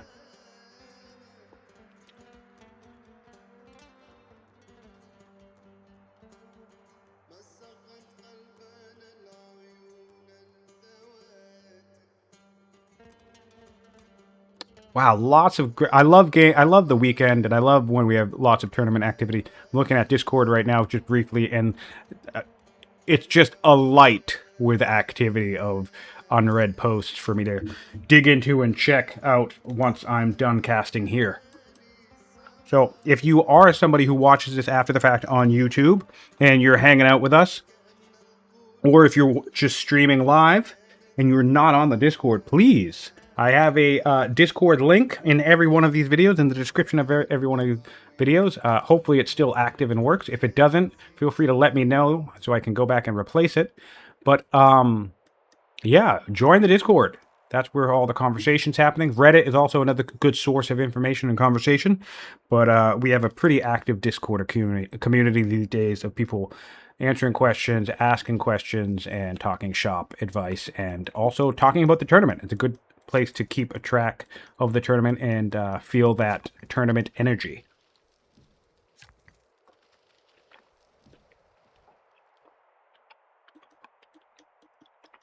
Doing a little chop and spree up in northern Carthage. Love to see it. I'd love to go out and chop all this as well. Denies it from Rome should Rome take this city. Oh, we got my favorite event. One of them. It's bad enough, excuse me. It's bad enough to build walls if you feel like you have to, but there's a pretty reliable event that's triggered by building walls that gets you a moat. And man, does that make it worth it. Does that feel so good when you finish a wall and you get a moat as a reward for it. Because, I mean, walls are one thing, but look at this. A moat is something else entirely. So yeah, rolling the dice on that moat is another reason that it can occasionally make sense to try and build a wall in a core location, because if nothing else, you end up with a wall, and that's fine. But if you get really lucky, you end up with a moat, and that's amazing.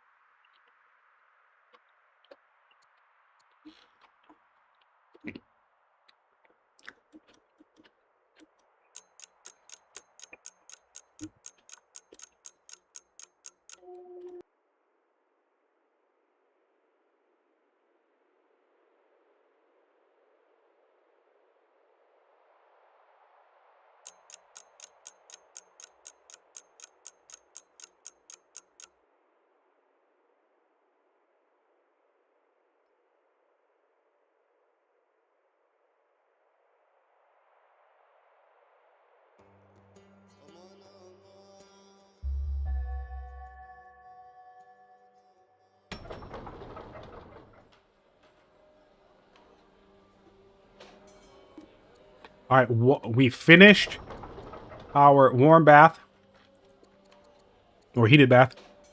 Again, another 12 science and 5.6 growth. I'd really love to see Frederik queue this up and just rush it. Well, we have a judge. We can gold rush it, too. Both are great. I really wouldn't care. Also, we now have a schemer on the throne, which is really nice. Our scout.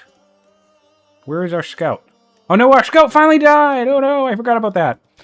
We had a very long-lived, nearly dead scout for most of the game, and he did finally actually die, which is a bit unfortunate. Look at all this training we have, by the way. Ugh, gross.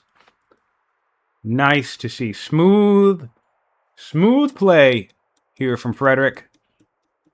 He was sitting at 2,000 civics for a while. He was sitting at 2,000. He's sitting at 2,000 training currently. And he did slot in the judge.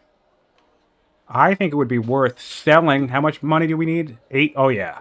I'd sell a little bit of stone here to rush by this doctor immediately. That's so worth it.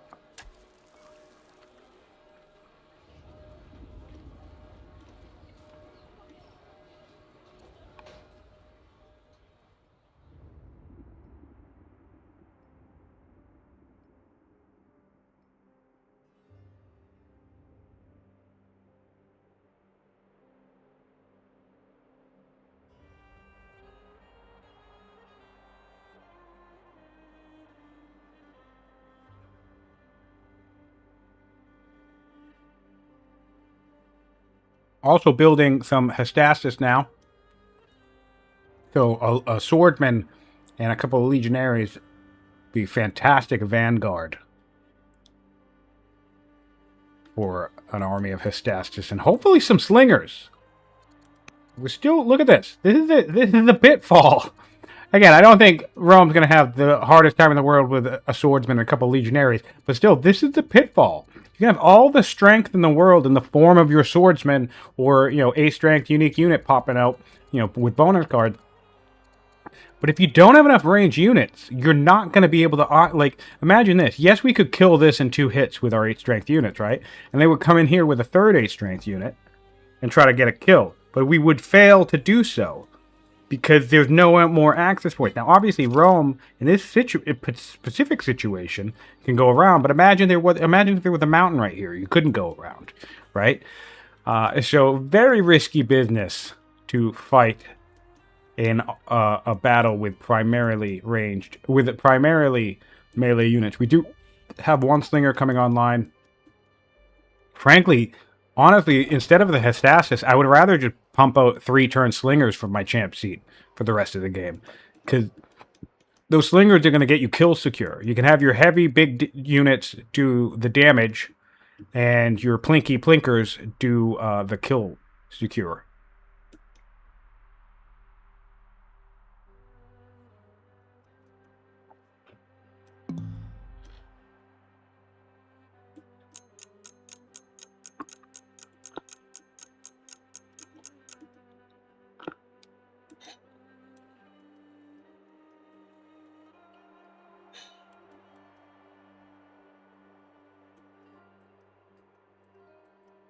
Right, back to Carthage.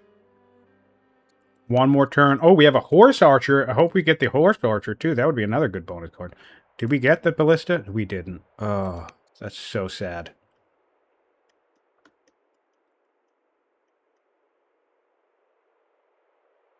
Oh, and we do have a scout. We do have a Roman scout. A Roman scout has made it to the front lines. Good. We have one laying around. That's nice to see. And now this schemer scout. Whoop! Carthaginian scout moving forward. Gonna need to make a call here. Do we want more information? Because if we take more information, we will probably lose the scout unless we spend more orders. We can retreat now. Yep, we're headed back.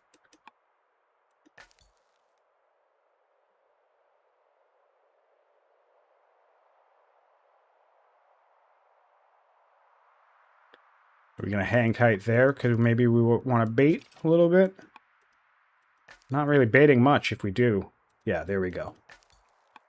Kind of funny that these guys are right next to each other. Exchanging goods and information. Wow, we actually are settling this city. Okay. Okay. Who will the Vandals raid now? The Vandals actually... So this is going to be... This site is actually going to be good news for Rome, because that will alleviate raiding pressure from Rome now. Because this remaining Vandal site, if not cleared, will continue to raid Carthage for the rest of the game, which would allow Rome to destroy this army and then keep going north to the core, completely ignoring these cities because they're really not going to do much, right? And they would just shield Rome from any potential hassle of raiders coming this way. So that's fun.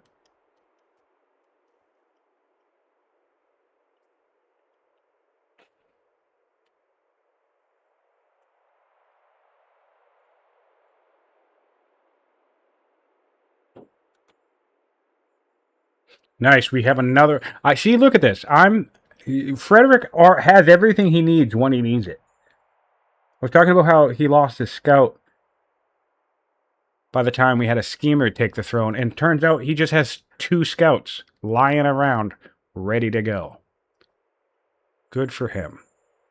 Good for him.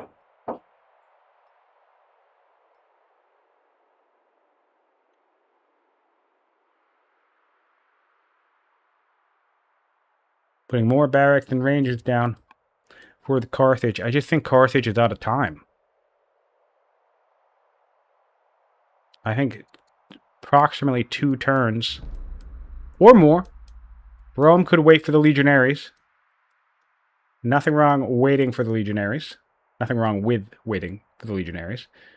But I also think he has plenty to make a solid play here. His camel is going to go down pretty easily with these spears. So I think he has plenty to make a solid play here. Just with the swordsman when it shows up. Let's check out the political situation in Rome. Marauder's about to run out of time. There's a lot of orders on the clock. That's fine. He can still do worker turns.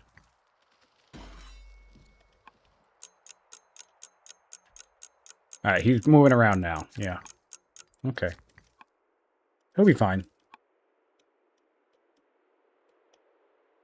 Oh, we have the Yaz under construction as well, so that is yet... Oh, we have... Nope. Nope, I thought there was another one as well. Alright, so the Yaz is now under construction. Interesting spot for it. That seems a bit risky. I like to try and keep my wonders as far away from the front line as possible. Alright, here we go. Oh! I forgot about that. We just got a slinger, and we don't get that final tick off. So, okay, well, that's fine, because now the Legionnaires...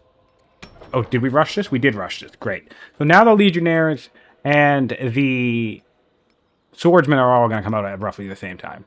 Because our builder died, so we lost our ability to stack. Which, hey, that's alright. We still shaved off a bunch of turns. So that's not too bad. Going around to get our food economy back up. We did build a hamlet here, as suggested, so that's nice. We're fully locked in. And look, so this is where our infantry units will come out from now on the Champions family. Which, by the way, I love putting the Shrine of Bologna right on the coast. That gets us right set up for our coastal highway. Right? And then look how far we can get. Direct pipeline from champion seat to front line. Logistically speaking, this is just over. Look how insane this is. You're full... Imagine this. You're full... I mean, it's not... I guess we don't have barracks or whatever, but just imagine this in concept anyway. You could get your fully developed champion seat. And again, to be clear, this could be way better developed. But that also has the potential to launch units directly into the front line as soon as they're built. That is just nuts, man. That is wild. This is quite the highway. And if Olivara wanted to get in on the fun, you could put your barracks over here. Get yourself set up and start building barracks right up here. So then any unit that comes out of Ovalava would teleport about 20 tiles as well. What is this, 15? Give or take? 15 tiles? That's always fun. So a little bit delay before we see any further action. More time for the Romans to build up. But yeah, I think turn 70-ish is going to crash a hammer down. And this is the issue with Carthage's expansion down here. Carthage now has positioned themselves where they are now staged and trying to defend this garbage city that does absolutely nothing for them. This city sucks. It was settled like 10 turns ago. It has barely any development in it. It's not providing anything to the Empire. And yet the entirety of the Carthaginian army is poised to try and defend this garbage city. And yet if the Romans defeat the Carthaginian military on the plain of Zama, the entirety of Carthage will be wide open. And that will basically lead to a concession. Just because of expanding to a city that you don't need. I understand it proposes an interesting question, because again, as talked about earlier, what do you do? Just let Rome take the entire map? I don't know, maybe. If you're really focused on, like, look, our science is still higher. I don't know how we haven't bridged the gap yet. Frederik has maintained being about 200 science ahead of Rome this entire time, despite since turn 39, Carthage has been ahead on some level of science the entire time. Yeah, look at that. That doesn't even make any sense. It's not like Frederik had an amazing lead on turn 39 either. They were neck and neck. In fact, Carthage had the lead. This is some wacky stuff here. Crazy, crazy. But they both have very similar science rates. Yeah, I think this is a mistake, though, from Carthage. I think Carthage is setting them through... Oh, good lord. Good lord. Carthage is picking a fight that they were going to lose. Here's some of that aggression from Marauder coming in. And again, I think these players have the ability to throw off some of the more experienced players. If you catch them unprepared and unawares, high levels of aggression can be difficult to deal with. But the issue that you face is that actually catching these players off their guard is the challenging part. And Rome is most certainly not off their guard in this moment. They are completely capable. We basically just threw away 2 archers. And I'm not particularly sure why we've chosen to do that. But also, what's interesting about this too is Rome can just sit here and chill. Rome can heal these 2 units and doesn't have to respond just yet. Can continue to wait for their advantage.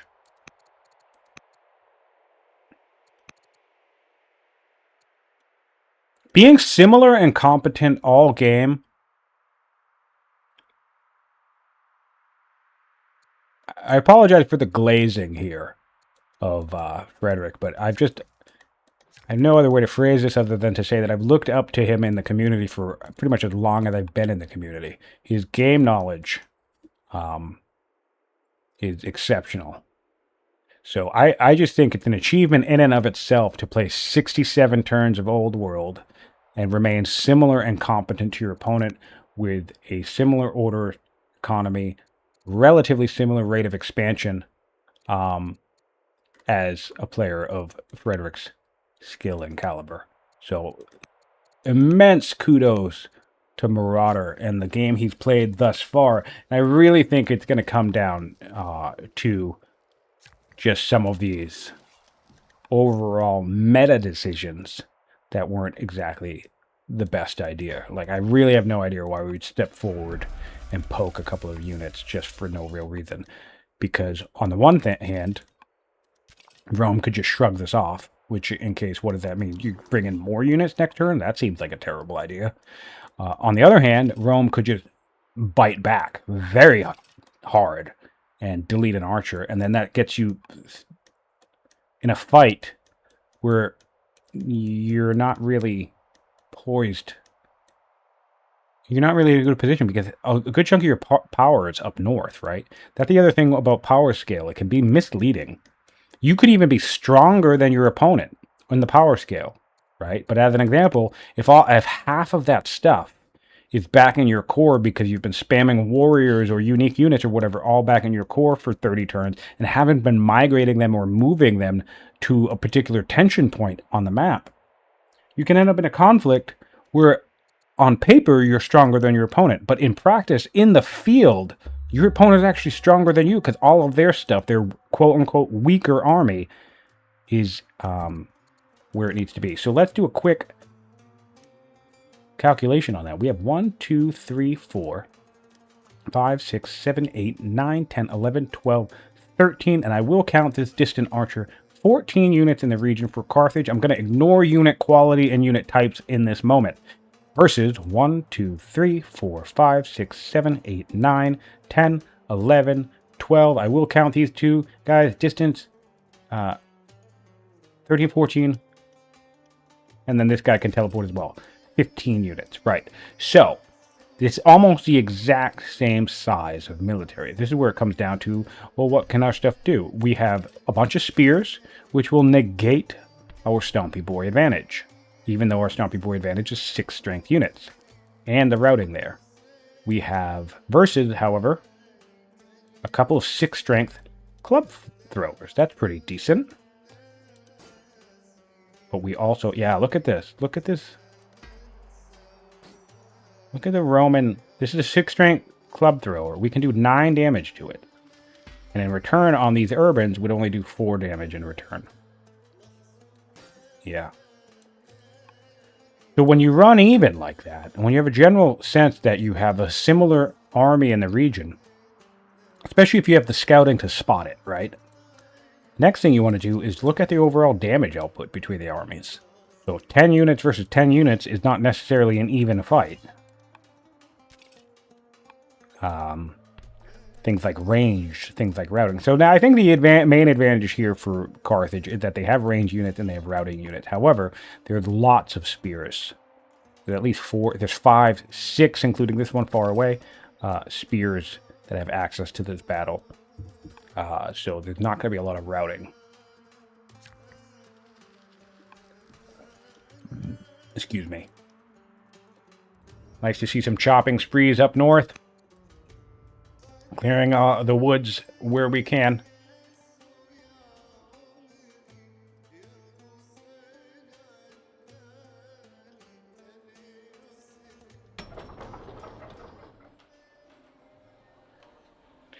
Now have 51 science coming out of the Roman capital compared to 31 science coming out of Carthago.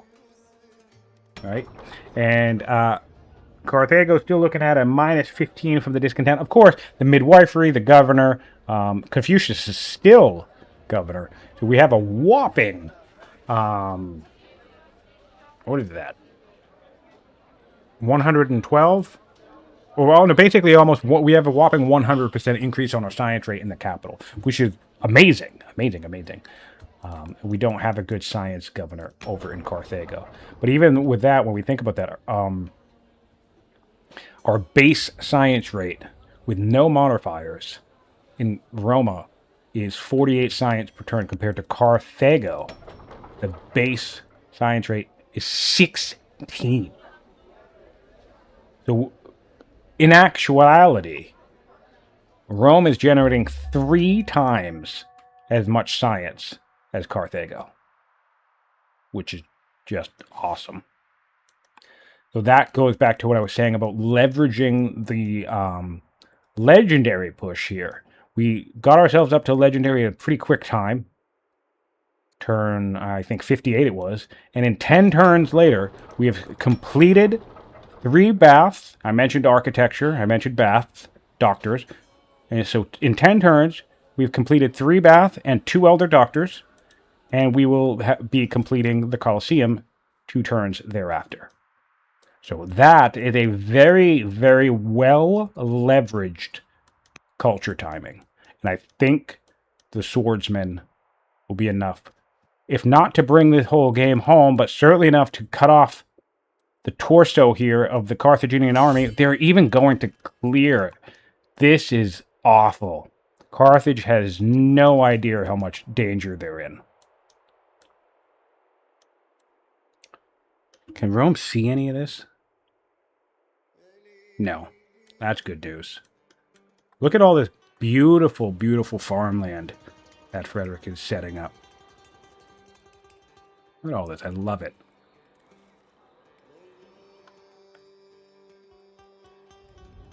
Lots of great farmland coming up. Really going to ramp up that food economy.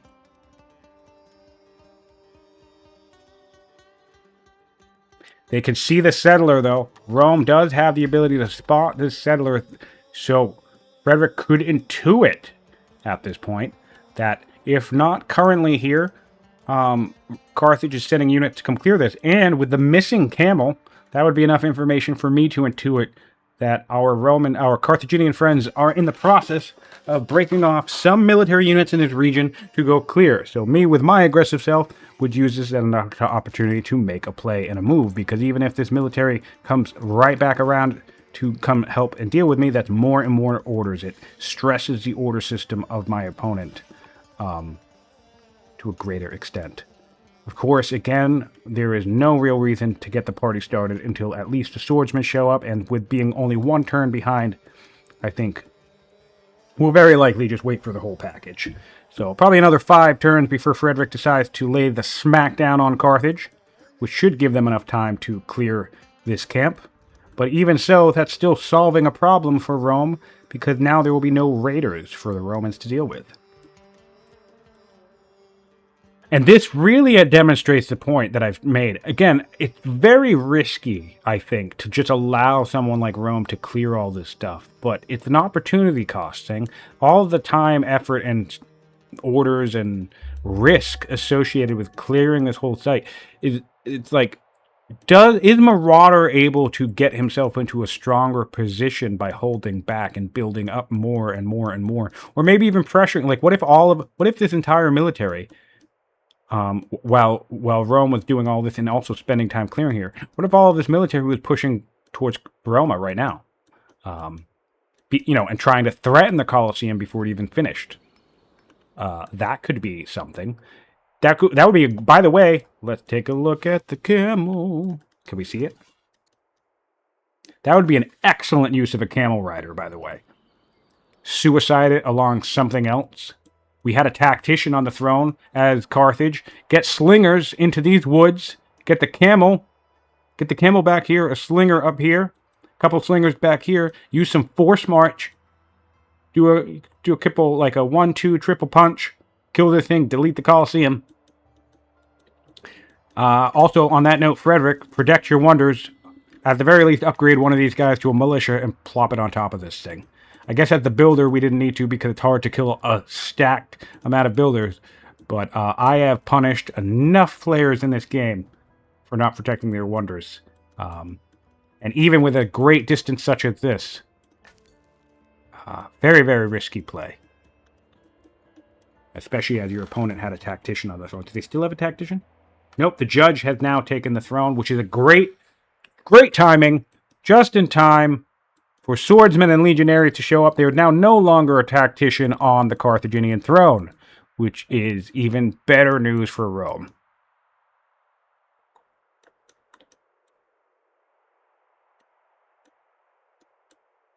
Nice to see more food coming along for the Carthage as well. Amazing gold income still as well. 1,100 money per turn. Great stone economy. In fact, I want to look at that directly. Yeah, they're neck and neck in stone econ. And even across the entire game, Rome has only generated an extra 800 stone for the entire game. Right? So that's not a huge wealth difference. Food as well. We have neck and neck in overall food generation over just 100 more food generated in Carthage, right? Iron output. Only 700 more iron produced in Rome, which is not bad. It's not nothing. That's a significant amount. But then that's where it comes down to the wealth gap, the money gap. 38,000 gold for the entire game versus 14,000. So Carthage's economic situation has been fantastic all game, and they've really kept up with Frederik, even despite some minor deficits here and there between resource outputs. And certainly the trader's economy allows them to keep pace quite easily. They have more nets down here which is just insane. So it can be very difficult to deal with the trader's economy if you don't have access to traders. But Frederik has been doing a great job keeping up. Very experienced player.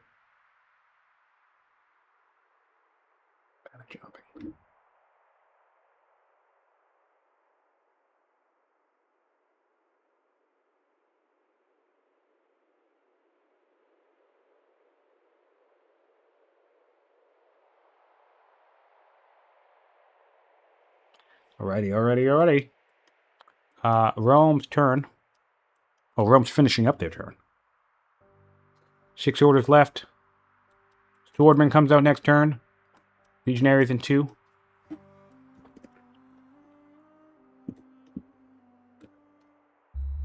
What's also fun about the Romans is they just have a settler laying around in the event that they need to settle another city, which probably is not going to happen, but it's still kind of funny.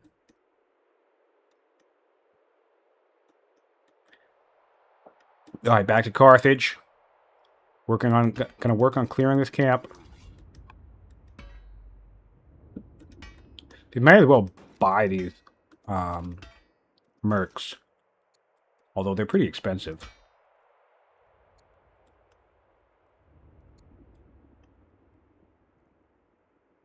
Can you not hire units that have attacked? I don't think I knew that.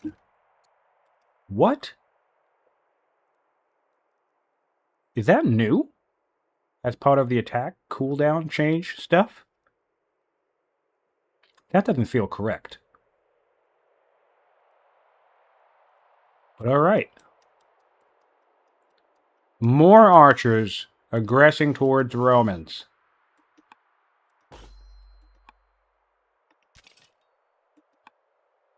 Oh man, these guys are just going to get smacked into the dirt.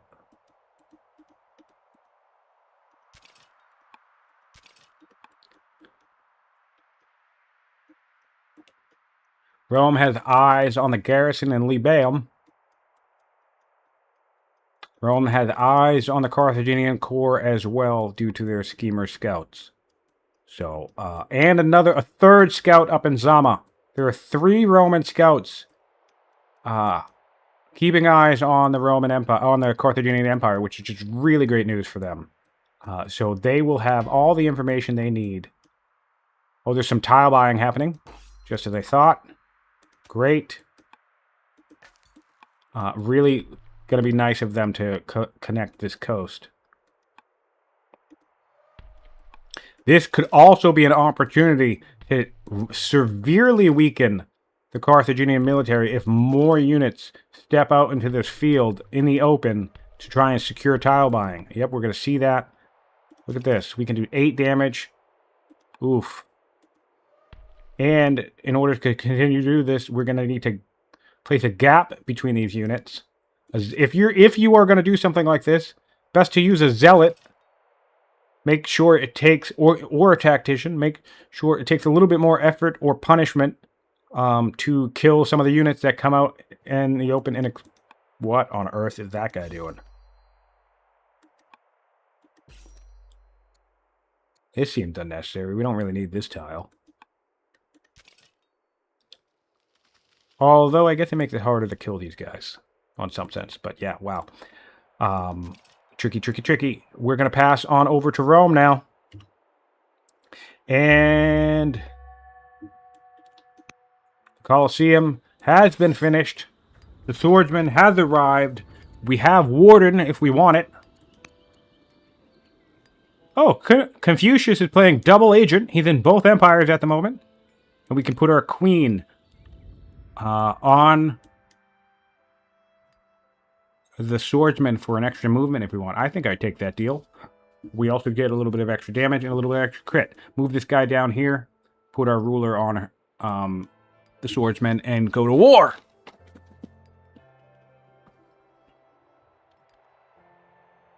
I would have liked to see a little bit of roading down here if we weren't going to collapse this coast.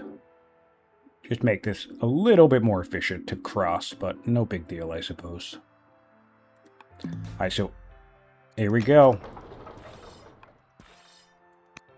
I really like the idea of, or even the zealot, make it harder to kill. but 10% versus infantry. Really, we went for the hero. How fast? We also have 10% against infantry from our queen, so this would be a plus 18% attack with a 16% crit chance.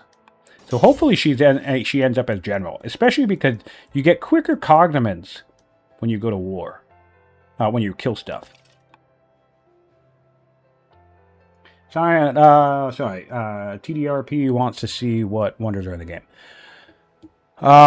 This is our current list. I'll let you look at it. Hopefully you can see it. Zoom in. But we have Hanging Gardens, Yaz, Lighthouse, and Museum on Carthage. We have the Pyramids and Colosseum with Rome on Frederik. And then a bunch of other ones present. Legionaries coming out in one turn from the legendary city that is Rome.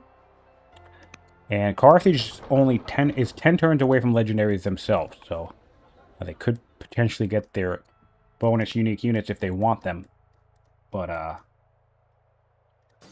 all that legendary momentum is certainly on the side of Rome at the moment. Amazingly great science and amazing scaling here from Marauder. It's going to be a shame. But of course, no less well-deserved should Frederik take this match. We have our 6th law unlocked. You can get Constitution for 12 science per turn. That's actually sizable. Or you can get a solid Tyranny going as well. Both good choices. I'm not really sure what I would pick here myself. Hard to pass. Well, okay, we went for the 12 science. Yep, all right. Then, for my personal taste, I would go for Doctrine.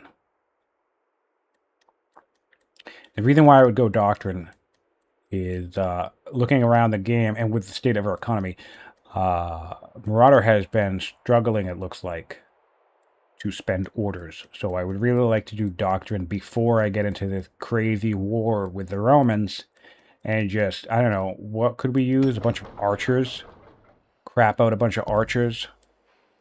Typically, I like to ortho-rush some better units. So it also would be our 7th law, by the way, and we have a judge. Oh, yeah. Wait a minute. Yeah, we have a judge on the throne. Doctrine, 7th law, ortho-rush, a bunch of 8-strength units. And then what we have is an actual reliable pipeline to mass-produce 8-strength units that our opponent, who only has 4 laws on, is capable of. So please, if ever there's a moment to leverage the power of orthodoxy, it may very well be this moment, because I think Carthage is running out of time.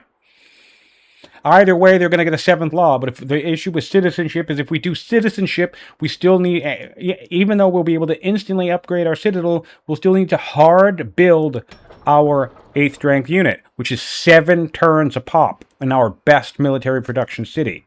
Doop. Yep, which is this one. 7 turns a pop.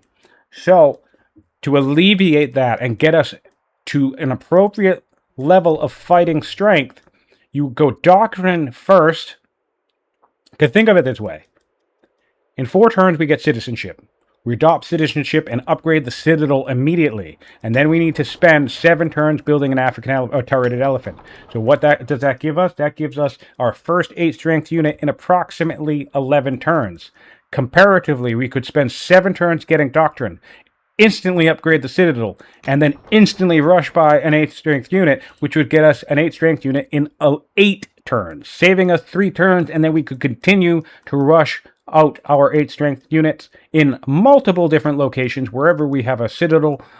So Leptis Magna looks like an option. Sulci, another reason why we need garrisons and strongholds in our non-military cities, because every single one of these cities could be used as a node to churn out a unique unit in 1 turn. Now, would you be able to produce them all from every city in 1 turn? No. But what you could do is you could get started on your turreted elephants in every single city. Oh, actually, we don't have elephants in every city. Where are our elephants? I forgot. We're playing Carthage, which always sucks. So, never mind. This is the only place we have elephants, so never mind. But yeah, still, you could 1 turn produce elephants from Sabrata, at least for about 3 or 4 turns, which gives you 3 or 4 more 8-strength units than you would have, and it would get you them in. In fact, actually, by that math, we could, if we go citizenship, we will have our first strength 8th ranked unit in 11 turns. If we go doctrine, we could in 11 turns we could have 1, 2, 3, at least 3 8th ranked units, possibly 11. Sorry, possibly 4, depending on the scaling of the rush buying. But it doesn't scale as fast as you might think it would. So yeah, really hoping to see Doctrine played here. And then the other issue with that is that as soon as you start getting under attack, which will be happening soon anyway, so Doctrine could be the wrong play here, in fairness, but as soon as you start becoming under attack, you can no longer use Doctrine because you're using all of your orders for war. Speaking of laws, now would be a great time for the Romans to gather monasticism or citizenship for themselves.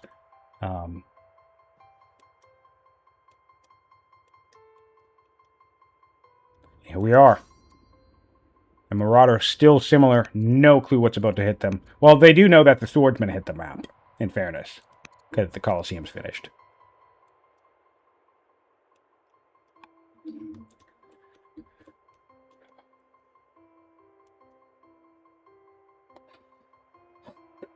Excuse me. Decent vision all across Rome from the Carthage from the Romans.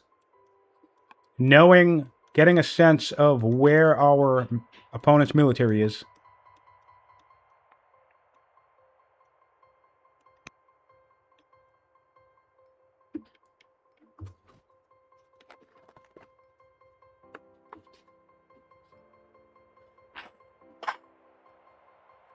Excuse me, forgive me.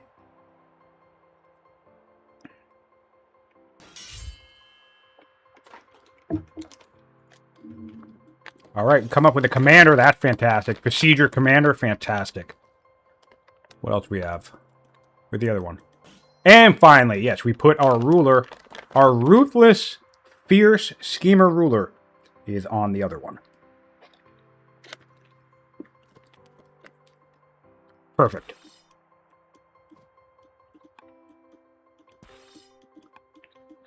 And what I love about this position, in this particular map, that Rome can reliably intuit that they are shielded and unseen.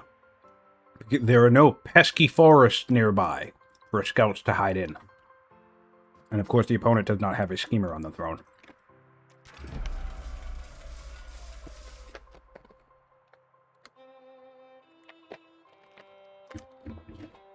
This could come to a very quick and rapid conclusion. Well, I say that after a 5-hour game, but still. Classic Old World 5-hour build-up for a 6-minute fight.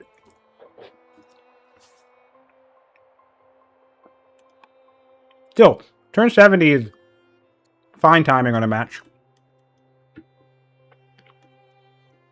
Short of an absolutely disastrous strike from the Romans, the likelihood of this game stalemating long-term is very low, in my opinion. In fact, let's look at the damage output we can do with the swordsman. Yeah.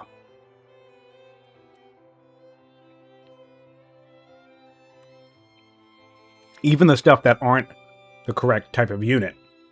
Like, we get a bonus towards infantry, but this is an elephant, we can still do half... We can still take an elephant half health in one hit. That's that. And then our Histatus.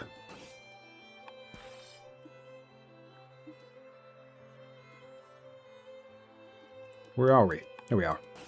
Our ruler can do 11 damage. 10 damage. Yeah. Also just goes to show the power of difference between these two units against infantry. Swordsman will do 14 damage to these guys. Whereas the Histatus will do 10, even with a ruler that's generating about 20% attack damage.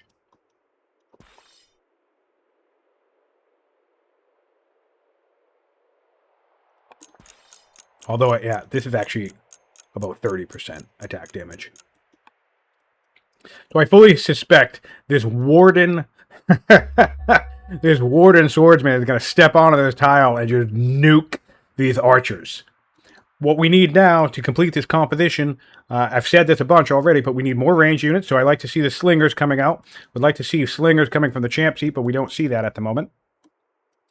And then the other thing we could really use is some routing potential. So spoked wheel coming up on Babylon would actually not be bad. We're grabbing monasticism, which does make sense. What else is in our hand?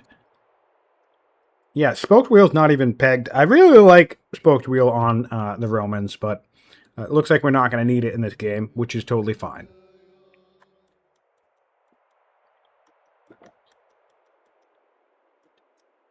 Yeah, I don't think Marauder is going to be able to withhold this. About a third of his strength is in the north, give or take. Let's see what he's got for an entire military here. He has 1, 2... Well, let me just do the math. He has 21 units. And I see 2, 4, 6, 8. 8 units in the north. So almost half of his power is up north. Hold on one moment.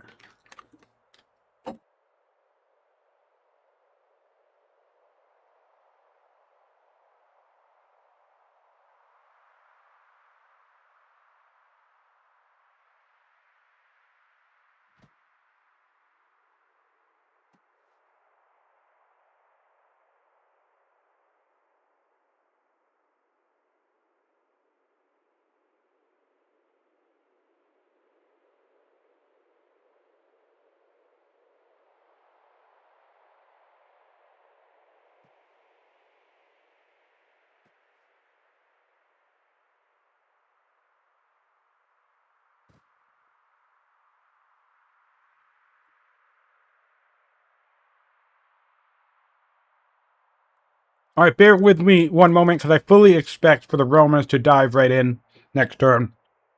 So I've muted my mic, and I'm just going to take one quick moment to finish up a snack here, and then we're going to dive right into the action.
All right, here we go. I am hydrated. I am satiated.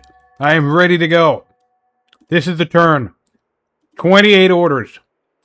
Although our units did back up. Our targets did back up a little bit, so we have lost the urban access, which is a little bit unfortunate. But boy, we have a time to strike. We know, well, I know, and Carthage can kind of read this too a little bit. Approximately a third of the power of the entire Carthaginian force is in the north, where the majority of the Roman power is within striking distance of this battlefield. So it's really nice that we could come up, kill a couple things, put archers in the way. Start creeping. We might actually... I could see us taking another turn just to stage a little bit better. But really, that's probably unnecessary at this point. You could also get the fight started with the weaker units, right? Come up here with a Hystastus, come up here with a spear, get a couple of kills, get your opponent into the fray, secure a couple kills in response, right? And then come in, move these guys up a couple more units, a couple more fatigue points, right? Up to this general region. I actually like to do this a lot, by the way. This is how this is often how I catch players off guard. Is I get a fight started a little bit earlier. Sometimes this backfires, but a little bit earlier than maybe I, quote unquote, should, right? But in a roundabout way, that's kind of a bait, because then I get my opponent to be like, oh, all right, they killed an archer and maybe a spear, but they just have spears and slingers and Hystastus or whatever. So they kind of all in to get themselves a couple of kills. And then the next thing you know, these 3 nuclear bombs just drop into the field and obliterate everything. That's a fun way to do it. Yep, so it does look like we're just staging a little bit more. Hopefully we will see some aggression out of Frederik, because I think we have the capacity to do this pretty easily. General coming online. No reason not to add generals everywhere if we can. We have quite a selection of generals available. Could add a zealot to a spear. That's always... wait. Oh, that's statesman. We don't have a statesman spear anywhere? That's a bit unfortunate.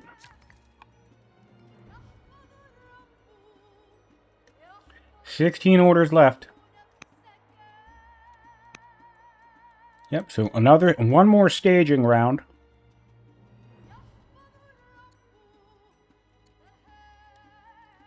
Marauder does show similar, but we have a very reliable... Ooh, we're promoting. Horsebane, I'd love to see it. Now do 12 damage against these guys. We can see Carthage down here with some wounded units. Wounded units that are still attacking, by the way. That's also important information that we can use to our advantage. We also have seen Rome taking some of these units back off this front line now. And more promotions. Strike. Guard. Cool. We also have Horsebane up again. Really nice. We have Heckler, which is a good grab. Warden, which is a good grab. Also possible to do Bloodthirsty in this type of dynamic, since your cleave and other units will be weakening a lot of units in the battle. Bloodthirsty is not the best promotion, but I think it's probably a little bit underrated. I like Tough more, personally, because Tough throws off combat math of your opponent, and it's just so troll. But Bloodthirsty is not that bad either. Seeing the slingers. We're getting our decrees set up. Alright, and that brings us to the end of our turn. Pretty quick turn here on turn 72. Sending it back to Carthage. And the good news for Rome is that these things, I think, are still staged just far enough where even if Carthage tries to get a little testy here, they're not going to reveal the Hystastus. And look at that. Look at this. 3 units. Or mostly the 3 units. Swordsmen and 2 legionaries jump up the power graph. Scout coming in. We'll see if they can spot the danger.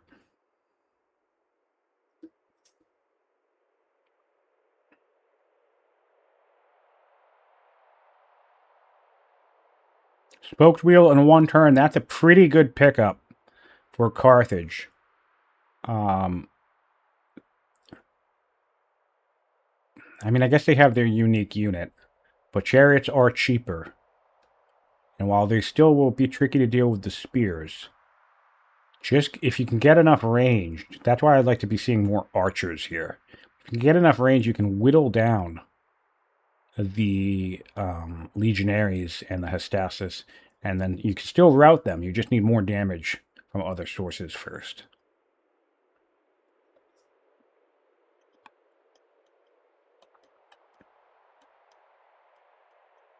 Chopping sprees up north. Love to see it. This is a great location to chop from. We actually do have a spare chariot. Yeah, I think this is a mistake. I think from Carthage's side of things, expanding down here and treating this as the tension point is a mistake. I think very, very early, even coming back off of Zama and staging in Lilybaeum and going for Aquilia, or the center site, I think that was a mistake. I think Carthage should have leveraged the ability to push clear across the map and potentially even threaten the core of Rome right away. Or certainly at least take the source of the Mareb River and posture closer and closer to Rome. That would have made Rome, I think, more cautious about expanding down the rest of the map if there was literally a Carthaginian city right at the edge of their empire. And in fact, if anyone would have been able to expand while that tension was developing, it would have been Carthage by sending scouts down here to start buying up some camps.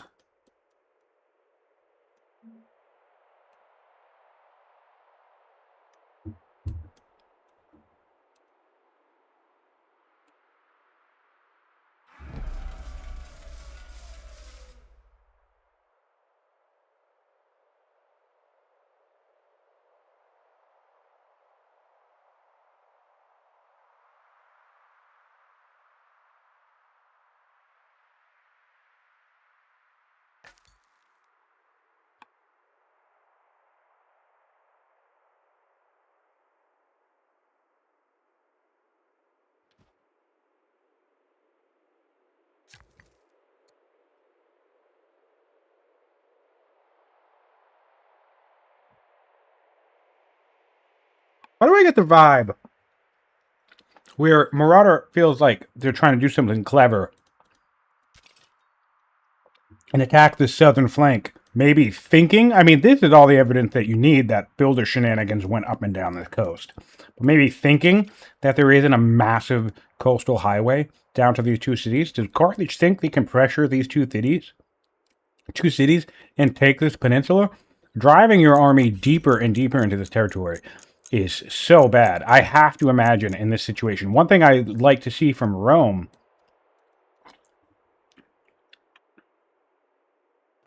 even with the civics, yeah, I would civic rush a scout right now. Although you can see most of this stuff, so you don't even need to. But yeah, maybe just to take a quick peek up on these mountains. Just civic rush a scout. Send him out here. But I can think of no earthly reason why Rome should not attack right now. Politics in Rome is fantastic. And look at all the luxuries we sent to our cities to make that happen, to our families to make that happen, by the way. That's a nice endgame use. So this tells me that Frederik is looking to do a closing push here. Otherwise, you wouldn't bother, I think, fully investing your luxuries. Because once you put your luxuries into the family, it becomes a chore to take them back out. Because A, you're restricted by time, right? You can't do it for a certain amount of time, like 10 years. But B, more importantly, if you remove a luxury, you get a minus 40 opinion over 20 years. So it's kind of like one of those things where once you add a luxury into the family, it's just going to sit there forever. You really don't want to remove it. So that's like something you do when you know that you're kind of done with your luxury output. And so that tells me that Rome is thinking to end the game here, hopefully. Not that I'm in any particular rush, but I think they have the clear advantage. Here we go! Coming in with a Hystastus, loving to start with that. We might see one of those things where he gets the fight started with his weaker units, secures some kills, see if he can bait his opponent into engaging in the field to bring his heavy hitters in after on the next round.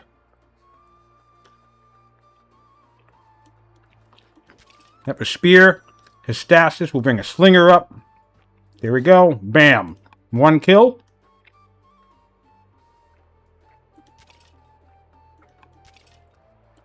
Really liking the tactics of this, excuse me. Of course, it makes sense to drive in with your heavy hitters and do serious damage and also like hit your players' morale. But I love that we're actually just using our primary troops here because we can still do a decent chunk of damage. Bring up another slinger, secure another archer kill. and we can get this fight started while hanging back.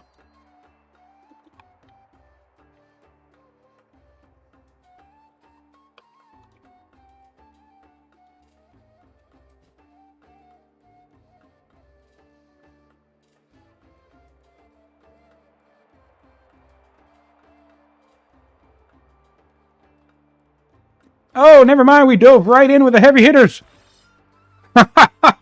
Front lining after all. Going straight for as many kills as we want. 4 kills. What a start.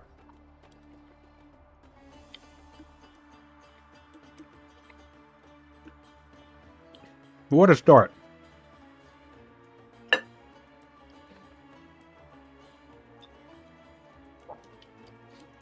The might of the Roman Empire has risen.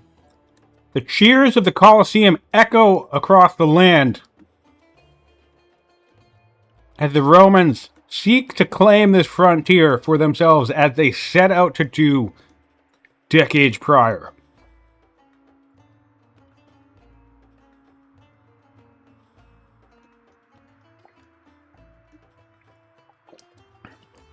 Now, realistically, in this situation, there's absolutely nothing for Carthage to do. Not in terms of the overall game, although I do think it's over, to be totally honest. However, nice use of, I think we did some training buying. Great opportunity for having high stockpiles before a war begins. So, 5 kills. And, oh, that's always the worst thing that you want to see. Literally the first strike of the battle. Turn 1, passing back to the Carthaginians, and the Carthaginians dipped to weaker. They're back up to similar now with the units that have come out on this turn.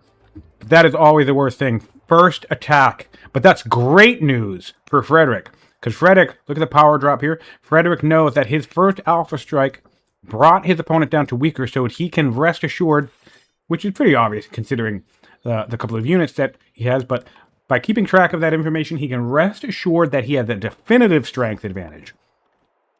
So as I was saying, the only realistic option for Carthage is they need to abandon this entire peninsula.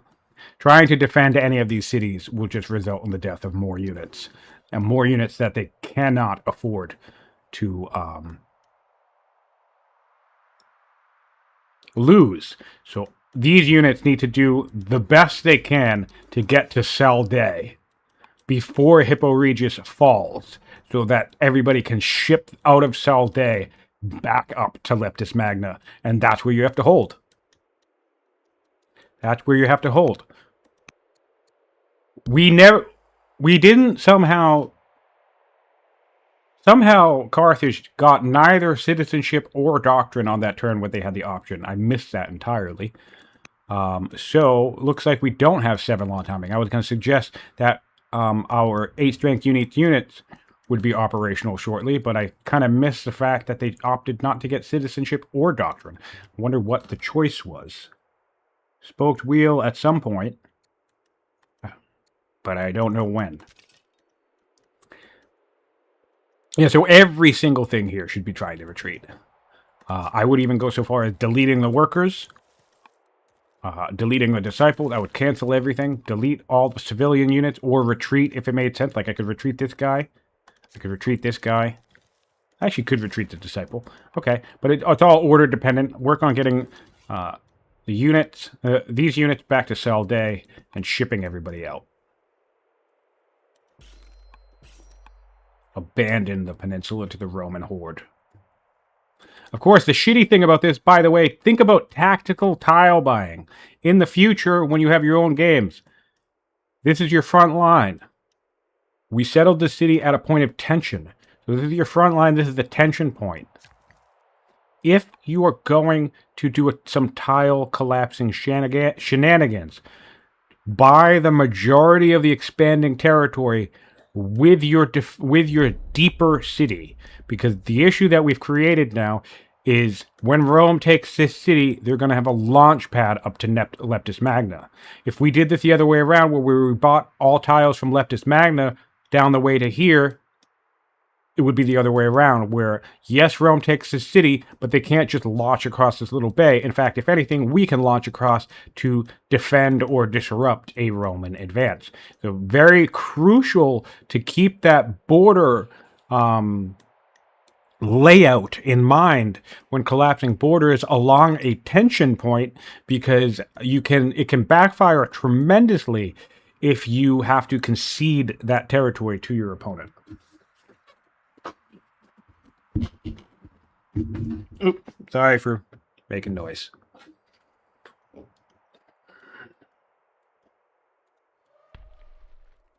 African elephant. Yeah, look at this. The African elephant's going to not do anything to anything. Can't barely do any damage to anything. It will hurt a couple of slingers. You can't route most of this. Tough beat. Tough beat, but very well played here from Marauder. I think he kept up well. If we look at overall science, somehow Frederik is still ahead. I think it will be one more turn. No, it will be a couple more turns before Marauder finally overtakes, which is inexplicable to me. Frederik must have gotten a handful of science boosts throughout. Not a dramatic amount, but just enough to keep him a couple 100 points ahead in science this entire time.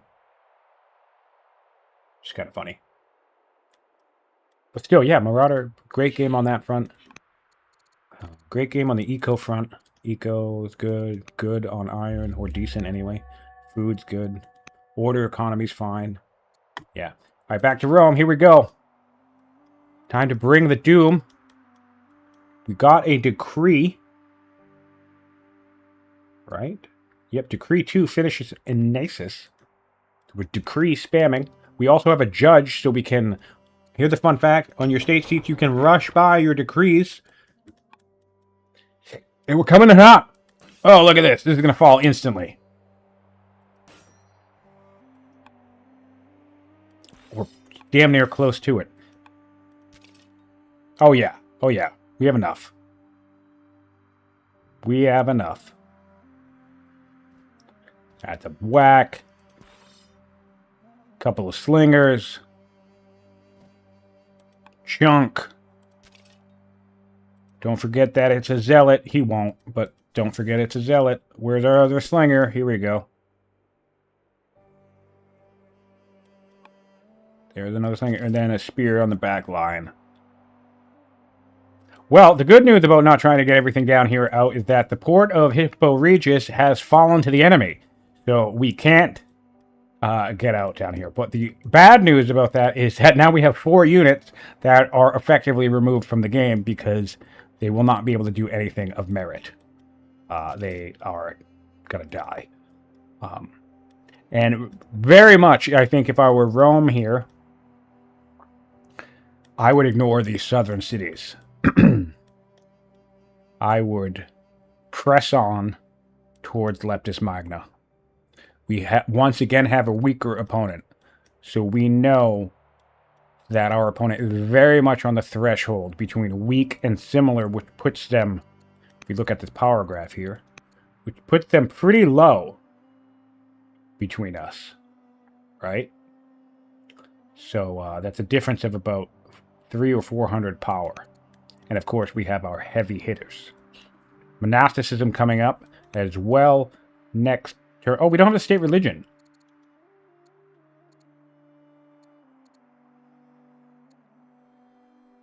Huh.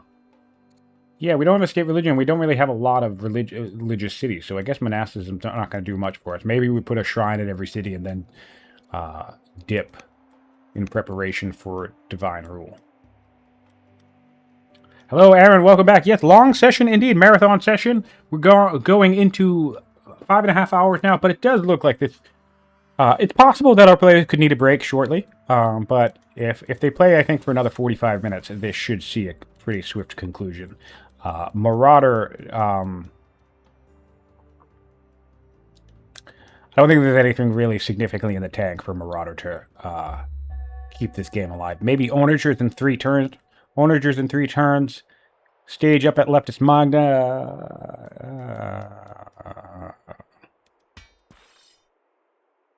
Then you're just delaying the inevitable at that point, because I think if you do end up in a turtle standoff, there are 1, 2, 3, 4, 5, 6, 7 wonders, so that's 14 points on the board, which would bring us to 39, 40, 41, 42, 43, 44, 45, 46, 47. Yeah, I think there's a Roman point victory in there.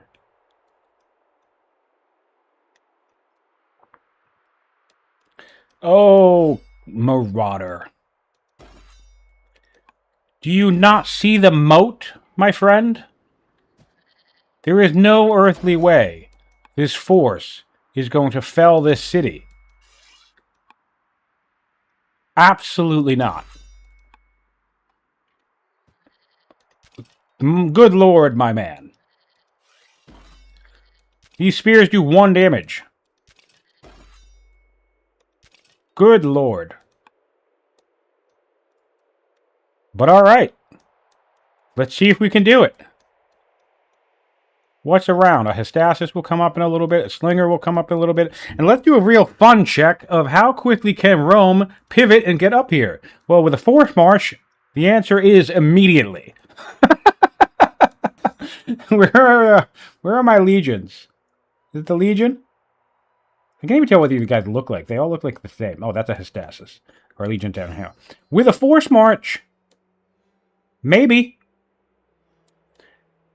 Man, yeah, I would love to see Frederik just keep blasting away at Carthage. Don't wait to take the city. Just leave a Slinger back here or Spear back here. Oh, we're seeing some upgraded militia. Frederik does indeed have the Colosseum. Yes, indeed. In fact, speaking of which, we're 5 years away from yet another swordsman. Also, Frederik doesn't have military drill yet.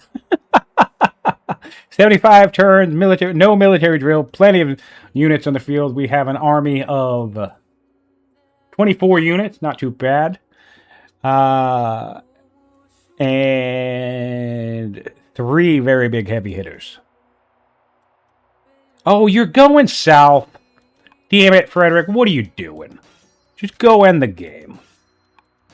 You guys. You really need to clear this up. This is not my playstyle at all. I would take everything I have. I like the idea of keeping going, but I would do a little bit of scouting with this scout, and I would move north and take Leptis Magna. Because if Leptis Magna falls, the front door to the core is open. These cities are irrelevant. We don't need these. Where our opponent's weaker, we know that our opponent just made whatever the hell this disastrous move is on our central city. So not only is our opponent weaker, but we know a good chunk of their power is right here. And we can see it. So you can do the math on that, and that means the door is wide open to Carthago. I would literally have just come up this way, kill everything along the way, workers and otherwise, and threaten Leptis Magna, because the worst case possible scenario that this army needs to waste all the order spending turning right back around again, which we would kill in the meantime. This is full respect to Frederik, but I think this is bad tactics. I think this is, I mean, the game's more or less over, so I mean you can just either win or win harder, I suppose. But we all know one of the number one ways to lose a game is by allowing your opponent more time to get themselves set up to defend. So the time we're going to waste, hopefully not taking all of these cities, but taking these 2 cities, means your opponent's going to get some onagers set up. Is that going to save them the game? Probably not. But, I mean, we could end this game in 4 turns as opposed to 12. In theory. We're saying the legionaries have slightly rounder icons.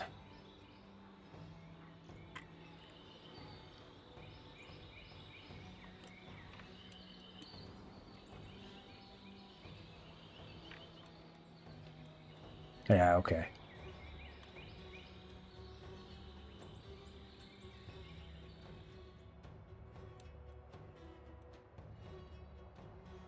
Yeah. I don't know, the iconography of this game is not that great either. Everything looks like everything else. Like all the elephant units, I can never tell any of them apart. I think slingers look like workers. Look at the shovel and the slinger thing. I mix up slingers and workers all the time. And that was it. The worker icon is an improved icon. It used to be something different, which was also easy to mess up.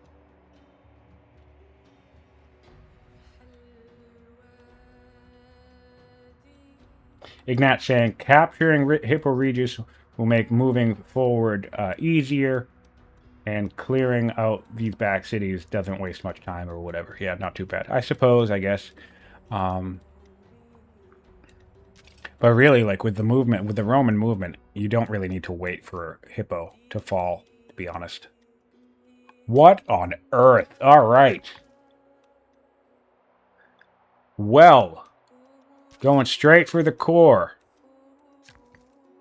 Rome would do very well to just turn all these workers into militia. No real reason not to. Space them out. Gum up the works. The game's over. That's the other thing. A move like this, now, again, as Rome, we know that this is at least 50% of the Carthaginian power. But in reality, it's like 70% of the Carthaginian power. Right? Plus or minus. All of this is diving into my territory. This is another reason, and we have more coming along the way. This is another reason why I would take my entire army and I would just go straight for Leptis Magna. And I'd be like, okay, because again, good luck turning around. I am Rome. I don't have Swift. But still. In fact, what do the Carthage have? Carthage doesn't have Swift either, which is fine. Yeah, so, I don't know. Go for the throat when your opponent exposes it, I suppose. Then again, at the same time, I'm not as cautious a player as some of the more experienced old guard veterans of this game. And often that lack of caution or risk-taking can cause me to lose a game. So, what do I know? Just saying what I would do in this particular situation. Spoked wheel, finally, for the Romans. Cool. A couple chariots could be useful.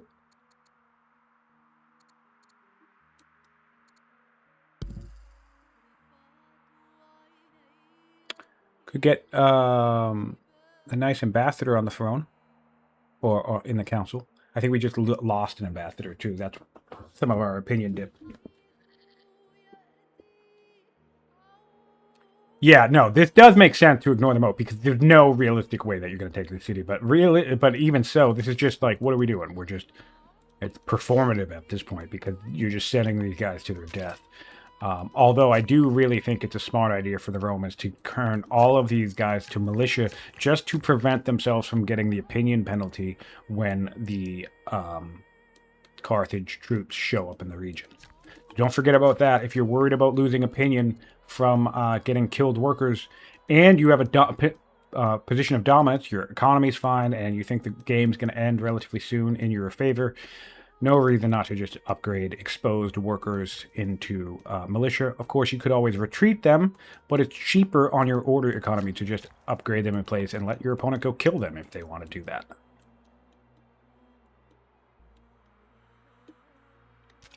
Yeah, we can see this elephant, we can kill this elephant, and therefore, in my opinion, we should kill this elephant. Because the elephants are probably the strongest thing our opponent has against us at the moment. If only for the... Yeah, it does actually more damage, 5. And if only for the tactical... Nice, we did take the city. Thankfully, we did turn right around. I definitely think it would be a dumb idea to take this city. Alright, clearing this up. It's fine. We have units down here. This guy's not going to do anything bad. We could probably ignore him for the rest of the game as well. And that's, I think, the thing that I noticed with some less experienced players. And to be very clear, Frederik is not less experienced, so I'm not applying this criticism to him. But sometimes what happens is, and one of the reasons why risky plays, if you kind of have a good read on the game, can pay off, is you can send a unit out here to do something, which is, realistically, this unit's not going to do anything that will impact this game. But what we will see from some players is, them take the 1, 2, 3, 4, 5, 6, 7, 8, 9. 9 orders it would take to kill this unit. Plus or minus a couple, right? And think about that. If Frederik chooses to do that, he could totally do that, and, more power to him if he chooses to do that. But the way I look at this, that is a complete waste of 10 orders on a Roman turn, because Rome does not need to kill this unit. This unit's not going to do anything when the end of the game is right here. We can go end the game. We can go delete these units. Even this, I think, is kind of a mistake, because we have champion output and civic output. We could rush up a couple of Hastades. These couple of Hastades could deal with this from the defense of the city pretty handily. So yeah, mostly if it were me, I would be sending all of my military directly towards the heart of the Carthaginian Empire to kind of force a surrender, because all of this other stuff is just a distraction, in my opinion. It's a distraction from the victory.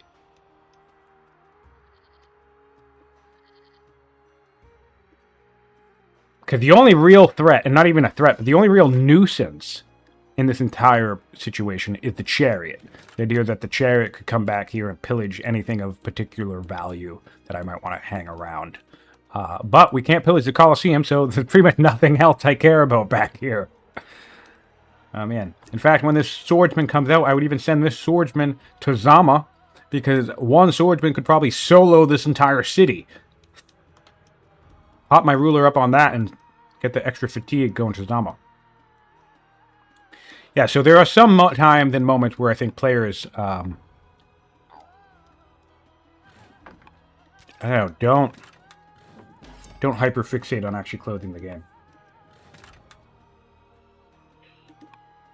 Carthage could retire after they lose the force outside of Aquila. Yeah, good point. Possible. All that effort and we still didn't kill a Hystastus. All that for a drop of blood. And this guy can just retreat directly into Nasus and heal up. What would be really funny here would to just be take one step outside the city and hurt this guy, because then this guy would not be able to keep walking forward. We would be forced to kill this spear for the elephants to be able to advance, which is kind of funny. We do have some Roman. Maybe we'll see a 1-2 punch here. This will be capturing next turn, which is delightful. So maybe we'll get ourselves right up to Leptis Magna. A little late on the wall situation. Need to rush them if you want them to do anything. Now's the turn to do it. This is another reason, by the way. Oh, man. This is another reason, by the way, I prefer players to just keep going if you have a wide open door. Because why would you give yourself, the opponent, an opportunity to rush out a wall or hard build a wall or whatever, thus slowing you down? I'm just a big blitzer. That's one of the reasons why I like mounted units. That's why the mounted Lancer is my favorite unit in the game, I think. Because once I have an advantage and once I kind of, for lack of a better phrase, I suppose, win in the field, I don't want to dally. I want to just go, go, go, and just launch into every weak point I can find and basically force that surrender. Because even if you're just applying pressure and there's a possibility for your opponent to get back into the game, I have this funny little saying that I like to say, which is you don't actually need to beat your opponent, you just need to get them to surrender, which technically speaking are not exactly the same thing. Morale damage is real, and you can hit your opponent so hard and so fast that they can just see nothing but doom before them and concede as a reaction. And that's the type of thing I like to see and grab. We do have the borders now, so yes, look at this. Okay. Both cities are on offer at this stage. Leptis Magna, this is a river here. So yeah, we're doing less damage than we should, but this should jump up to about 5 damage. Curious the decision here Frederik is going to make. Really, really would ignore most of this for now. Of course, we can deal with this at some point, you know, with some of our stuff. But I actually would spend most of my orders felling the city of Leptis Magna on this turn. And then any excess orders I have deal with this.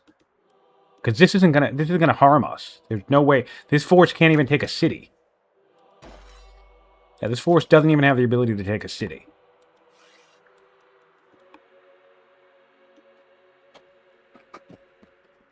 Meanwhile, Leptis Magna following would be more and more of an issue for the Carthaginians, because then, even if we wanted to be thorough, we could take Lilybaeum, and then eventually this army is trapped with nowhere to go, kind of mirroring the historical romp of Carthage across the Roman Empire, completely restricted from reinforcements. And, yep, we are stepping out of the city, zone locking this guy.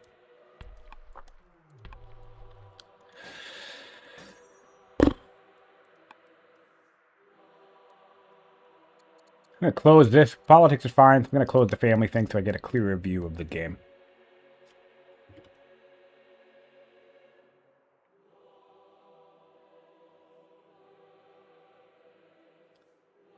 Slingers coming out. I want to see how we are. That's the other thing. We don't even need to worry about this force because in 3 years, no matter what this does in 3 years, we're going to have a swordsman that we can launch into this entire force and destroy everything. Yes! Okay, we're going forward. Great, great, great, great. Sorry that I missed that, guys. But yeah, we're going forward. Here we go. Great, great, great. Perfect. Not a damn thing the Carthage can do about it. I'd like to get some damage on that city with something just so we can prevent it from rushing. That's another thing to think about. In this tight turnstile, your opponent can react to advances like this by rushing stuff inside their cities. So if you're fast enough, you can put a little damage on it to prevent them from rushing something out on this turn.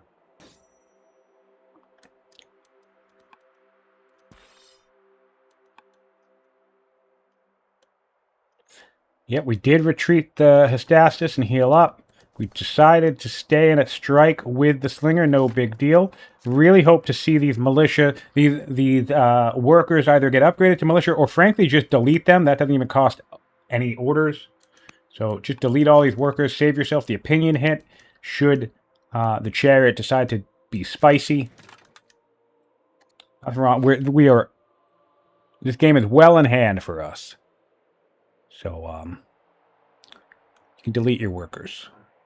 Nice, and look at that. We did actually opt to put a little bit of damage on Leptis Magna, so any possible reaction to rushing. Of course, Leptis Magna can still rush next turn, but that buys us one whole turn to do more damage to the city. Out of orders on Rome. So I'm going to hop back on over to Carthage. And yeah, it's going to bring an end to this game shortly.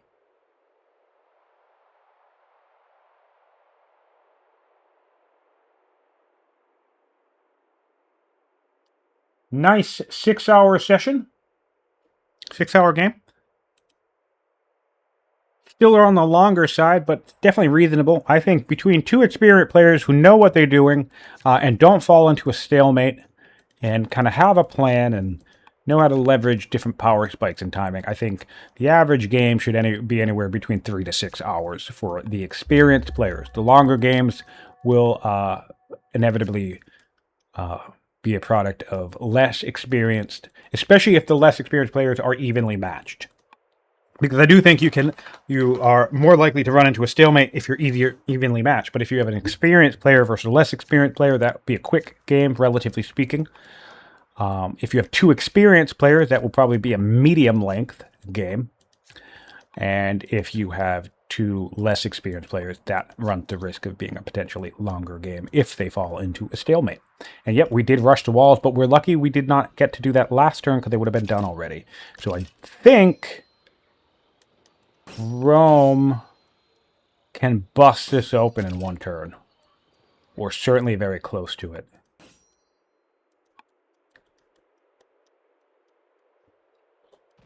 Are advancing into the Roman territory.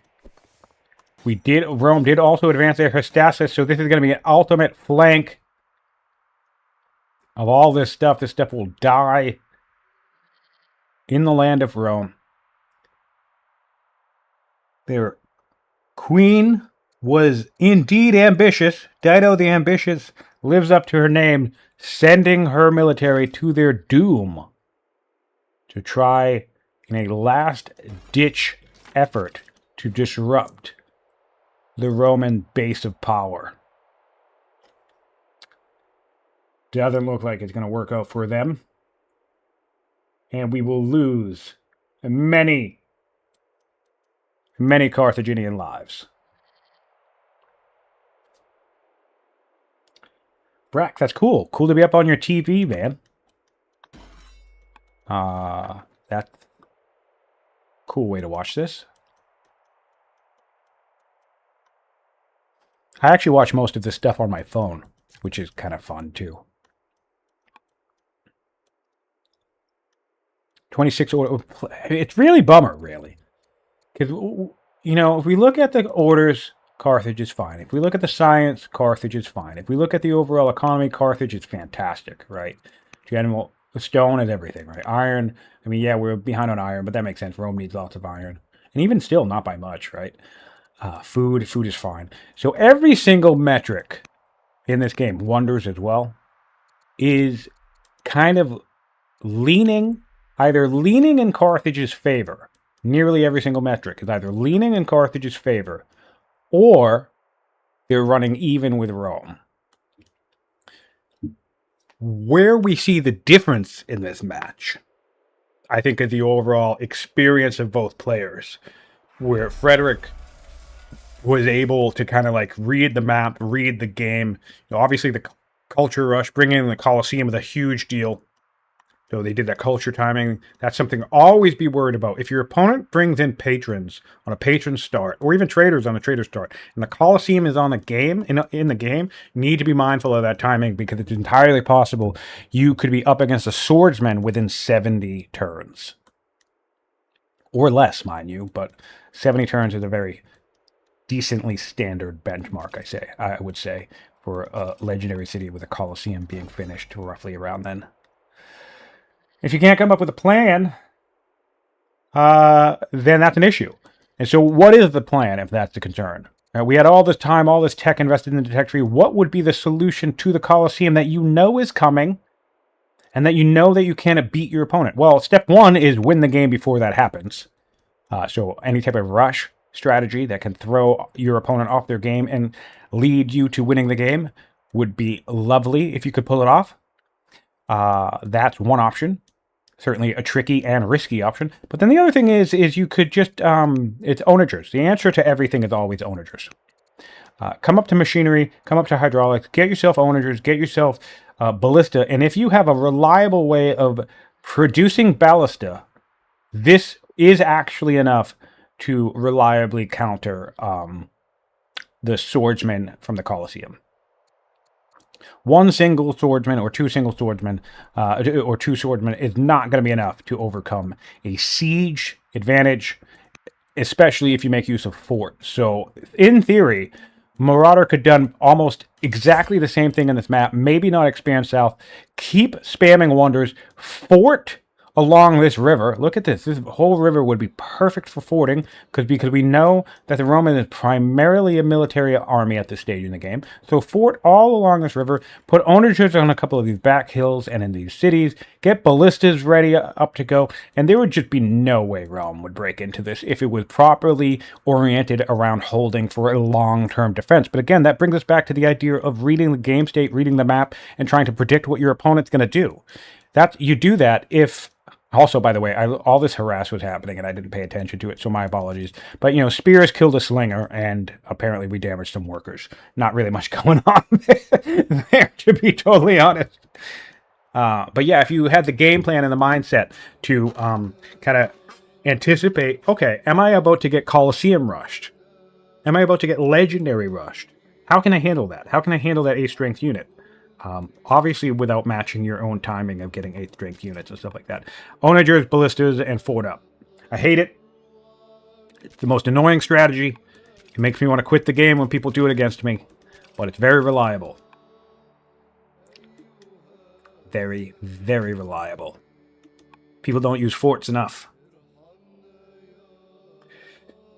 And maybe one day, once everybody is using forts enough, they'll finally get nerfed. Because they should be. They just slow down the game. Oh, what? Did we just kill a militia?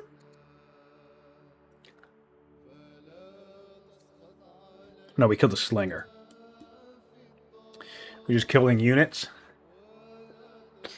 Oh, are we saying to our Carthaginian friends that 2 can play at this game? Are we saying that, oh, you want to come into my homeland and start destroying stuff? Well, cool. I shall do the same thing. We are actually cutting off the head of this retreat path. So cool. We don't even need Leptis Magna. We can take Lilybaeum and then advance to Sulci. Don't even need this city. Everything else can make it up here with pretty decent timing. Yep, take a whack on that city. Fair enough. The walls will slow us down, but we have enough power, enough presence, enough orders to do both. I dig it. This is awful.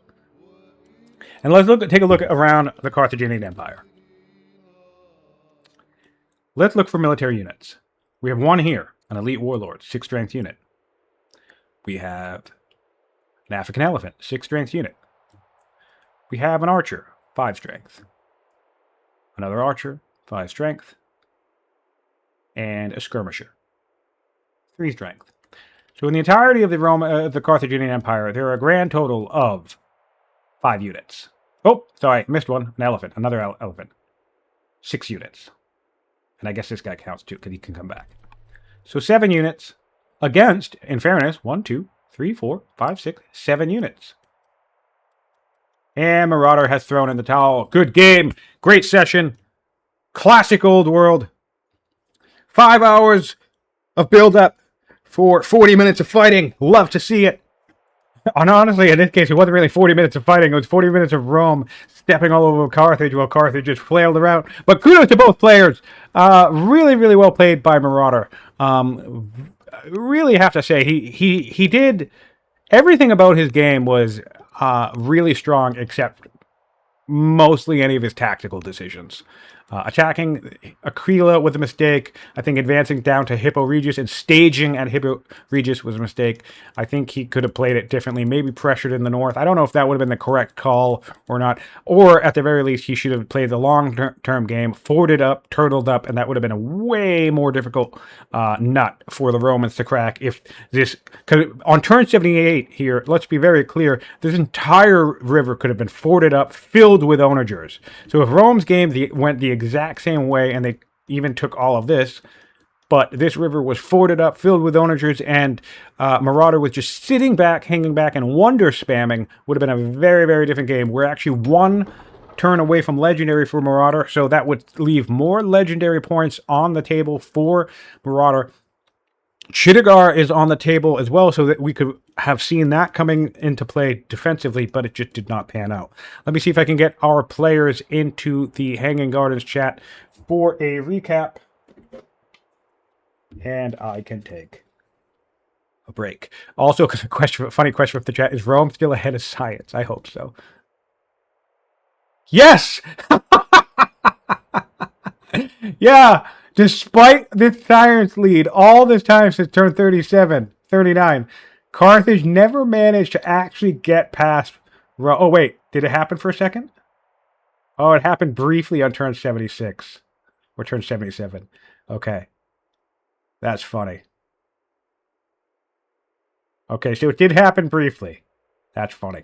All right, let me hop into Hanging Gardens, get my software up running, and have a little post-game chat with these guys.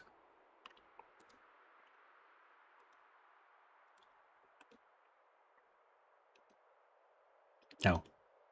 No. Wrong button.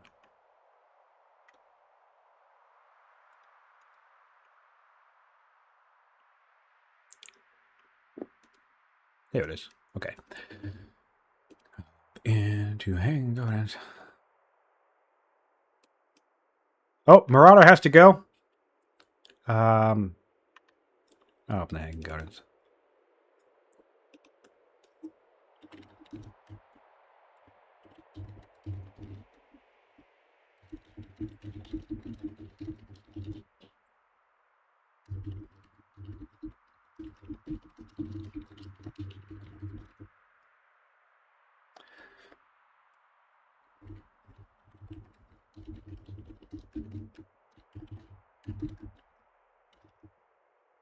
All right, so Marauder has to go. He won't be joining us for the post game. I'll see if Frederik wants to hop in.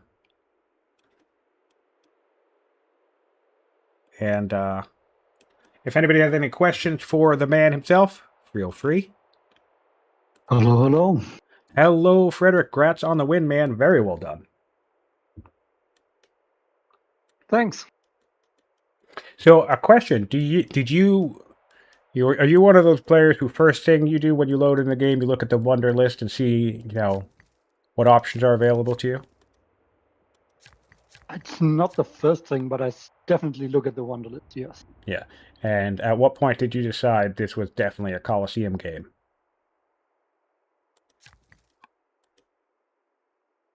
Once I decided to pick Patron instead of Trados. Nice. Nice. Very cool. I think it was very well executed. The timing on that was amazing. Pretty good time. And what else was I going to ask? Yeah, as long as I hit before he got his second tier unique units out, I think it was good. Yeah. And also, I mean, with your unique unit, it's not like the elephants are that strong against legionnaires, so it was cool that you were able to Yeah, that too. punch. I still have Go ahead. units on the legions and Hastati versus the elephants, which still helped me even if he did get to strength 8 units. Yeah. But otherwise, the matchups are nice. I mean, archers are ranged, but they're just strength 5, so they don't do much damage anyway. And I can screen with my spearmen, who are good against his elephants.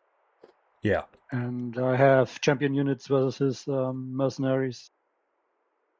So yeah, and I think you did what was really good. cool to see was that you did a great. This is the first time. This map is very interesting because I think with this peninsula that often shows up on these matches, this kind of distant frontier, I think it often begs the question of is it worthwhile to extend the effort to expand all the way down here? And I think this is the first game we've seen where that distant peninsula, that distant frontier became where the main tension started to form.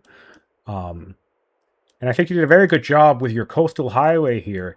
And I actually think it was a bit of a mistake from Marauder to kind of come down here and expand even by the time that you were already set up down here. So I was curious your thoughts on that. If the situations were reversed and you had seen Rome doing what they were doing and also starting to build this urban lake process, do you think you would have tried to contest the peninsula with Rome being set up, or would you think you would try and go for maybe a sit back, turtle, and wonder spam strategy? Because I think Carthage certainly had the economy for wonder spamming.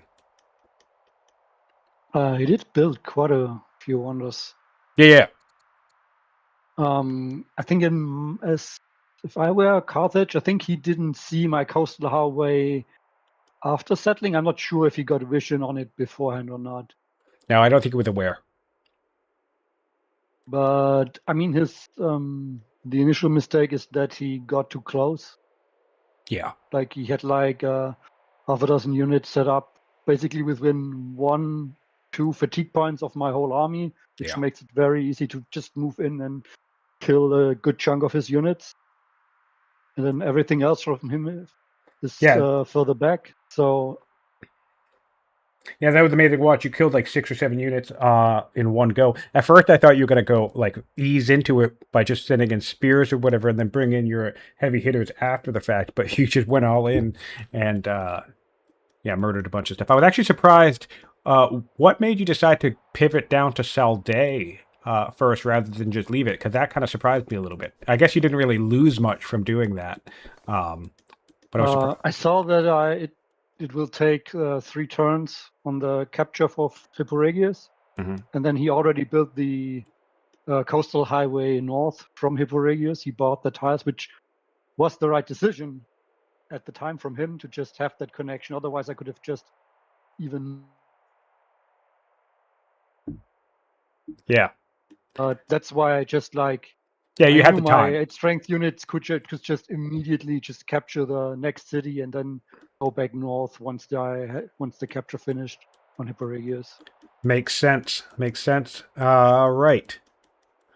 Well, I think you played a very good game, very strong Rome game. I really, what I think is so cool is when you look at the stats, Marauder kept up with you pretty nicely. It's just, I think you had an overall plan or goal in mind with that kind of power spike from hitting legendary, getting the Colosseum, and then your bonus unique units, which is one of the reasons why maybe a little bit more turtling, maybe pivoting to onagers first, I think could have been interesting to see from Marauder. But otherwise, in terms of econ, science output, you guys were pretty relatively even, which was cool to see on Marauder's part. He played a very good game. But yeah, good. I'm not sure. Very early, he bought I stunned his scout, and he bought 2 of the mercenaries, which he then subsequently lost. Yeah. I'm not sure how far that put him back because it's quite a chunk of money. Yeah. And every other mercenary is then more expensive, which slowed him down quite a bit, I guess. Yeah, that's the thing. If it's like his overall game was good and solid, but I think he kept making tiny little tactical mistakes. Like even his attack on Aquila, I was wondering if, because he circled back from some units that were up north in Zama, all the way around, the Great Salt Desert and these mountains to come and stage up and attack Aquila. And I was just wondering if it would have been more sense to just advance towards the barbarian site, settle that, and give you something to think about pretty much right outside your capital early on.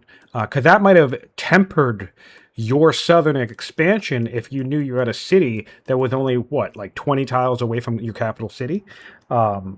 Fully staged with units ready to go.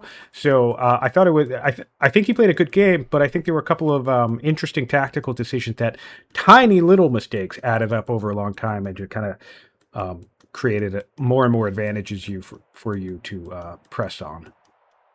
I mean, his push on Achillea forced my units down south as well. So I'm not sure who spent more orders on that, but yeah. I mean, I killed his was the 3rd scout kill up there, which he saw my Hastati up there. Yeah. So I guess he just didn't want to contest with them up in the woods. Maybe, I don't know. Yeah. So he forced the attack down in the hills. I mean, if he kept his main army up in the north, maybe he would have gotten the next barbarian city as well. But then I had my main army up there. It's not, I mean, my champion seat is just around the corner. It's not like I have trouble reinforcing up there. Yeah. Or just staging my main army up there. Yeah, right. No, definitely. I'm just curious if that would have resulted in you expanding less, if that became a battlefront or a point of tension earlier than, because it never became a point of tension, right? So I'm curious if that would have resulted in you expanding less. Once we had the battle in the center down, I never moved back up again. I saw him having the center city just my tactician vision at the time over the mountains. Mm-hmm. And since he was not moving in, I didn't want to open another front up there. Why would I do that? Exactly. And the barbarians are not raiding, so I mean that was a deliberate decision by me in the very first beginning, just not going for the closest barbarian camp, just knowing they will never raid me. I'm going down the coast. Right. Yeah, no, that definitely makes sense, and I think that ultimately worked out to your advantage. And that's what I thought was really interesting about this match, seeing the main tension point between you guys towards the end, which ultimately resolved the game, was actually far from the capital's way on this frontier, because you don't get that often in many other dual map scripts in the tournament. So really unique gameplay opportunity on this match. But yeah, you played very well, so thanks for letting us watch. And it's one marathon session, so thanks for taking the time to you, and of course Marauder if you watch after the fact. Thanks for spending 6 hours playing Old World. Certainly my favorite thing to do, and it was a pleasure to watch you play, man. Yeah. Welcome. All right. Take Always care. a fun time. Awesome. Well, good Yeah, luck you in too. round 3, buddy. Yep. Bye-bye. All right. Bye. Okay, everyone, I'm going to close out the stream here. Thank you guys so much for hanging out. For some reason, I seem to have lost my chat. I can still tell that there's 15 of you watching, but I can't see the chat at the moment, and I'm not going to fix it because this stream is over. But thank you guys very much for tuning in. A victory for Rome, a victory for Frederik. He's going to go on to round 3 with 2-0. So if he wins one more game, if he wins in round 3, he will qualify for the championship, which means he doesn't need to play again until the championship round picks back up in round, that would be 6. So he gets a break for round 4 and 5. Marauder, on the other hand, has to win in round 3, or Marauder either has 2 games left or 3 games left. Depends on if he wins or loses in round 3. But yeah, Marauder is not out of the tournament yet. He will go into the 1-win, 1-loss bracket in the next round. That'll be our first series of players who have won a game and lost a game being paired up against each other. So that should create another set of interesting matches that I'm looking forward to see. And I'm, of course, rooting for Marauder and looking to see his progress. He did very well in the last tournament, and I hope to see him qualify and continue to do well in this tournament as well. Kudos to our players. Thanks again for watching. I'm Scientific. This has been the Old World Community Tournament. Take care for now.